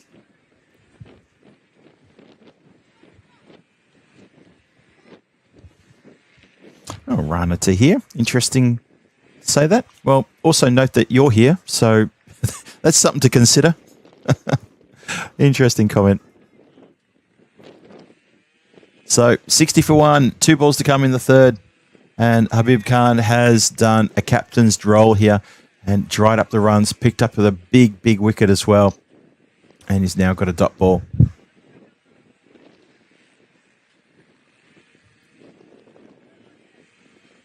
So last ball of the third coming up, 60 on the board. Edged, flies away. Couple of bounces, 4 runs.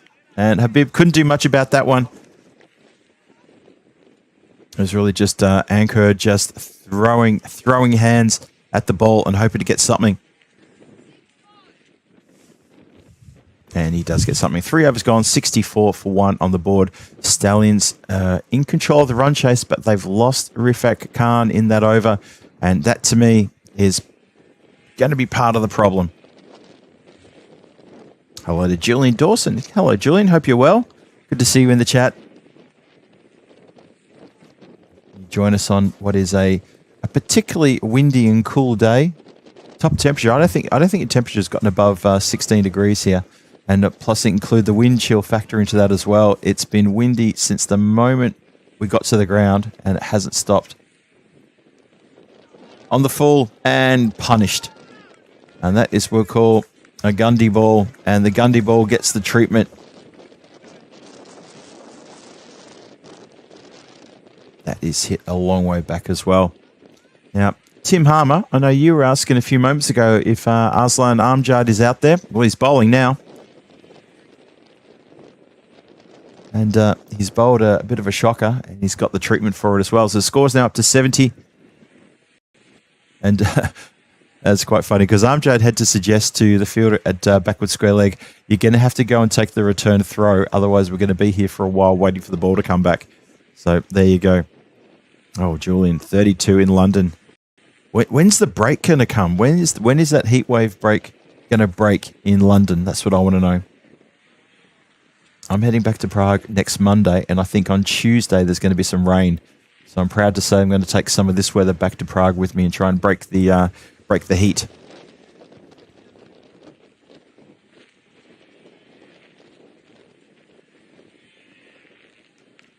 Popped up in the air. Sahil Chowdhury. No. Sahil watches it go over his head. And that is gone for 6 runs. It's great dedication and focus from our roving cameraman down there. I'd hate to see him sort of just lose track of it and get stuck there.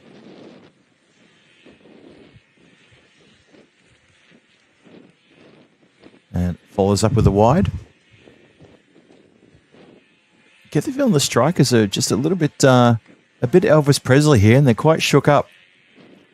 Well, except for this man, Habib Khan, the captain. He seems to be okay, but I was talking with a couple of the officials just during the break, and they were saying that they also felt that the first innings was a little bit flat, and the Stallion fielders were really fielding the cold, and they were not happy, and it was just a difficult conditions out there, and it's the same now again for the strikers. They just seem to be completely out of sorts. Well, I can see what he's trying to do, although I'm not sure why he's trying to do that to that ball. Looking to paddle it around the corner towards fine leg. There is a fine leg, or sort of on a 45, almost sort of halfway between fine leg and backward square leg. When you can also do that, though, and muscle it out of the ground. Picks it up on the full and goes bang. Good shot. There's also gaps, though, over the top of the on the offside behind the keeper. So you've got third, and there was also a fielder at backward point, but inside the circle. And now captain's having a chat with his bowler, and he's trying to explain to him, this is why we don't want to hit over there. Literally gesturing towards deep mid-wicket and saying to him, I don't want it over there. Ooh, Julian Dawson explaining that tomorrow's going to be 37 in London. My goodness.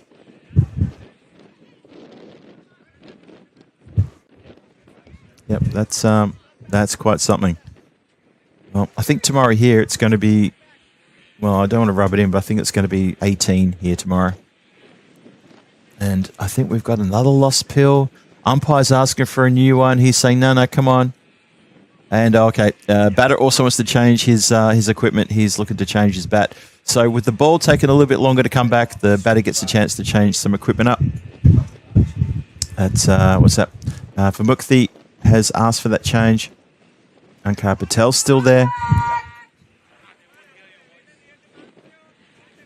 There's someone yelling in the background. Not sure what that was.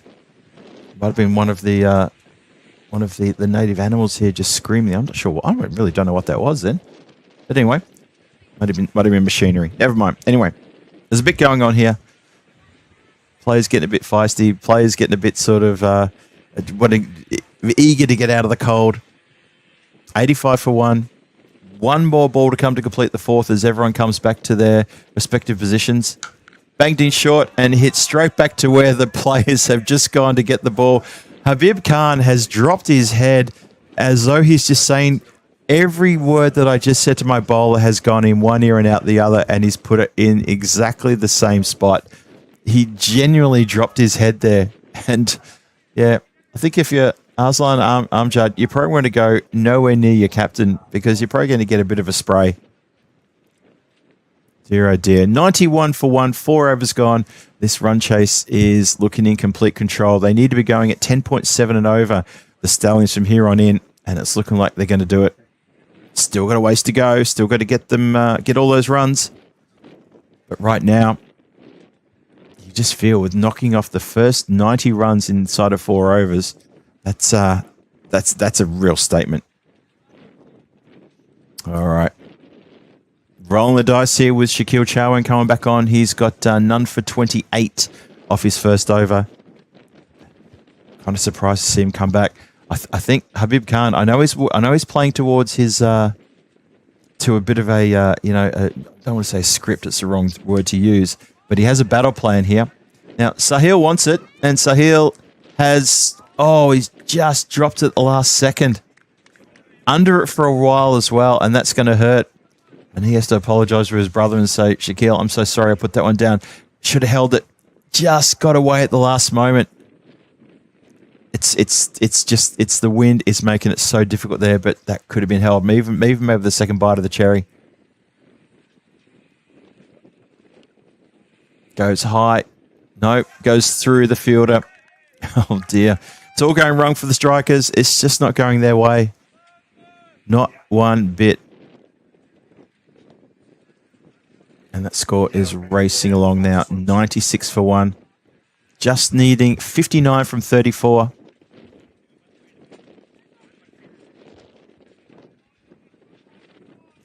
A couple of pretty nasty wind gusts here. John Gray saying the wind took that one. I think that's exactly what happened. There was a bit of a gust just then. And it is going left to right as you look down the screen. Although the vision that everyone has is slightly on a bit of an angle. But yeah, it is pretty much going, as I'm looking straight down the pitch from my vantage point, it is going left to right quite ferociously.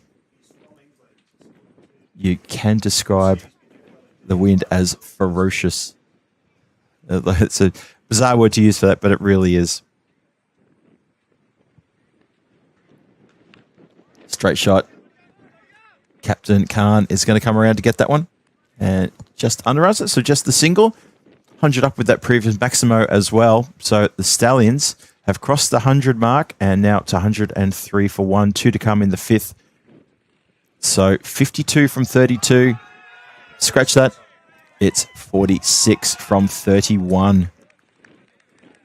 Oh boy, I tell you what, there's a lot going on out there, and I'm looking towards the area behind long on, behind deep mid wicket. If anyone's got their car parked there, you might want to move it. I've got a funny feeling the ECN car might be parked there as well. It's gone a long way back. And then, as we saw in the last innings, the road not too far behind that either. Well, these two have come together with the score on 56, and they have absolutely muscled the score along. I said that be interested to see if they can continue the same ferocity that we saw from Rifak, and they've done that, and they are continuing to push the ball around with ease, absolute ease at the moment. So 5 overs going to be gone now at the end of that over. It is 5 gone, 110 for 1 on the board. These two came together to score on 56. So this is an excellent, excellent partnership of, 54 runs in pretty quick time as well. Well, 56 runs in the first 2.5 overs and 54 runs in the next 2.5 overs. And that's why things are happening out there. John Gray suggesting that Shakil is already in the naughty 40s. He is indeed. Monty joins us as well. Hello to you, Monty. Yeah, the bowler did deserve a 50. I'm not sure about some of those deliveries. Just in the wrong spot. Now they bring on Nandria, and he bowls a full toss bunger straight up. And can you believe it? He's hit it straight to... Well, it's gotten through.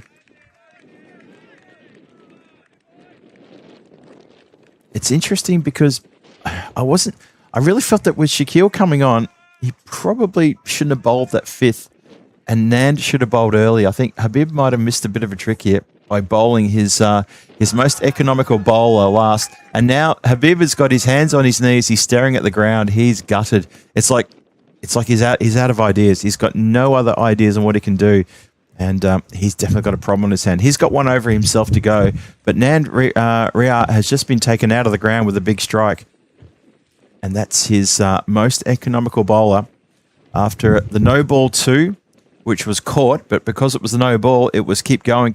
And they end up running 2 just because the fielder sort of held on to it a moment thinking he'd held the catch. Well, he had held the catch, but the catch doesn't count when it's a no ball. And I think he missed the call from the umpires. Cut away nicely as well. They want to... No, they're not going to take 2. Both agree that 2's not on the cards. What a good run chase this is. Excellent run chase. They seem to have it in all control, these two now, after a great start with Rifat Khan getting a 50 off 13 balls. And now these two have settled into a nice little rhythm. And leaving the wide balls alone even as well. How's that for confidence? 4 required off 28. It's going very well for them.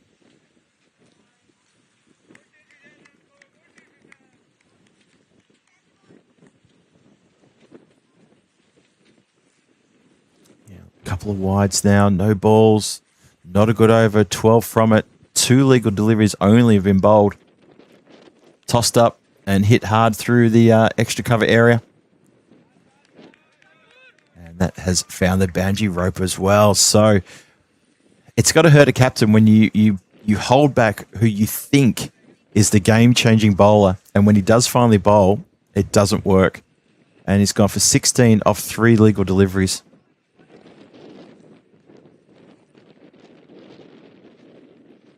Tossed up, picked up, and well, Habib was thinking about the catch, took the cap off.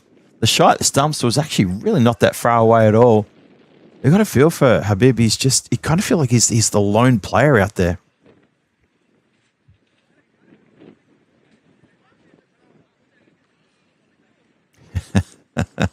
Saw that comment from you, Wayne. No, it's okay. I know Monty's in Darwin, although I find Darwin funny in itself for many reasons. A lot of characters up there.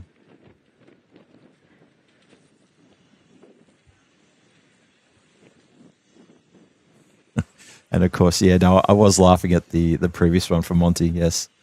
Obviously, that's a good reference. And what a great series we had there in Hornchurch last week. I'm sure we all enjoyed that. And Rico Full enjoying some time off after doing a sensational bit of heavy lifting there in Hornchurch. Obviously, that takes us back a couple of years, doesn't it, Wayne? I've got a massive grin on my face as I'm saying that too, by the way. If you know, you know. 128 for 1. Getting to the end of the 6th now. 27 required from 25. That's all. Just 27 runs more required. This has been a terrific chase. Still got to finish it, of course. Sorry, it just ticks up to 130. I'm a bit ahead of the scorers there with the 2 wides. 130 for 1. 25 off 25. It's at even parity. Nice one, Wayne. Got a great memory. And maybe a memory for the wrong reasons for those things, because I know that you, me, and Corey, and probably half the people watching were all on the same page on that that particular moment. So, 131 for 1, and it's 6 overs gone. 24 from 24 is what's being asked here, and expect the Stallions with these 2 batters in complete control and the centre there to bring it home. Vimukthi is on 33 from 13. Angkor, he's got 36 from 11. Both hitting the ball strongly. Both in complete control of this innings. And the strikers have just been found out here a little bit. It also proves that they're human. Swings hard at this one. Gets a lot of airtime. Also hitting into the wind, so it drops short of the player running in. Gets a quick throw back. A bit of luck there running with the Stallions. Also remember, the Stallions are the defending champions. They also won in 2024 as well. So I think we're all sort of like watching the strikers on Monday and earlier today thinking, well, how powerful are the strikers? And almost forgot about the fact that the Stallions have got a fair bit as well. Reigning champions, defending champions from 2 years running. Popped up in the air. Chance is this time held.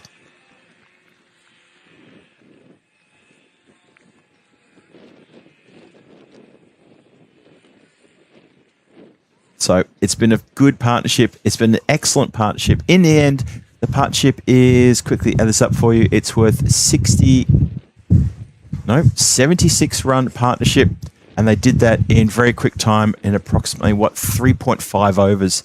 And that's why the current run rate is still over 20. It's been over 20 since the very start. And honestly, Angkor deserves a big round of applause. The dugout's given a big cheer as he comes off. And he and Rifik and Vermukthi have got their team to within touching distance of a pretty good win over the Strikers. Still got to finish it off. So the Strikers are still in with a chance here to try and take it deep into the 10th. 23 needed off 22. Captain Habib continues the attack. If they could do this just by pushing the ball around for singles and the occasional boundary, it shouldn't be too difficult for them to get this one, but you still got to get the runs.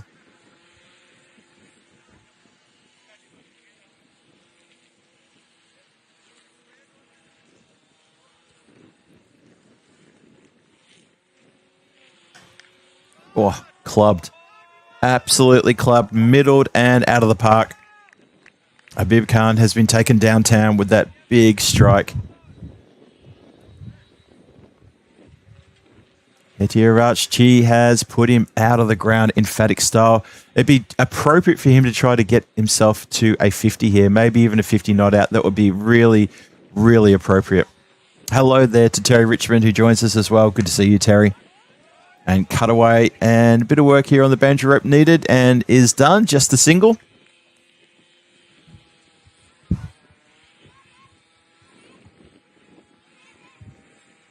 So score gets up to 140 for 2 now. One more to come to complete the 7th. 15 required off 19. Just 15 required. Well, goes to play that with soft hands. Does Zishan Ali? This is Zishan's first game in this ECS, and in the bowling department, he did pick up a wicket, I think. Let me just click back and let you know. Did he get a wicket? He got a 1 for 35, which was pretty important. Missed out on doing much else in the field. He was a bit upset about the second over. I know he got torn a bit in the second over with a number of boundaries hit off him. So he's got a chance here to help the Stallions over the line in this run chase. Let's see if he can do this. So it's 15 off 18. That's pretty much what's required here. That's a Gundy ball. That is a bit of a shocker. It's a bit of a howler, and it gets the treatment it deserved. Just simply not a good ball. Tried to bang it in short, did Sahil, and he did, but it was always going down leg side. It got up about elbow height, and it's been hooked around the corner and gone all the way. People asking about when the next game's coming. The last game of today will be match number 12. That's the 4th match of the day, starting at hour.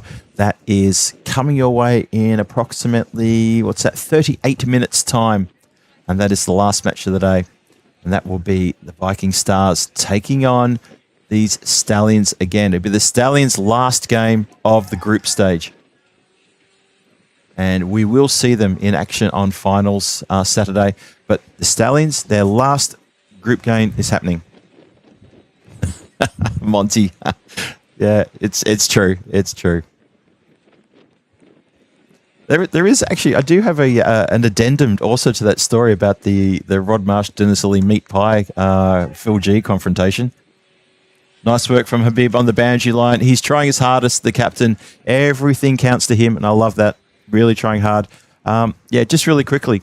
Nothing to. It's kind of an addendum, but it's actually nothing to do with cricket. It's more to do with pies.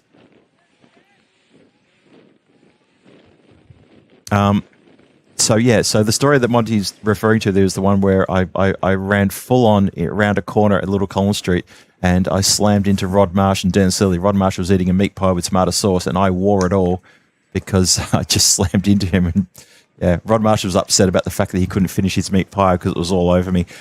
Just about the pie, I actually almost ran into Jeffrey Rush in the car park behind the Rivoli Theatre in Camberwell and in the inner suburbs of Melbourne, and he was also eating a meat pie with sauce.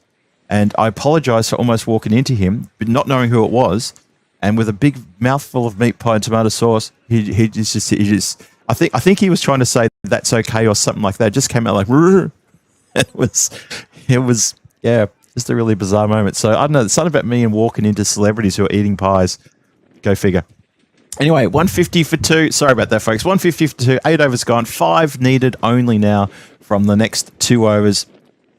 Should be a foregone conclusion. I wasn't in a rush, and neither was Jeffrey. Nice one, Julian. Boom, boom. Wide ball. Oh, we've had a few wides in this game as well, haven't we? That's the 11th wide in this game. We've had 2 no balls as well. So every little bit counts, as they say. And now it's just 4 needed, and they've got 2 entire overs to try to pick this up.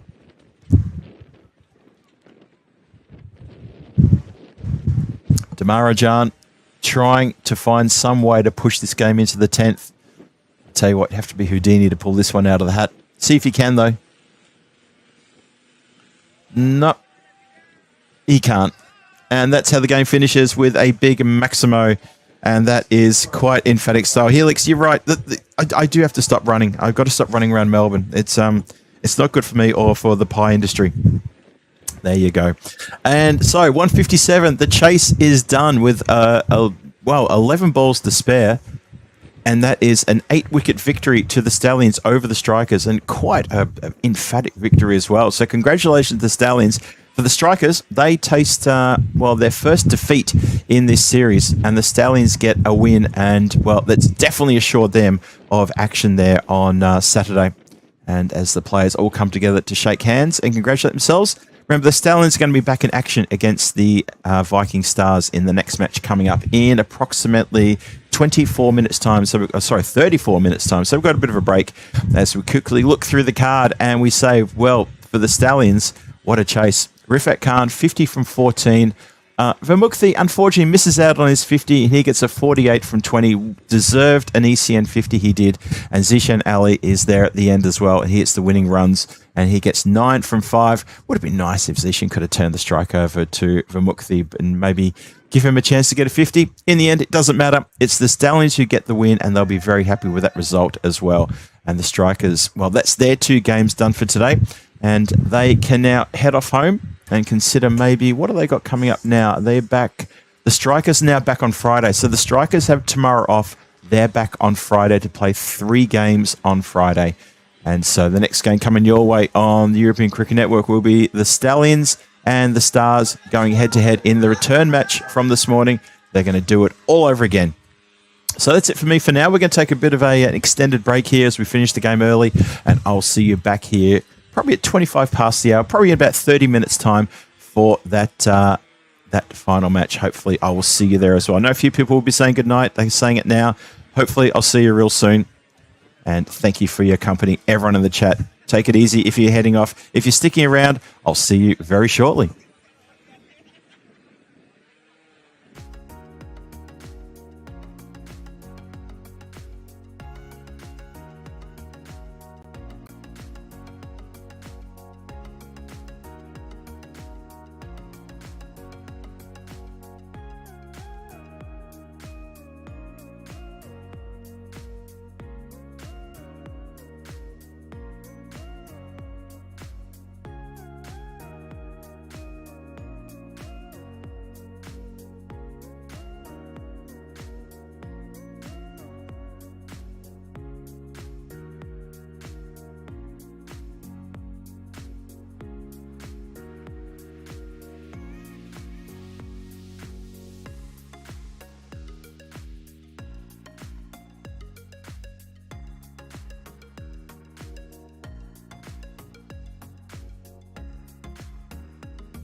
Welcome back to the National Rugby and Cricket Ground here in Tallinn, Estonia for ECS Estonia, continuation of day number 3. In fact, it's the final match of day number 3. And what a day we've had. A lot of runs scored. We've had century hit as well. We've had amazing run chases, some successful, some not. Exciting run chase that we had in the second one, and it was this team, the Viking Stars, who almost pulled off an unbelievable chase. Unfortunately for them, they didn't get a chance to do it in that second match. They've had a break, and they're now back in action against the Stallions in this match number 12. Big game coming your way. Hello to everyone in the chat. Thank you for joining me. Phil G here in the commentary position alongside Kenneth, our production manager for the week. And during this series, doing a cracking job pressing the buttons and trying to keep the gear up and running is Marzi, who's just trying to make some bit of magic happen around the ground. We've had a bit of a technical situation one more time, but we're going to fix that, and we're going to be back to full strength very soon indeed. So don't you worry about that. Anyway, we are almost good to go. The umpires are headed out to the centre. Just keeping an eye on the time to make sure they start on time and not ahead of time, of course, as the organisers are just getting done. Marzi's going to just give me the thumbs up to go. The scorers look like they're ready. The umpires have got the thumbs up from the scorers. The Viking Stars are out there in the centre, and unfortunately, the coin toss video was a bit of a foul up because the wind was howling so badly you could barely hear a word that was said. And the news from the toss, thanks to Rada, is that the Stars won the toss. They've elected to bowl first. That's why they've got the new Grizzly in their hand. That's why they're out in the field, and we're starting this last match of the day right now. Start with a leg side wide, just a bit of a loosener there. Barua with the ball. He's bowled pretty well today. Batted pretty well too. He was part of that almost run chase that the Viking Stars almost pulled off. Quite an incredible bit of batting there. Had to go at 20 runs and over, and they managed to maintain that for about 7.5 overs before the wheels fell off, and they ended up losing by 16 runs against the Strikers in the second match of the day. But amazing scenes though. Stallions, on the other hand, this is their last match of the group stages, and that first legal delivery is pumped out of the ground. Great shot, that one. Ash is back and with ice cream. Oh, lucky you. I know it's cold here today, but I actually would absolutely smash an ice cream. Don't think we have any desserts back at the apartment. Oh no, we've got leftover of Marzi's birthday cake at the apartment. So that's something that we've got to look forward to. Probably not being dinner, actually. It was quite a fair bit. And Rifat Khan, he gets a 6 off the first ball he faces. Well, technically faced the wide, first of the legal deliveries he faces. So at least he doesn't try to give up his wicket while on 0. He's done that 3 times already. And today, in this match, he hasn't done it. So well done. Monty very kindly has posted the link to all the information you need. That's the toss news, the stats, and of course the schedules as well. We'll talk about tomorrow's schedules a little bit later on in the second innings. But the Stallions, as I mentioned before, this is their 8th game. They've played 7 games. They've had some good wins and a couple of losses as well. Lost the first 2 matches on Monday. Bounced back well yesterday with 3 wins. And they've had a win and a loss today. Almost fell onto the rope. That was super, super close. Umpire had his eyes on that, so did I. And a bit of a guilty look from the fielder there in front of us. Who, that's I think that's Shayan Khan down here. Yep, Shayan Khan. He's pretty much almost dropped the ball on the rope, and he very quickly had a guilty look in his face. You know what? It might have even kissed the rope. And he thought no one was watching. He didn't realise that I'm just over his left shoulder, and I saw that. Anyway. I'm waiting to see if he's going to notice me looking out the window, staring straight at him. Oh, dear. Okay, now he's seen me. I had to just wait for a moment there. Now he can see me. Now he just looked over at me and sort of did a double take, then looked away. Anyway, 8 on the board, 3 balls gone. Let's continue. Uppercut and over the infield. 1 bounce across the rope, 4 runs. Leans back into this one. Bamukthi has opened his account with a boundary. It's a shame he didn't get a chance to get a 50 in the previous game. Zishan Ali came out and hit the winning runs, and I kind of felt that was just a little bit lacking a little bit of reading the room there when he did that, because I thought, well, the guy's been out there, carried his bat since the start. He's anchored the innings. He's got 48, and you're going to keep him at the non-striker's end and get a handful of runs yourself. Just felt that was just a little bit unjust. Anyway, the important thing for the Stallions was they got the win, and it was a good win over the Strikers in that previous game, and they would love to get another win here. Maybe even go top of the table with a win here. Have a look at the standings just while we're off air as well. It's looking very interesting in the standings. Strikers and the Stallions dominating this so far. Stallions are the reigning champions looking to defend their title. And obviously they would love to make sure they got a top 2 position, which looks like they will probably get. But being that this is their last group game, they will have to sit and watch for 2 days to see if they get knocked off their perch, as is what happened in Switzerland last week, when the Basel Afghan team were second placed. Then they had to wait for the final day where they were not competing, only to find that they were knocked out of that second place by Alton. So they had to play the eliminator and go the long way round. Can happen.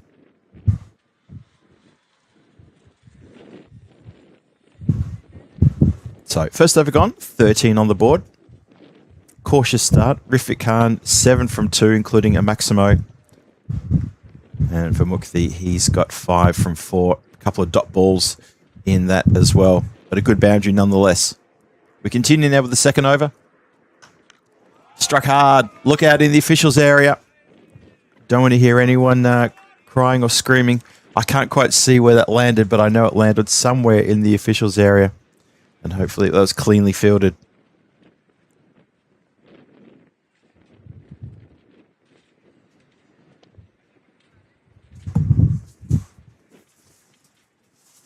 Score charges up to 19 now. Oh, goes cross bat style here. Doesn't go exactly where it's wanted. And to square leg. Have to get on their skates and complete a quick single there. Rifak running to the danger end, but he's got home okay.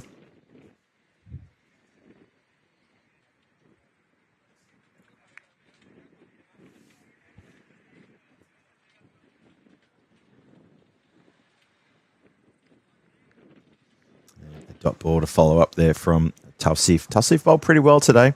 His fielding earlier was a little bit, needed to be a bit more tidy. Put down a couple of catches, and he held on to a really good catch towards the end of the innings against the Strikers.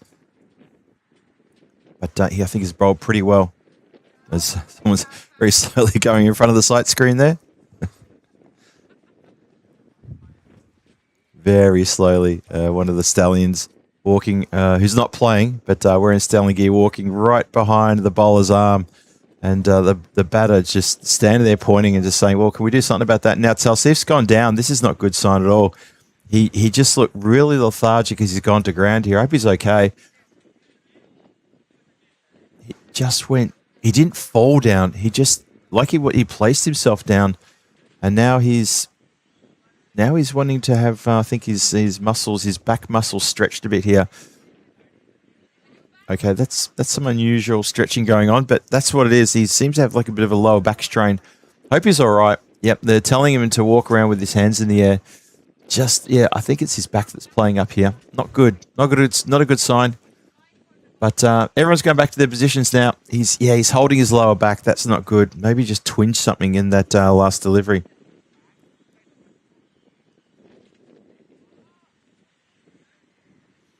Monty's recruiting for his marketing team, and I think John Gray, you've just got the call up with a zinger. Nice one.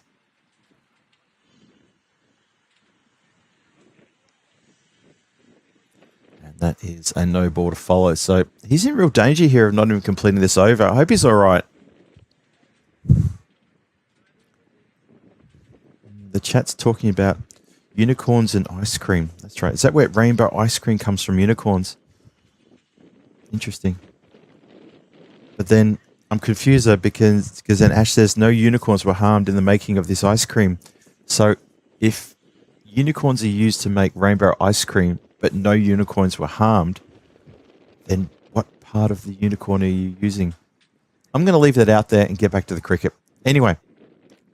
Oh, shot. Lofted. That's coming down towards us. It's going to bring rain. lands with a thud next to the shed here. And that is a lovely strike down the ground. Good shot. So a series of ones, dots, wides, no balls off the over. But there was a 6 at the start. There's a 6 towards the end. And now 28 for no loss. One more to come to complete the over. And the way Torsif is going, he may have to be carried off.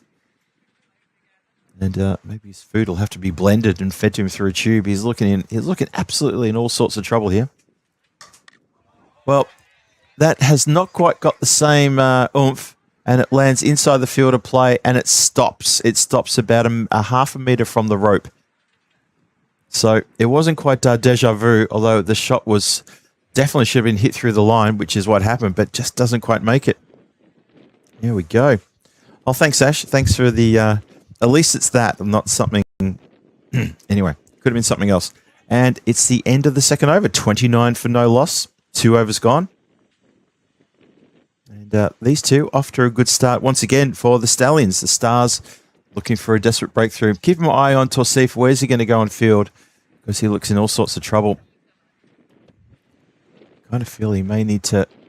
Well, he's heading towards the back of the field, so he must be going towards third. So he's at short third as we continue with the third over now.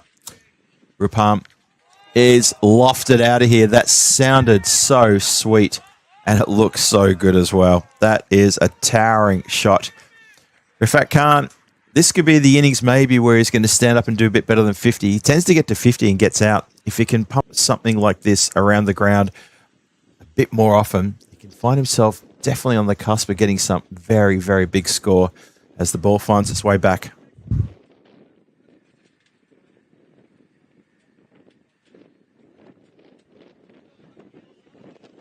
John Gray making a comment about Torsif there. It was not good. His obviously his back just went one way when he was, in the previous delivery, because after he bowled it, he pretty much put himself on the ground. He didn't fall to the ground. He just put himself down. Knew it was in a bit of strife. This has gone straight up in the air. It's gone back. Well, he's running okay now, completely running the opposite direction to where the ball was going, and overshot it. And it's going to go for one bounce, 4 runs. So not quite a back samo, but it's gone back for more and all the way for 4. But Torsif was running pretty well there. Just he was kind of running it at a 45-degree angle to where the ball was going. That was the problem. So didn't quite have the radar clicked into place there. Feel the wind's died down a little bit now, which is good for everyone. I think in the last game the wind sort of was getting so bad and buffeting the players. It sort of just took a fair bit out of the a bit of wind out of their sails, if you pardon all the air puns here. But that's kind of what it felt like.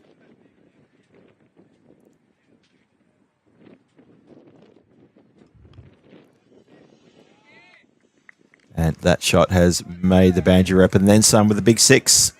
Score races up now to 45, halfway through the third. Still got 3 balls to come to finish the power play. Good contributions in the chat there from Ash, Monty, John, Gray as well, Chris.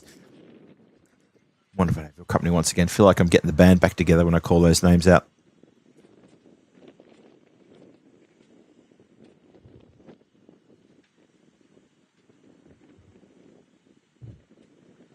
So, Stallions, 45 for no loss.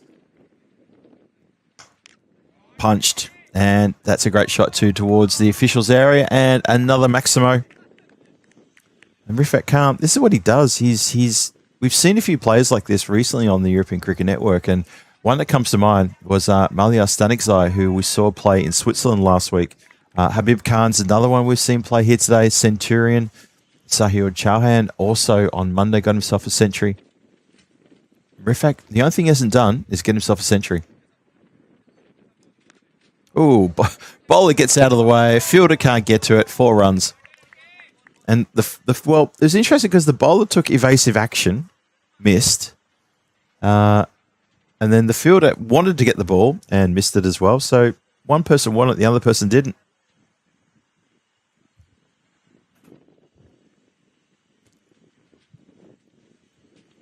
So last ball, the power play coming up. 55 on the board. Desperate for a wicket, the Viking Stars are. Not going to get a wicket with deliveries like that. Right in the slot and punched. It's way out of the ground. So 61 in the power play. We've seen a couple of scores in 60 for the power play today. Some really big hitting in by the openers. And this is no exception. Have a look at those last 6 deliveries. All lovely shades of blue, which always means boundaries. 6-4, 6-6, 4-6. That number again. Toll free. 6-4, 6-6, 4-6. It does sound like a phone number, doesn't it? Maybe put a 1-800 in front of it. Don't dial it, whatever you do. I'd hate to know who you get through to. Yeah, Monty just jumping on the back of that too, saying Stanik's eye was super last week. Absolutely incredible. No other player could be possibly considered for MVP of the finals. And that is an edge, and that's gone. So there's the breakthrough. So finally, Salman Khan comes on to bowl, and he bowls the fourth, start of the fourth, and the breakthrough comes. The first ball of the fourth over. And unfortunately for Mukthi, he has to go. He's got 12 from 7 now with that wicket. And just 1-4, 1-6, and that's it for him now. His batting is now done for the group stage here. He can go and put his feet up until it's his time to come out and field. And Ankur Patel comes to the crease. He's very handy indeed. Streamworld saying that slot balls are easy for Rifak. You're absolutely right about that one. You bowl a slot delivery to Rifak, that's it. It's gone. You don't have to worry about it anymore. You bowl a short ball to him, he'll do the same thing. You need to really think about how you're going to bowl to someone like him. And that's why he reminds me of not just Habib Khan here for the strikers, but also Stanik's eye last week. This is popped straight up in the air. Catching opportunity. No, it goes all the way. So the wind caught a hold of that one. Confused me as well. And it's carried all the way across the boundary rope for 6 runs. Nice start to Patel there. Ash is asking, is Stallions who faced the strikers in the final last year? I think it was from memory. And the Stallions obviously got the win in 2025. Flat bat shot should be fielded, is fielded. And that's nicely cut off. Yeah, I think it was, Ash. I'll try and find that for you, unless someone can confirm that, but I'll try and find that. But yes, I reckon you're right. Salman in again. Wow, flat and straight over deep mid-wicket. Probably a bit squarer than deep mid-wicket, actually. Probably more square leg. And waves the bat towards the crowd and acknowledges his half-century. 52 of 14 deliveries, 7 sixes and 2 fours to Rifak Khan. He gets another 50, and he gets it inside 4 overs. Now, can he kick on and make a big score here? Because that's the one thing he hasn't been able to do so far in this series. Oh, Monty, struggling with the old autocorrect.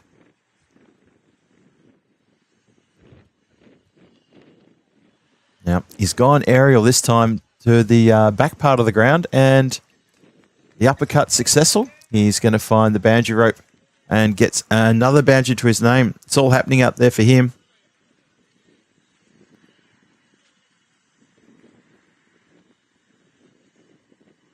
It's pretty handy, isn't he? Just want to see him kick on and make a big score. Seen other players do it for the strikers. Let's see if Stallions can get their opening batter to try to kick on here. And it's a wide ball shown.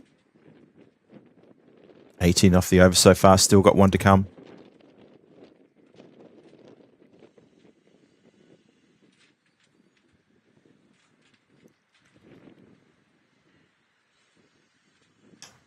Oh, crunched. Goes high. It's into the wind, but the wind's not going to be strong enough to pull that one back. And it's another Maximo. Score now up to 85 for 1. 4 overs gone. Rifak Khan marches into the 60s. He's now up to 62 off 16 deliveries as well.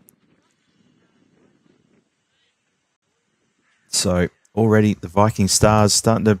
Well, I wouldn't say that they're panicking. I mean, they got close to chasing down 190 in the second match of the day today. They end up making 154 in that chase. It was just 16 runs shy. But the last 2 overs, they needed 40 odd or something like, I think it was 41 possibly. And that's over number 9 was only a handful of runs. The game was completely gone for them. But they'd want to do a bit better than what they've been doing with the bowling. Hasn't been great. Anko Patel gets a chance to make some runs here now. He's facing up to the new over, just started. Let's see if Cheyenne Khan can get something happening here. It's a wide ball. So starts us with a dot, then follows up with a wide.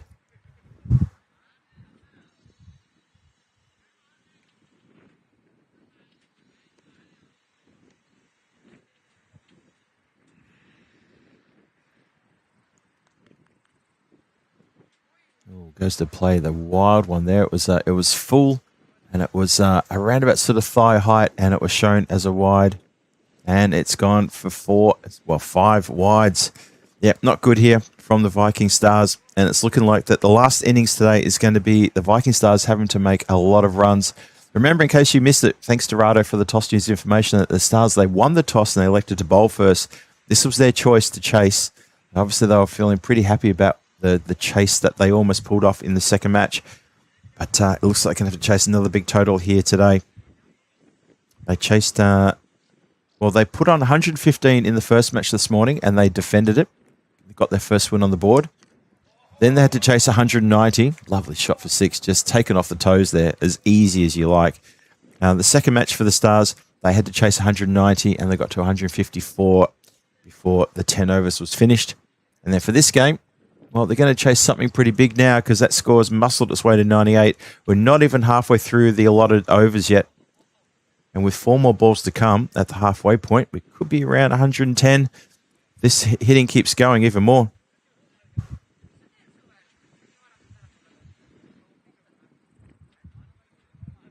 So, Monty, you like the pink hippos? Oh, there's a few oohs and ahs coming from the dugout. That's what I'm hearing coming in through the window here. Sort of every time Angkor just leans back and punches out of the ground, I'm hearing the ooh and ah. Almost like I'm like I'm at the circus and there's a trapeze artist overhead or something like that. Anyway, the 100 up with that strike as well. 104 for 1. Still got 3 balls to come.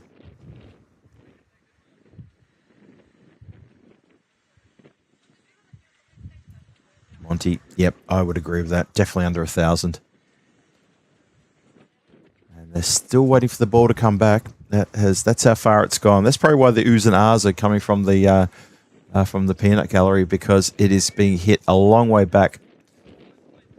Probably need to get a volunteer out there. There's a shout of something going on around here as well. I think more of the wildlife getting excited.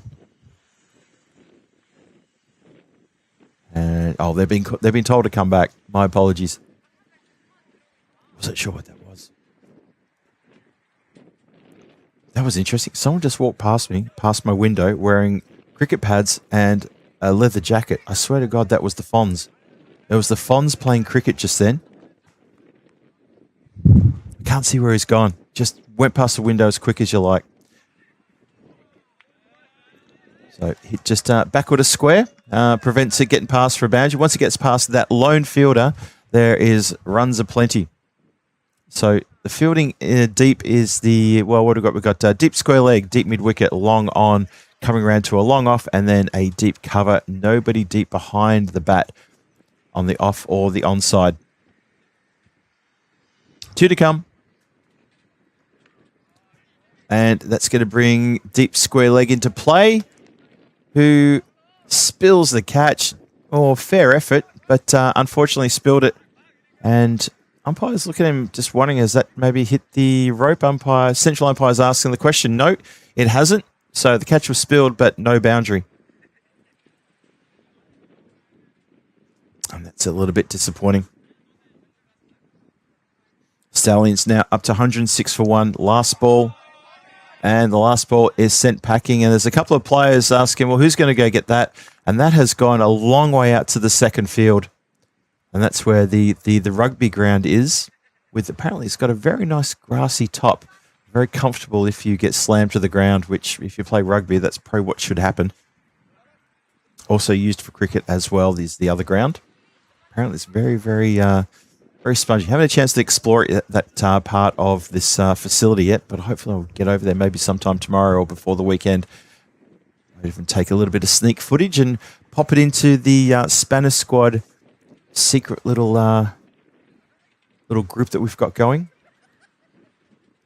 saw John Gray, you posted a reference to the Spanish squad and also the link as well for anyone who's interested in behind the scenes and behind the scenes videos and pictures and news, updates on European Cricket Network, what's going on in the background, what's happening, the plans that are currently forming for the European Cricket Network, and all that sort of good stuff. And of course, the weekly face-to-face live streaming with Vinny Sandhu, Mr. Maximo, of course, leading the way on that one.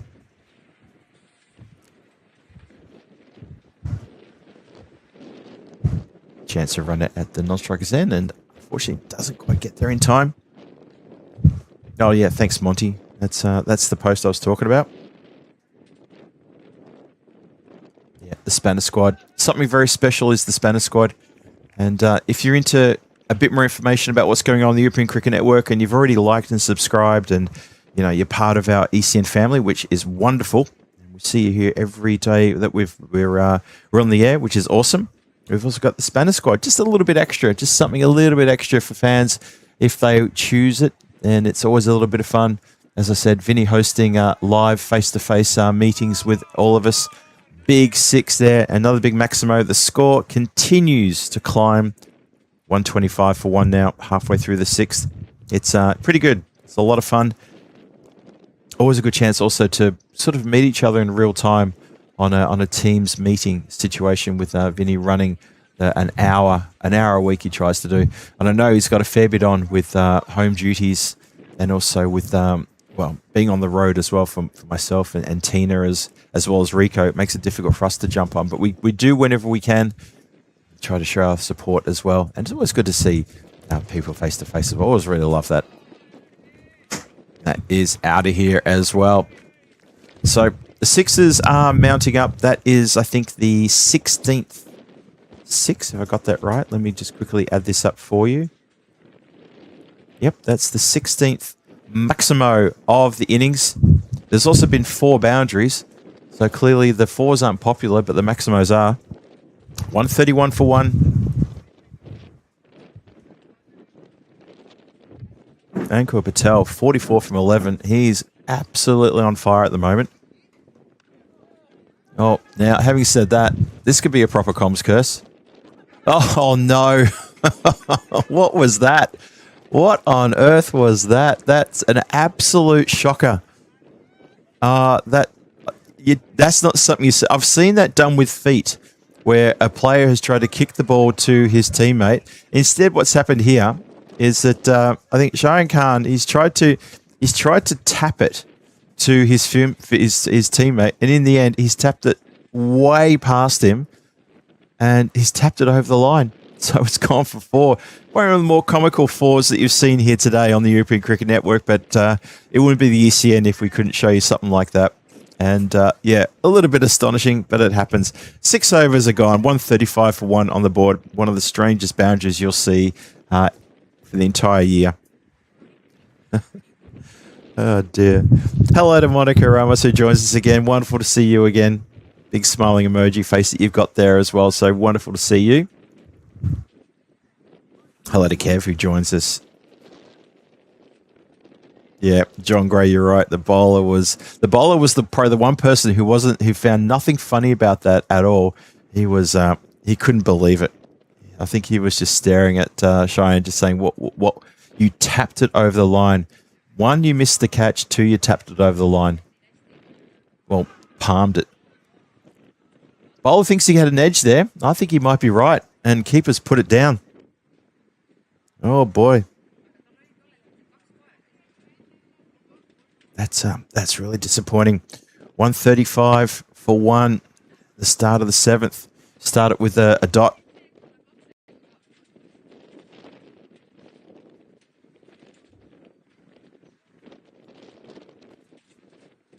Dances down the wicket. Swings hard. This should be caught. Is caught. And well-judged catch as well. So that was Rifik Khan, who'd just taken the foot off the accelerator a bit here, and he turned the strike over to Ankur Patel, who has hit a very good 48. But for Rifik Khan, he's hit a very good 64 from 20. He doesn't kick on, though, and make a big score. I was hoping for him to kick on and make like something around sort of 80s, 90s, possibly even 100. And he hasn't made it, unfortunately. So he has to go, and a good catch, really good catch there by Rahman there in the covers. That ball was swirling, and he judged it perfectly. Gets a good, generous round of applause, does that Khan, when he gets back to the dugout. So it's now 135 for 2. The breakthroughs come, and it is Zaman again who comes on and immediately gets success. He seems to be one of those guys who he gets thrown the ball randomly around the 5th or 6th over, and he comes on, just gets a wicket. Then he might disappear to the field and never see him again till the next match. Anyway, Zisham Ali joins Ankur Patel. And we start with a wide ball. 136 for 2. Just at the start of the 7th.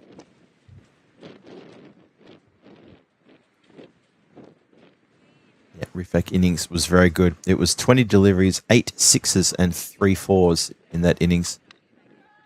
Zishan Alec cuts this one uppishly towards the backward point. And just finds 1 run as the fielder comes around to get that.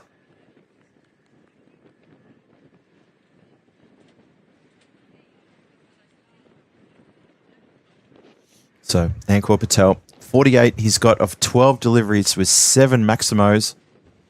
Let's see what he can do here. Oh, he stepped across and he was looking for that deep mid-wicket. Telegraphed it a bit early, I think, and the bowler just sort of kept his line wideish of the off stump, and it's a good bit of pace as well.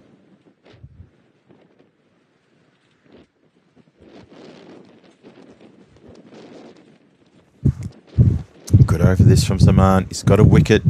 Only 2 runs from it so far. Well, that's not a good ball. And that's going to give a 50 to Patel. And well-deserved 50 as well.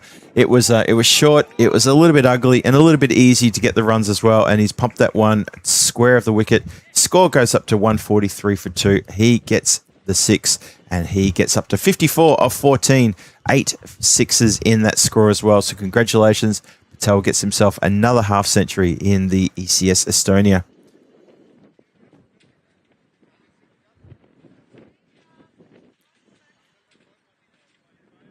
Ball is slowly making its way back to the bowl. Here it comes. 1 more to come. And that will complete the 7th. 3 more overs after this.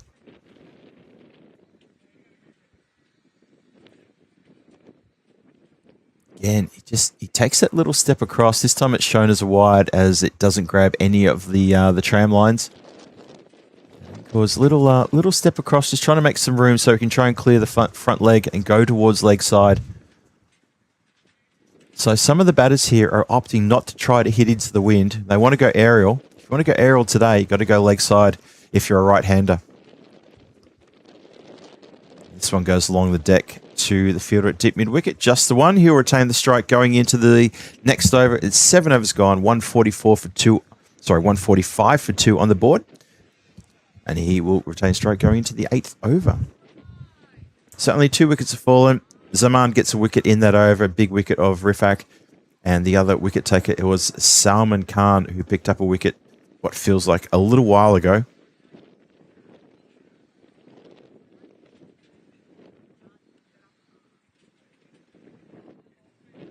Monica with an update about what's going on there in Colombia at the moment. Many aftershocks, rescue efforts underway. That must be so hard. Yeah, Monica, if you have a website with who's taking donations for people towards the cause to help with the relief work done in the aftermath of those earthquakes there in Colombia, please feel free to post it in the chat. That would be a really good idea. And I think a few of us might even take that and take that link and make sure we repost it over the next few days as well. So, as we said earlier, thoughts and prayers and hearts are with everyone in Colombia right now. Of course, with you, Monty, and your family and friends. This is hit hard. Goes to point. Quick run. Umpire unmoved, apart from coming to reset the stumps. Good quick running.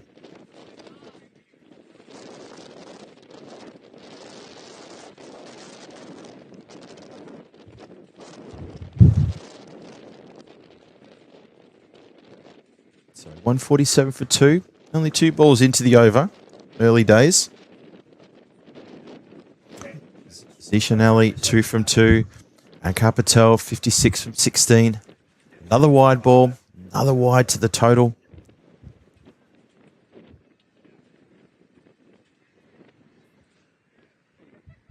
But the good thing is that the runs have, well, the boundaries have dried up just recently. Last 8 balls, we've only had one Maximo. And it's another dot. As Patel's looking to the sky and saying, why did I miss?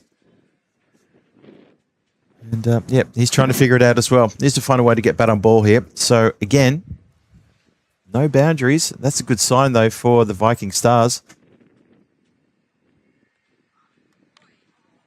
Hit beautifully. Well, there you go. Ask for a boundary and you get one. Said it before, I say it again. We are definitely mic'd up to the center. How do they know what to do just at the moment that I say it? Unbelievable stuff there.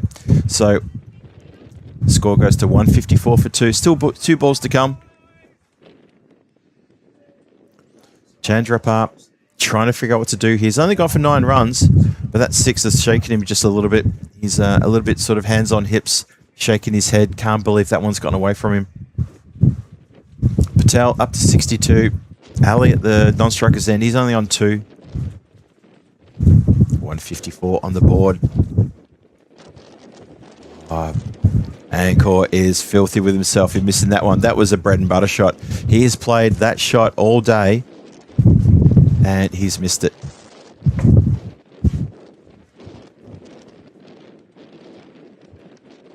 So we've got one more to come, and it's 154 for 2.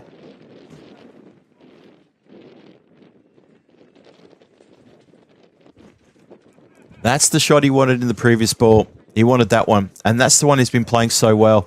And there's a good execution of how you play that shot. He's put the one out of the ground. 160 for 2 after 8. And he has risen his score nicely up to 68 as well with his 10th Maximo of the innings. Good hitting here. And that is the end of the over. So 2 overs to come. And Zishan Ali gets a chance now to get stuck into the batting. And he will relish this opportunity, see if he can get some runs on the board as well.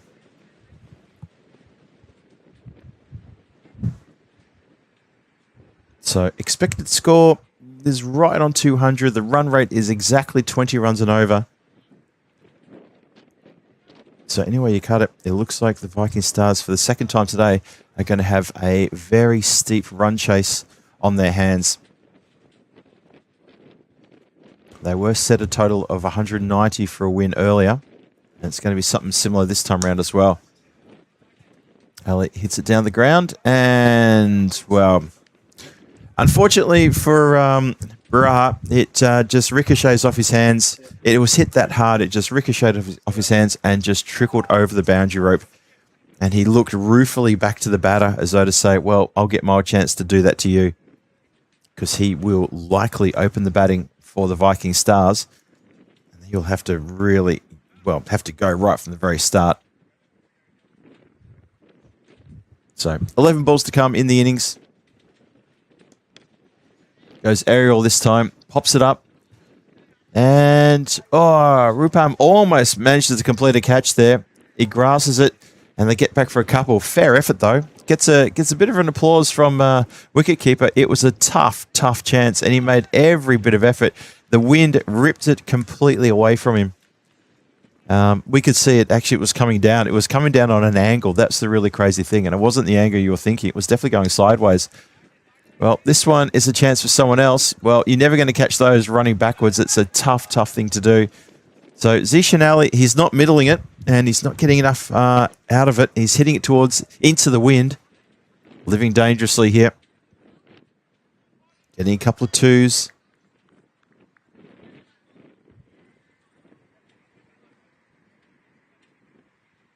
So 8 off the over, halfway through it now. Zaman's been pretty handy with the ball. Now the chase is on, and that ball, I think, has been stopped in front of the line. It has. Well, there you go.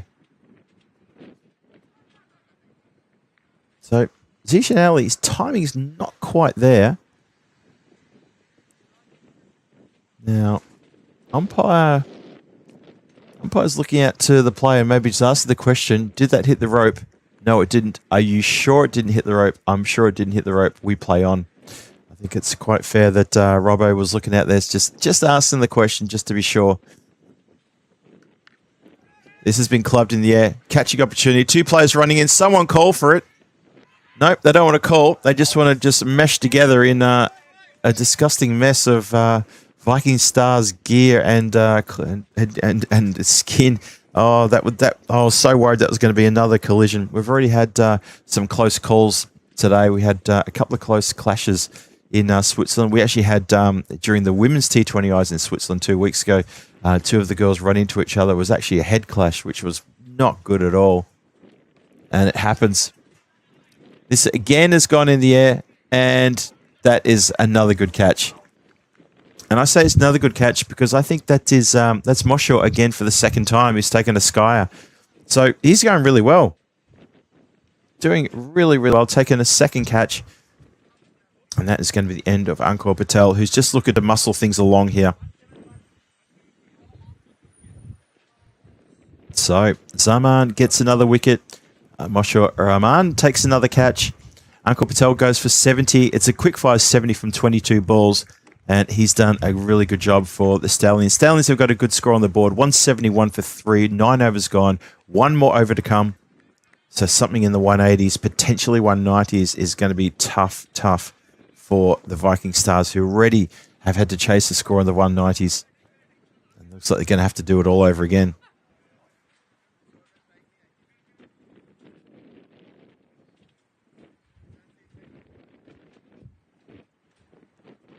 Yeah, John Gray, eagle eyes. I just saw your comment there about that shot that went to the boundary rope.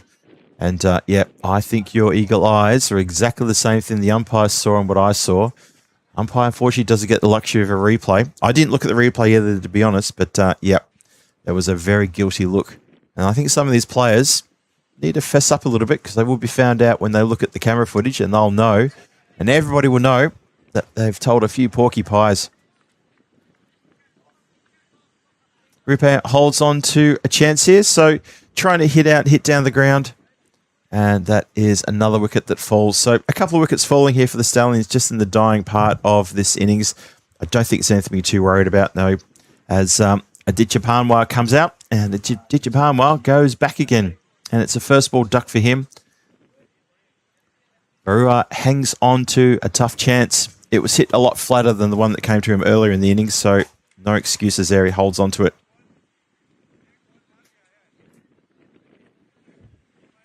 As we like to say, if you can't hit out, you probably have to get out. It's exactly what he's done. 172 for 4. 4 deliveries to come. 2 wickets falling in the space of 3 balls, which is important for the fielding team, not necessarily because they're wickets, but just because they're dot balls.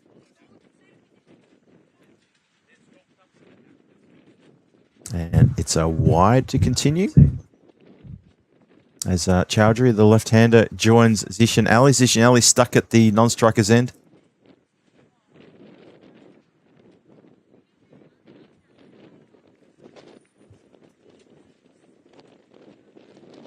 Luckily for him, though, he was very quick to call his counterpart through. Very keen to get on strike. He's got 12 from 7, and he's a big game player, and he's very keen to get runs under his belt. And that's a wide ball. Have to have that one again. So technically, Chowdhury he faced the ball, but it was a wide, so technically he hasn't faced the ball. Always gives me a lot of confusion of how the best way to commentate that is, because it says he's none from none, but we know he's faced one. It's just one of those things. Zishan Ali frees the beast on this one and puts that one out of the park with yet another powerful strike towards the leg side. It's a lot of Maximos in the innings. Let's quickly add it up for you. I make that 19. I make that the 20th Maximo of the innings right there. Powerful striking. I mean, 20 Maximos, that's 120 runs right there.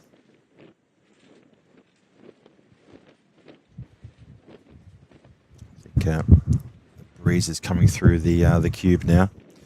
The door's just falling open a little bit, so I have to stand back a little bit so the noise of the wind doesn't go through the mic. as much as we love to have a nice breeze going through the shed here, with all the equipment, makes it a little bit warm, and obviously the coolness of the outside, we try to have a little bit of ventilation going through as well. And I'll tell you what, you get some of those gusts, and the noise coming through the microphones is quite astonishing. And you people out there listening, you don't want to hear the sound of the wind. And just the one, good bit of fielding there. So 183 for 4, 2 balls to come. Chowdhury on strike. Zichinelli, a little bit annoyed with himself that he couldn't get back for 2, but it was never going to get back. Would have been a run out for sure. I think he was more thinking, just get me back on strike. Chowdhury lines up and throws everything at the wide ball. It is shown as a wide, so I'll have to have that one again. Don't want to stretch anything you shouldn't there when you're trying to go for those big lofted shots down the ground. Could have easily done himself a mischief. So still 2 to go.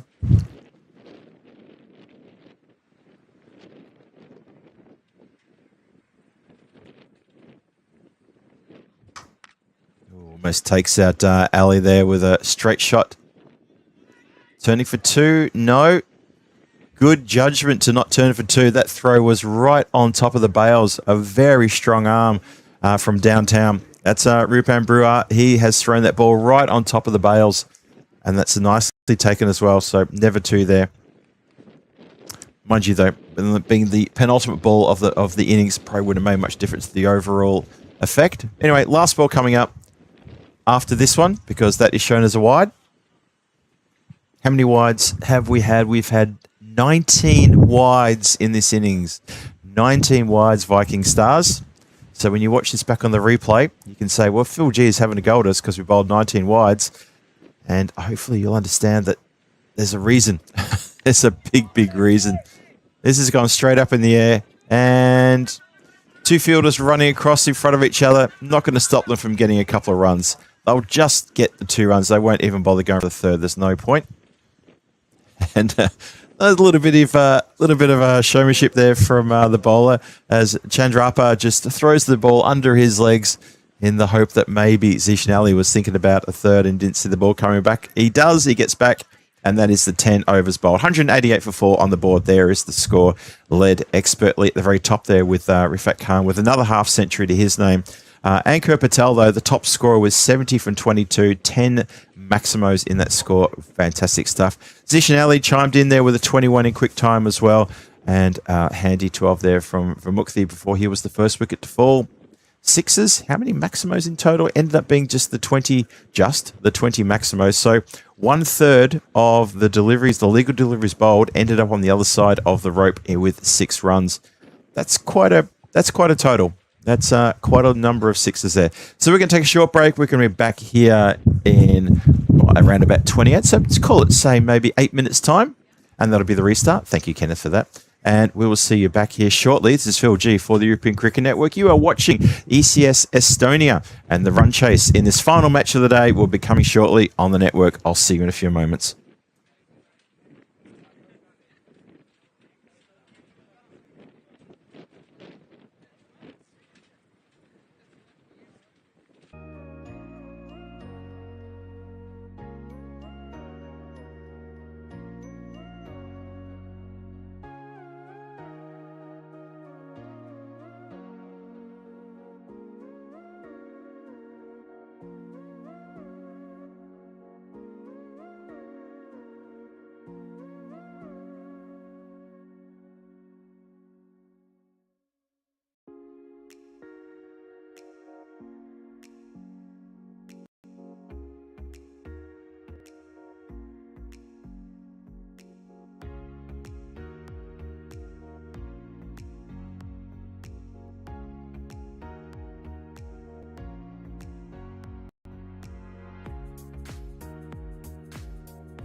Welcome back to the Run Chase, ladies and gentlemen, fans of cricket from around the world. Phil G here for the European Cricket Network here at ECS Estonia for the final time today on day 3 of this wonderful cricket series that we've had going here at the lovely National Rugby and Cricket Ground here in Tallinn, just on the outskirts of Tallinn, as the umpires head out to the centre, taking out with them the 2 opening bats for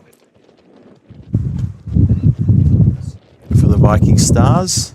Sorry, the wind just blasting us a little bit here. Apologies, folks. And, of course, the Tallinn Stallions fielders. And they've just amassed a good score of 188. They've done very well to get that score on the board. 188 for 4 in their 10. 17 runs off that final over as well. So things just sort of got a little bit away there from the Viking Stars. They have had a close run chase, so we know that they can chase hard, but they have to try to find a way to get a lot of runs and get them really quickly as well. So I'm getting a bit of a tangle with hanging onto ropes, and I've also got all sorts of stuff. Actually, I better not tie it around there in case Marcy comes in and the door gets flying open. We've got some ropes sort of holding some of the doors and the windows aside.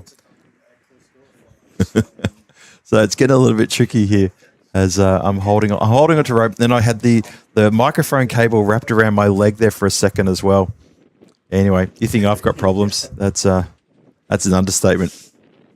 Anyway, thank you to everyone else in the chat who's joined us. We've got a run chase on our hands. Let's see if the Viking Stars can have a similar sort of run chase, and compared to what they did in the previous innings.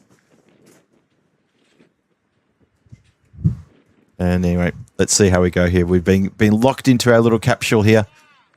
And things have started beautifully there with a lovely strike for a big Maximo off the first hit of the innings. Well, have a look at that. Crunched out of here. And one of our spectators who's actually playing in the women's ECI on the weekend popped over and stuck her head in the window and said hello. That was very nice. And just had to dodge that ball being struck out in her direction as well. So it's all happening here at the ground.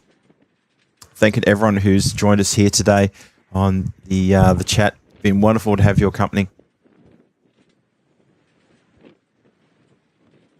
So, can the Vikings stand tall here? 6 off the first ball of the innings is encouraging. And then we follow up with a no ball as it's off the pitch. Prene looking back at the umpire with incredulity, but them's the rules. If it doesn't hit the pitch, it's a no ball, and of course that means free hit coming. Prene's a little bit upset about that, but to me, to the naked eye, I thought that was going to be called no ball all the time. Anyway, free hit coming. Tries the slower ball.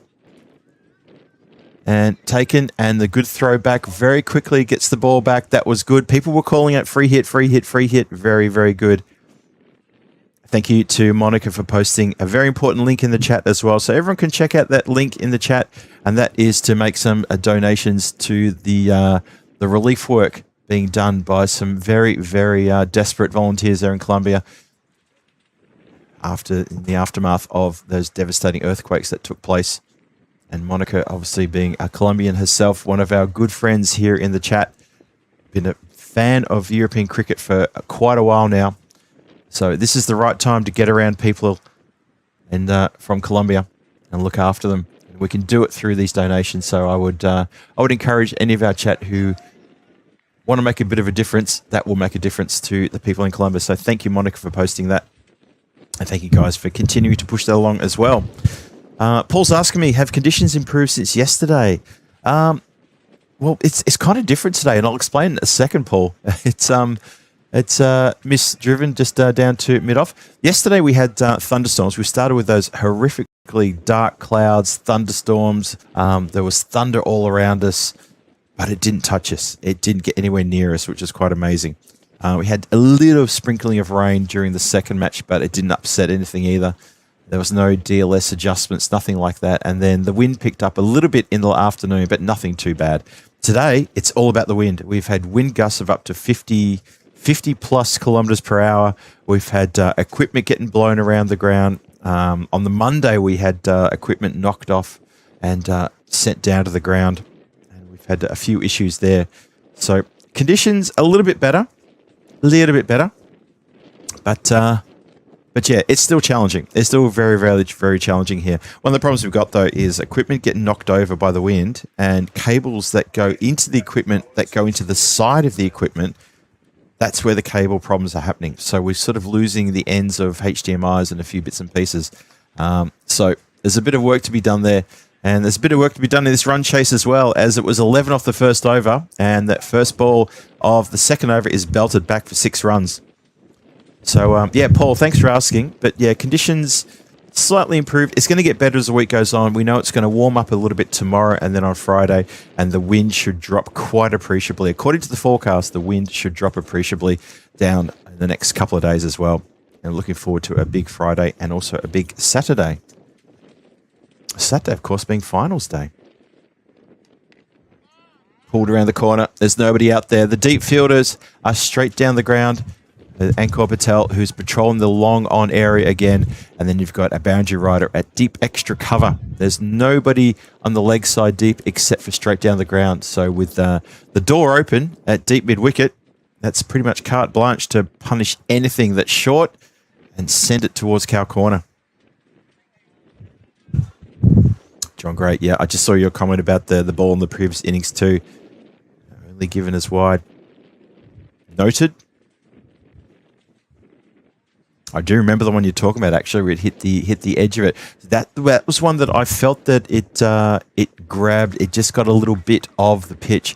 I thought that the ball in that previous over, it didn't get any of the pitch. To the naked eye, to me, on my first look at it, my only look at it, because I didn't see a replay, I thought it bounced off pitch. And the umpire felt that that was appropriate as well. And I thought that was fair enough. And catch taken. And that's the first blow, and it's a body blow. Shayan Khan has to go. 14 from 5 is his contribution, but that's it, unfortunately, for him. And his time in the centre for this match is done, and he has to find his way heading back now. And that's going to be tough now for the Stars to try to find something here. You feel it. Rupam is pretty much the key player here. Santosh takes a good catch. Chowdhury is the bowler. Big wicket that. Yep. Pretty tough. Stallions have done well today. Indeed, John, I agree. And this is the last time we'll see the Stallions before the finals today. So they've got 2 days off. They'll enjoy those 2 days off. But at the same time, something that teams need to be cautious about is when they take time off just before the finals, and you do see this a lot on the European Cricket Network as well. They front up on finals, and sometimes just that little bit of, recent play can sometimes find a little bit slow out of the blocks in their first final they play on finals day. And that can definitely happen there. Could definitely happen here. We'll see.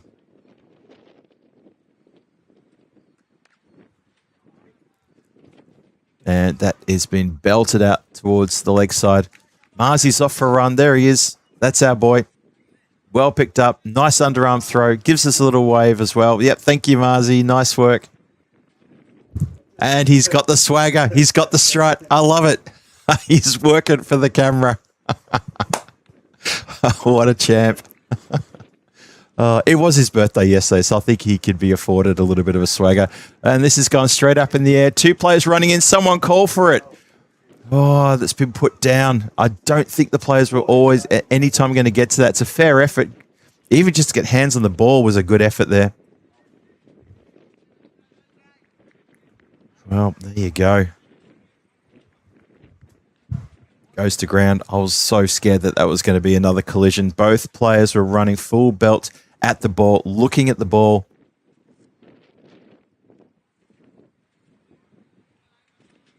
That was be the end of the over. 2 overs gone. 31 for 1 after 2.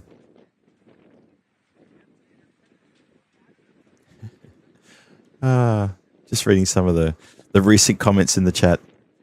Always puts a smile on my face when I see a couple of armchair heroes writing silly comments about how much they're not enjoying the cricket, yet they're still here and watching. So it does prove something that you are loving what you watch. We know you do. Of course you do. And that's why you're here. And that's also probably why you're gone as well. Ah, that kills me. Every time that cracks me up. Anyway, I hope everybody is having a wonderful time. Oh, John Gray. Yeah, I knew. Marcy told me that the Q were playing here.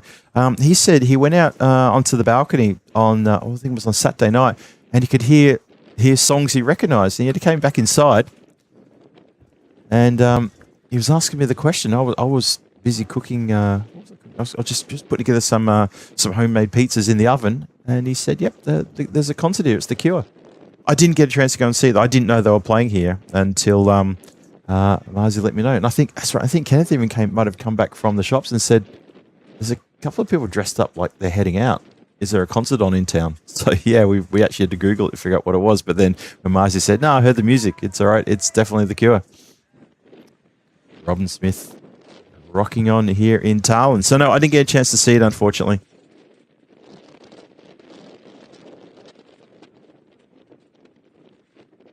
So into the third now, 43 for 1.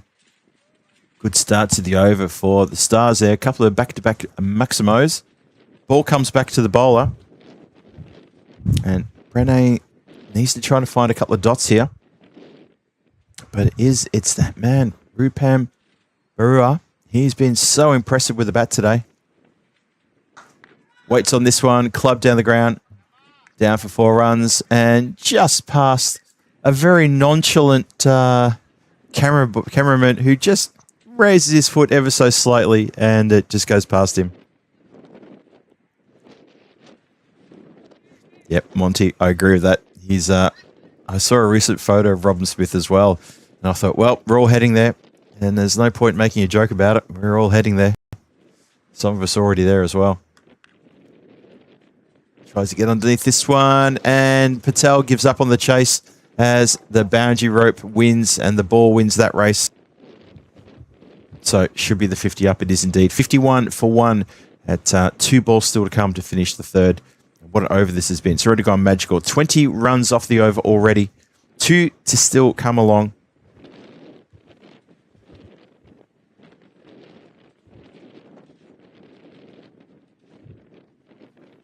And it's a wide ball, so that's 21 off the over. Still 2 to come. Con Humain asking Johnny, why you start commentary? Yeah, Johnny, why are you starting commentary? And a wide there as it hits the gloves of the keeper and flies away. Just a wide plus another one on top of that.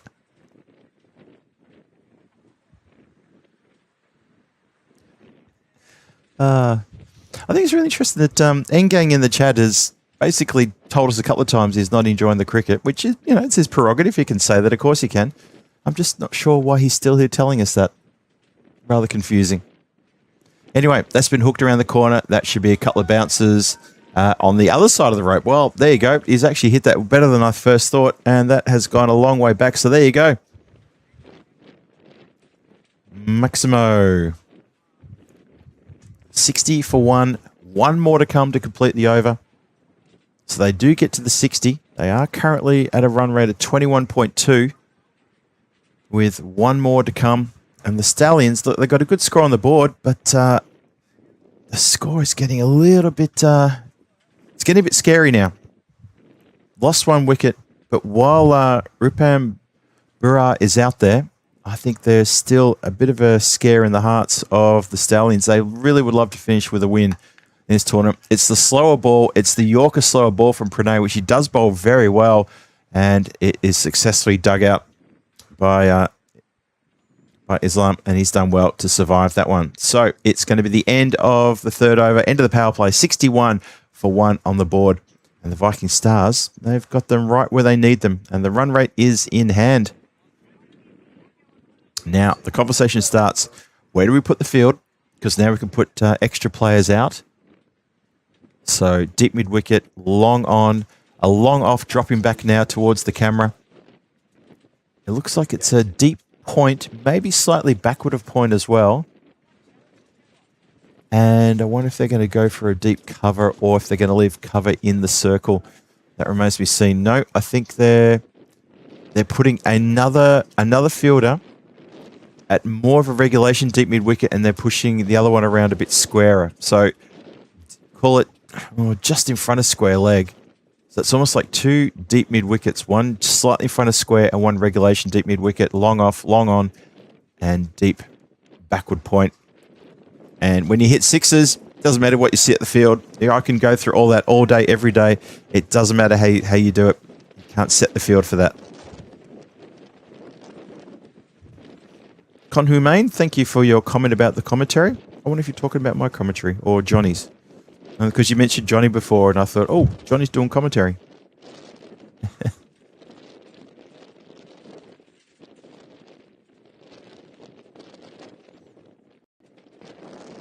Oh, Omar Farouk, you're another one who's not happy with the cricket today. I've seen you a little bit upset there in the chat. Why this match played in 10-metre boundary? Well, I'm not sure. Not sure what a 10-metre boundary is, because we're definitely not playing with a 10-metre boundary here. This is a 50-metre boundary. But everyone's entitled to their opinion. That's yours, and that's fine. But thank you for coming, and thank you for watching. That's the most important thing. We're really happy that you're here watching the cricket with all of us as well. Swings hard at this one, and that's going to find the boundary rope, and then some. Another Maximo. Score gets up now with the Viking Stars doing very well in this run chase. 73 on the board, and we're only inside the fourth. Stallions, they're really dropping their heads here. The bowling hasn't been great, if I'm honest. I think, Santosh has gone for 2 sixes in the first 2 balls of his over. Hasn't really asked any questions at all.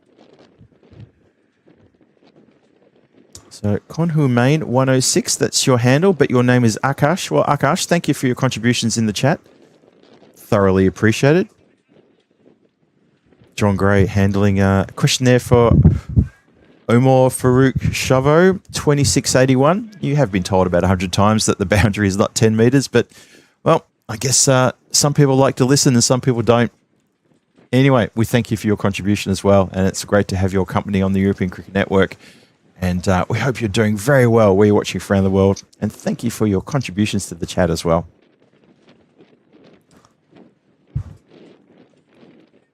It's good to have fans all over the world. Omar Farouk Ashovo, we know you're one of our biggest fans. Your contributions have been fantastic.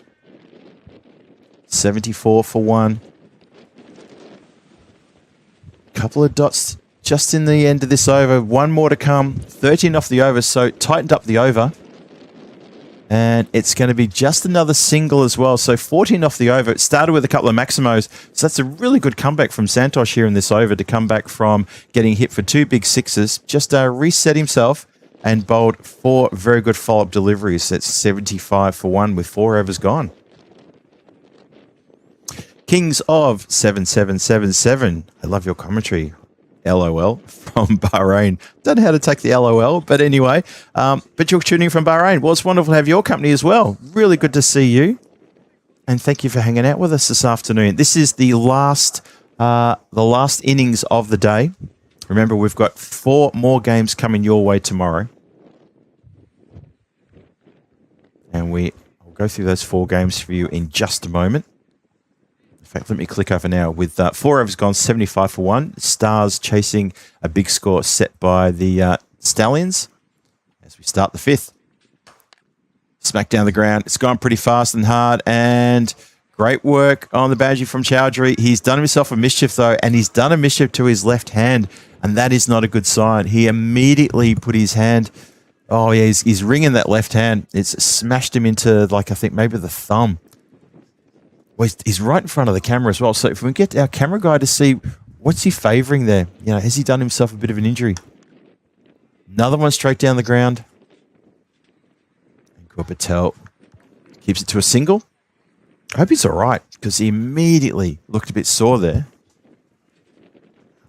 Yeah, he's just giving me a nod. I'm sort of pointing to my thumb, and he gave me a nod. And I think maybe that's what's happened. He's taken a one on the hand. He's not happy. And it is quite tough conditions out there. It's quite cool. Definitely temperatures dropped to about 15 degrees now. So getting a grizzly smacking into any one of the digits when it hasn't had a proper blood circulation because of the cold, that's going to be a stinger. Proper stinger.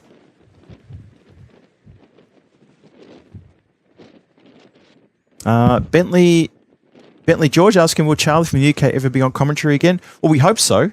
But we know Charlie has got a lot of work on his plate, and he's got a fantastic job as well. And it does involve him doing sort of other things in sports. We have tried to get him onto the comms when we go to the UK, just to sort of try to take out the travel aspect for him, because we know he's very, very busy, and we do miss him. And I was lucky enough to commentate with him in the end of 2024, one of the last gigs he did in Malta. And I was absolutely thrilled to get a chance to commentate with him. Learned a lot from him. I was very early on in my career of doing this, and he taught me a lot of very good, helpful tips along the way. So, yeah, be wonderful we can hear Charlie Hunt one more time, or even two more times. Hit down the ground, and it's going to go for 6. Ankor Patel thought he was in with a chance of a catch there. Doesn't, goes over his head. The runs keep coming. Let me quickly tell you what's happening tomorrow. So, day 4 tomorrow. The Tallinn Hippos are back in action tomorrow, and so are the Tartu Wolves. And the Viking Stars will also join us again. Viking Stars have got 3 games. The Tallinn Hippos have got 3 games. And the Tartu Wolves, they have 2 matches. They're going to play the middle 2 games tomorrow. Swings hard at this one. Drags it towards deep mid wicket just for a single. So the first game tomorrow will be the Hippos taking on the Stars. Tallinn Hippos are currently languishing with only 1 win. And the Stars, well, they're currently on the standings with not many wins either. But they've got a chance because they've got more games in hand. And that's important to know. And the Tartu Wolves, well, they're going to be back for 2 matches. So that's tomorrow's action. But the Hippos back in action. Hippos will want to get at least 2 wins tomorrow if they can. If they can do that, then they may be part of the conversation for finals. Remember, 5 teams in this competition, in this ECS. 4 teams go through to finals. 1 team will not make it through to the finals. Just something to keep in mind. Johnny, yes. You were at that series. That was the series that you and I met up in Malta. It was that series that was one of Charlie's last series on the European Cricket Network. If you remember, I was commentating for a few days by myself. Then Charlie turned up. He got his flights were absolutely in a muddle, and nothing to do with him. There was a massive storm that was occurring over the Mediterranean at the time. He couldn't get the flights. And then when he got to Malta, he and I sort of shared the workload for a couple of weeks. Then I had to head back to Prague before the end of the month. I had a couple of events I had to host in Prague. And then Rico came and joined Charlie, and I got to do 1 day with Rico.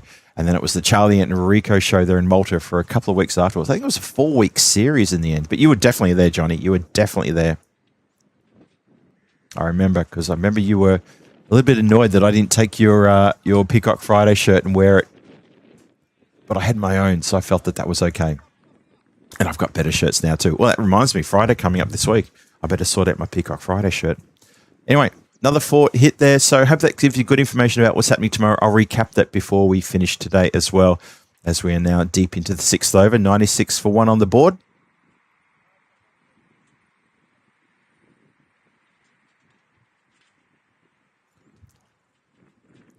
Rupan struck on the pad and plumb in front. And that could almost be the ball that closes the door on this run chase.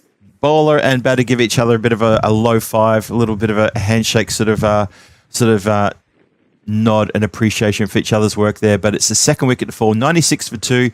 2 balls still to come in the over, but that is going to cause troubles. The run rate required now is 21.5. And Zishan Ali gets himself a wicket. Yeah, thanks, John. Yeah, I do remember that because it was a lot of fun going to Malta. Lovely part of the world as well. I'm really love to try and get back there if I can. And yeah, that was me working with Charlie. The one time I got a chance to work with Charlie, which was fantastic. And unfortunately, I'm pretty sure that was the last gig he might have done on the European Cricket Network, because it was sort of well, he announced towards the end of Maribek Christmas that year that he was not going to be available in 2025, as he picked up that job at it was Leicestershire, wasn't it? At the Leicestershire Cricket Club. And oh yeah, John Gray, you've actually put that in there. Yep, he's working with the Leicestershire CC, and he's a full time with them, and he's very busy, and he's having a very successful career with them as well, which is fantastic. Yeah, so that's Charlie. He's done very well since moving on from ECN. obviously moved on under very good circumstances from us, and I know that a lot of Rico and Vinny do keep in touch with him. So we're getting towards the end of the over now.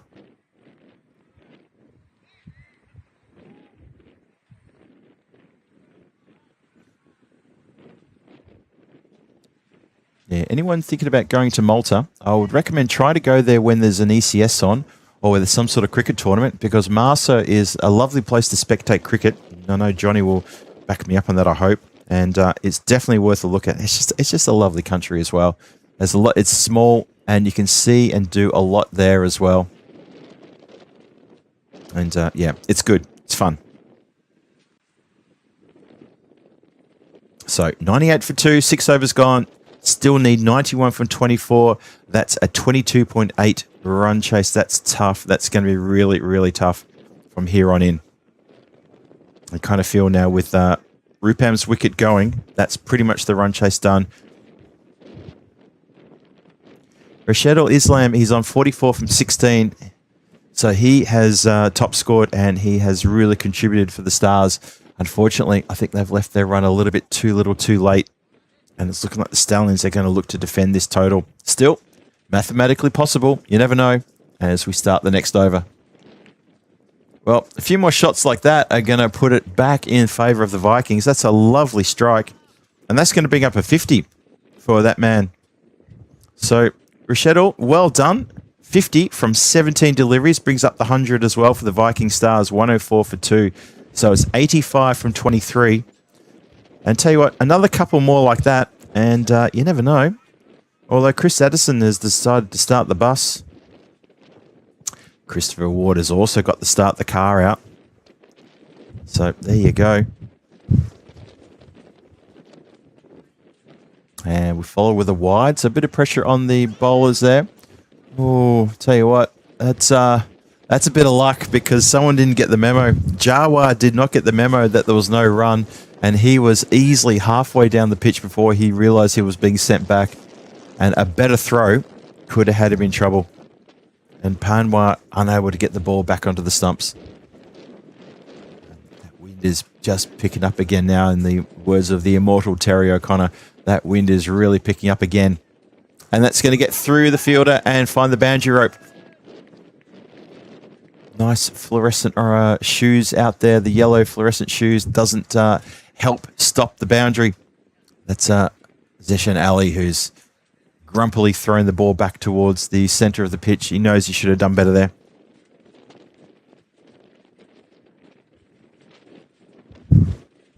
PK Palacampini says the strikers are secure. I think they really are secure now. I think you're onto something there. Hopefully you'll be in a better mood tomorrow morning. I didn't realise you're not in a good mood, pal. You're usually in a pretty good mood.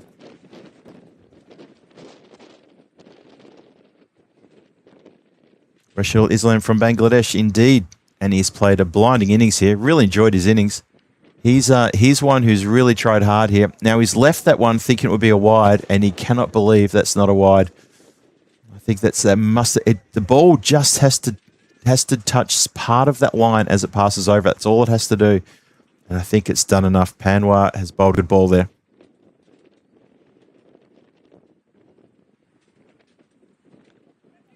And he swivels on this one. It's got a lot of airtime. Falls safe. And a good throw back as well. So it's all happening. And just the one run, though, despite the fact that it's all happening. 110 for 2. 2 balls to come to complete the 7th. 79 needed off 20. And they're almost to the point when they need at least 4 runs every ball.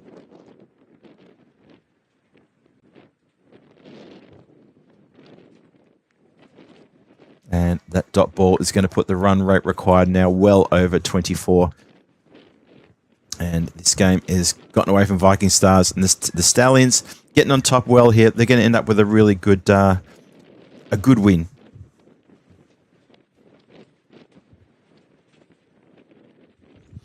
A lot of fans from Bangladesh in the chat. Good to see. Rashidul Islam, he's got 55 from 20.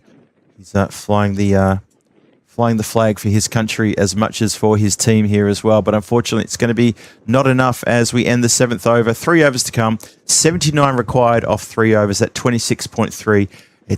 It's pretty tough now. It's almost impossible. I'll leave that door open ever so slightly, but it's going to be tough. Chris Addison saying good night. Good night to you too, Chris. Thanks for hanging out with us today. I know you've been here all day, and thank you for keeping me company, and thank you for keeping the chat company as well. Always a pleasure. Good to see a little bit of love there for Bangladesh as well. As Rashidul Islam, he's facing the start of the 8th. Starts with a wide. He's got 55 from 20. Let's see if he can add to that. Maybe try to muscle a big score for himself. He's playing clever shots like that. It's just not a good ball. And he's very quick to decide where he wants to hit it, knows where the field is. He's played a great innings too. This is one of the best innings I've seen him play. So well done.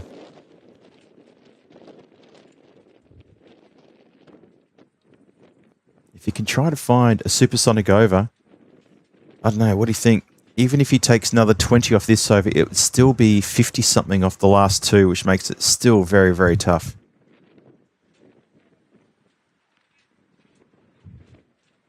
He's up to 61 now. Just waiting for the fielder to get back into play, and he is. Oh, that's a great shot. That made a bit of noise too. The guys in the dugout love that as well. That's a cracking good shot, and that goes all the way for another Maximo. So this is a good innings here. That's his 9th. Sorry. Yep, it is his 9th. I thought I jumped ahead there. No, it's his 9th Maximo of the innings out of 67 runs, and 54 of those have come from shots over the rope. Nice individual effort from him. 66 off 16 is the ask. Santosh is getting taken to the cleaners here. Couple of 6s back to back. Similar to his first over, he got hit for 2 6s off the first 2 balls, but he bounced back well. Now, has he got enough on that one? It's 1 bounce. Good bit of fielding there. Zishan Ali with a good, clever bit of fielding. Doesn't take control of the ball, just pushes it away from himself. And that's clever. If he'd taken the ball in his hands, his momentum would have taken him over the ropes, and it could have been considered a 4 by the umpires. It would have been a 4 if he'd gone over across the rope, of course.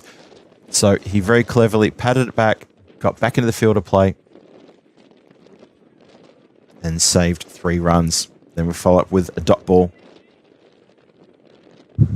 Kind of get the feeling that that's probably about it. John Gray with that previous shot trying to note that there was almost a conversion. Tell you what, he absolutely tried, didn't he? Maybe that's what he's been trying to do. Maybe that's exactly what he's sort of got that in mind. There are those rugby posts in the background thinking, well, I know they're probably about 150 meters away, but if I get the right ball in the right place, maybe I can convert the try with a goal. We'll see. Never know. Anyway, end of the 8th, 124 for 2 after 8. The run chase you kind of feel now is shot to pieces. A valiant effort, though, from Viking Stars. Absolutely fantastic effort.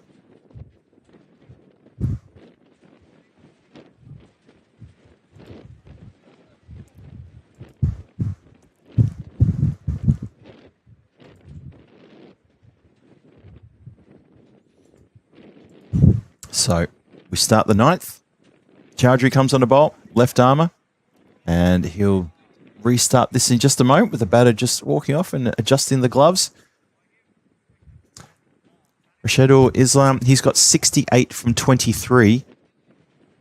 A big over here. I mean, it's probably not out of the possibility for him to possibly get a ton, but he would have to do something quite amazing.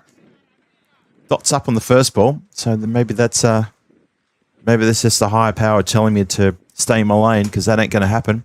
Don't know. Let's see. Let's see. Ash. Nice one, Ash. Where is Raul? I marked his words that Viking would win in 9 overs. Exactly. Has everyone got the big black markers out? The people who say, mark my words, yeah, we should have a book on those people, because, yeah, they say mark my words. All right, we'll mark them. Just make sure you're here to stand up when when the chickens come home to roost. Sadly for the Vikings, the run chase was looking good at the very start, but like a lot of these run chases, they're so difficult to maintain. Something that was talked about in the previous match the Viking Stars played, where they had to chase a mammoth total of 190, and they got probably about 80% of the way there before things started going a bit astray. And John Gray in the chat particularly was hit the nail on the head. He said, "Look, it's not about getting X amount of runs per over. It's about maintaining it for 7 or 8 overs. That's the hard part." That's a really good catch. That's an excellent catch. Charging in like that and holding onto the catch.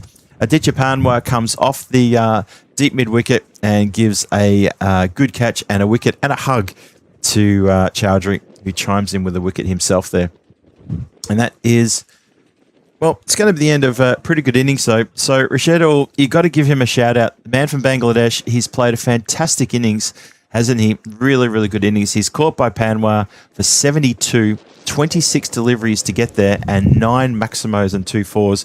A very good innings. He's going to deserve a bit of a cheer as he comes from the dugout, and they made a bit of noise from him as well, which is very good to hear. An excellent innings from him. Unfortunately, just not quite enough. So 128 for 3, halfway through the 9th. So 9 deliveries to come. There's the first of those ones. Into the covers. Get on your skates.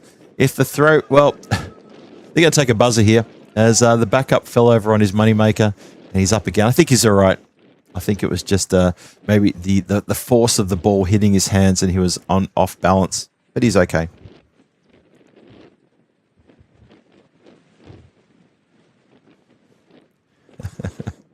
Yep, I'm laughing at John's comment as well, joining with Monty on that one. Nice one. He did actually say that though. That's actually true. And just a few easy singles here, but not something the Stallions are going to worry about then. With the game completely gone, the Stallions are going to notch up a good win here. I think importantly for the Stallions as well, I mean, getting this win, it's going to be really, really huge, because that means they'll have played their 8th game, they'll have notched up their 5th win, and they've booked themselves into finals action on Saturday. That's absolutely no doubt about that. It only remains to be seen whether any other team can knock them off their perch of a top 2 finish, because they will finish their 8 games in either, well, probably going to finish in top place, actually. They will indeed, yes. Just looking at the standings now, they will finish this game with 3 points. They will go top of the table. However, the Strikers still have 3 games to play. The Tartu Wolves still have 5 games to play. The Hippos have 3 games to play. And the Stars, after this match, will have 5 games to play as well. So when the Stallions are finished, they'll have to just sit tight for a couple of days, watch and see what the outcome of the rest of the games is before they can celebrate where they're going to finish up. But right now, they're going to finish top place. So well done to the Stallions. Last over. We start that with a push down the ground for just a single. Score goes to 132 for 2. Monty once again just dropping a quick reminder about the link to take you to a website which is set up specifically for donations to help the relief fund in Colombia after the devastating earthquakes that happened. Thank you for that, Monty. Johnny here saying good morning, good afternoon, good night. You have a great evening too there, Johnny, and we will catch you tomorrow. Oh, well, Ray's saying get Phil's tea on. Yep, I hope someone's taking care of that. Unfortunately not, because I need to take care of that myself. Oh, confusion. Shy at the stumps misses. Oh, we're going to have an ECN moment here if we're not careful. In the dying stages of a game that's already gone, and a couple little buzzers. I was kind of hoping if we could have one of the very famous 4 from nothing sort of moments, or a 3 from nothing. They're always good to get people excited.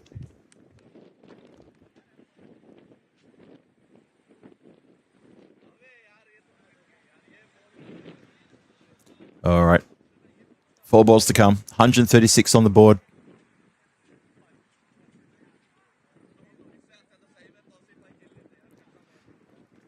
Kicker Vivo jumping in with the start the car emojis as well. That's always good to see.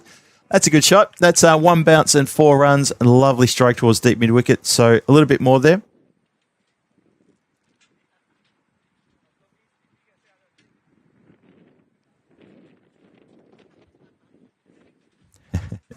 Johnny's saying I thought I'd get that in. Nice one.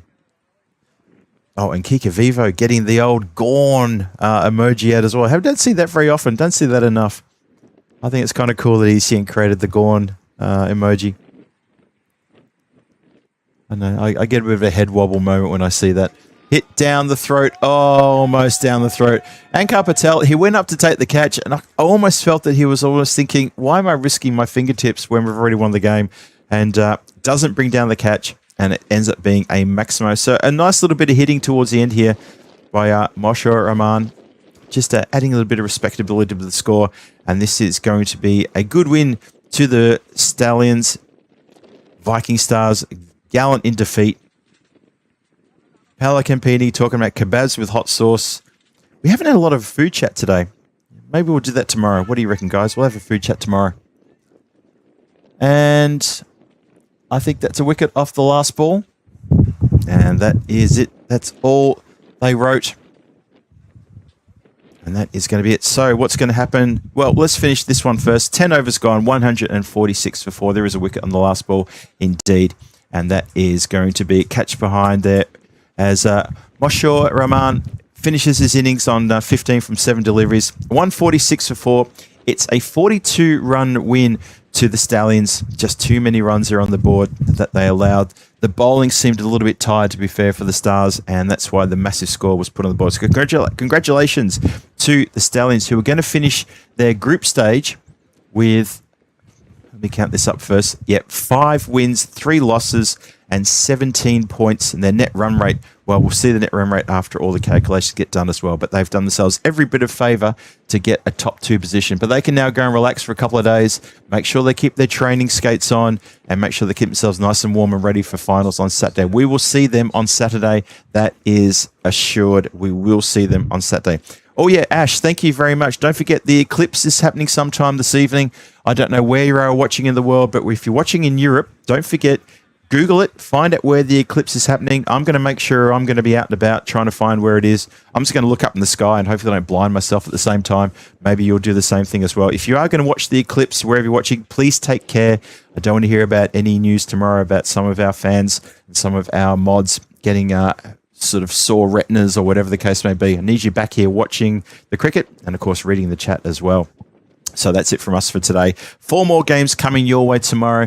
I'll very quickly rattle off those games for you. We've got the Tallinn Hippos back against the Viking Stars. Then the Tartu Wolves in action against the Viking Stars. The Hippos back in action against the Tartu Wolves. And the final match tomorrow will be the repeat of the first game, Tallinn Hippos against the Viking Stars.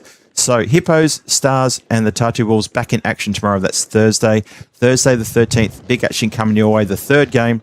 Looking forward to that. Hope you're looking forward to it as well. Thank you, everybody, for all your contributions today. Thank you to Stu in the chat too, who's just dropped a vital bit of information. There you go. 8:52 p.m. this evening for Helsinki/Tallinn time for the eclipse. Make sure you're out and about if you're in that part of the world. Otherwise, we will see you tomorrow. Thank you, everyone, for your contributions. Big kiss and hug sent out to Monica. I hope she's doing well. And to everyone else, cheers, guys. I will see you tomorrow. This is Phil G for the European Cricket Network. On behalf of the crew, Kenneth, Marzi, and all the volunteers at the ground, thank you, everyone, for tuning in today. We will see you tomorrow. This is ECN. Appreciate your support. Catch you later.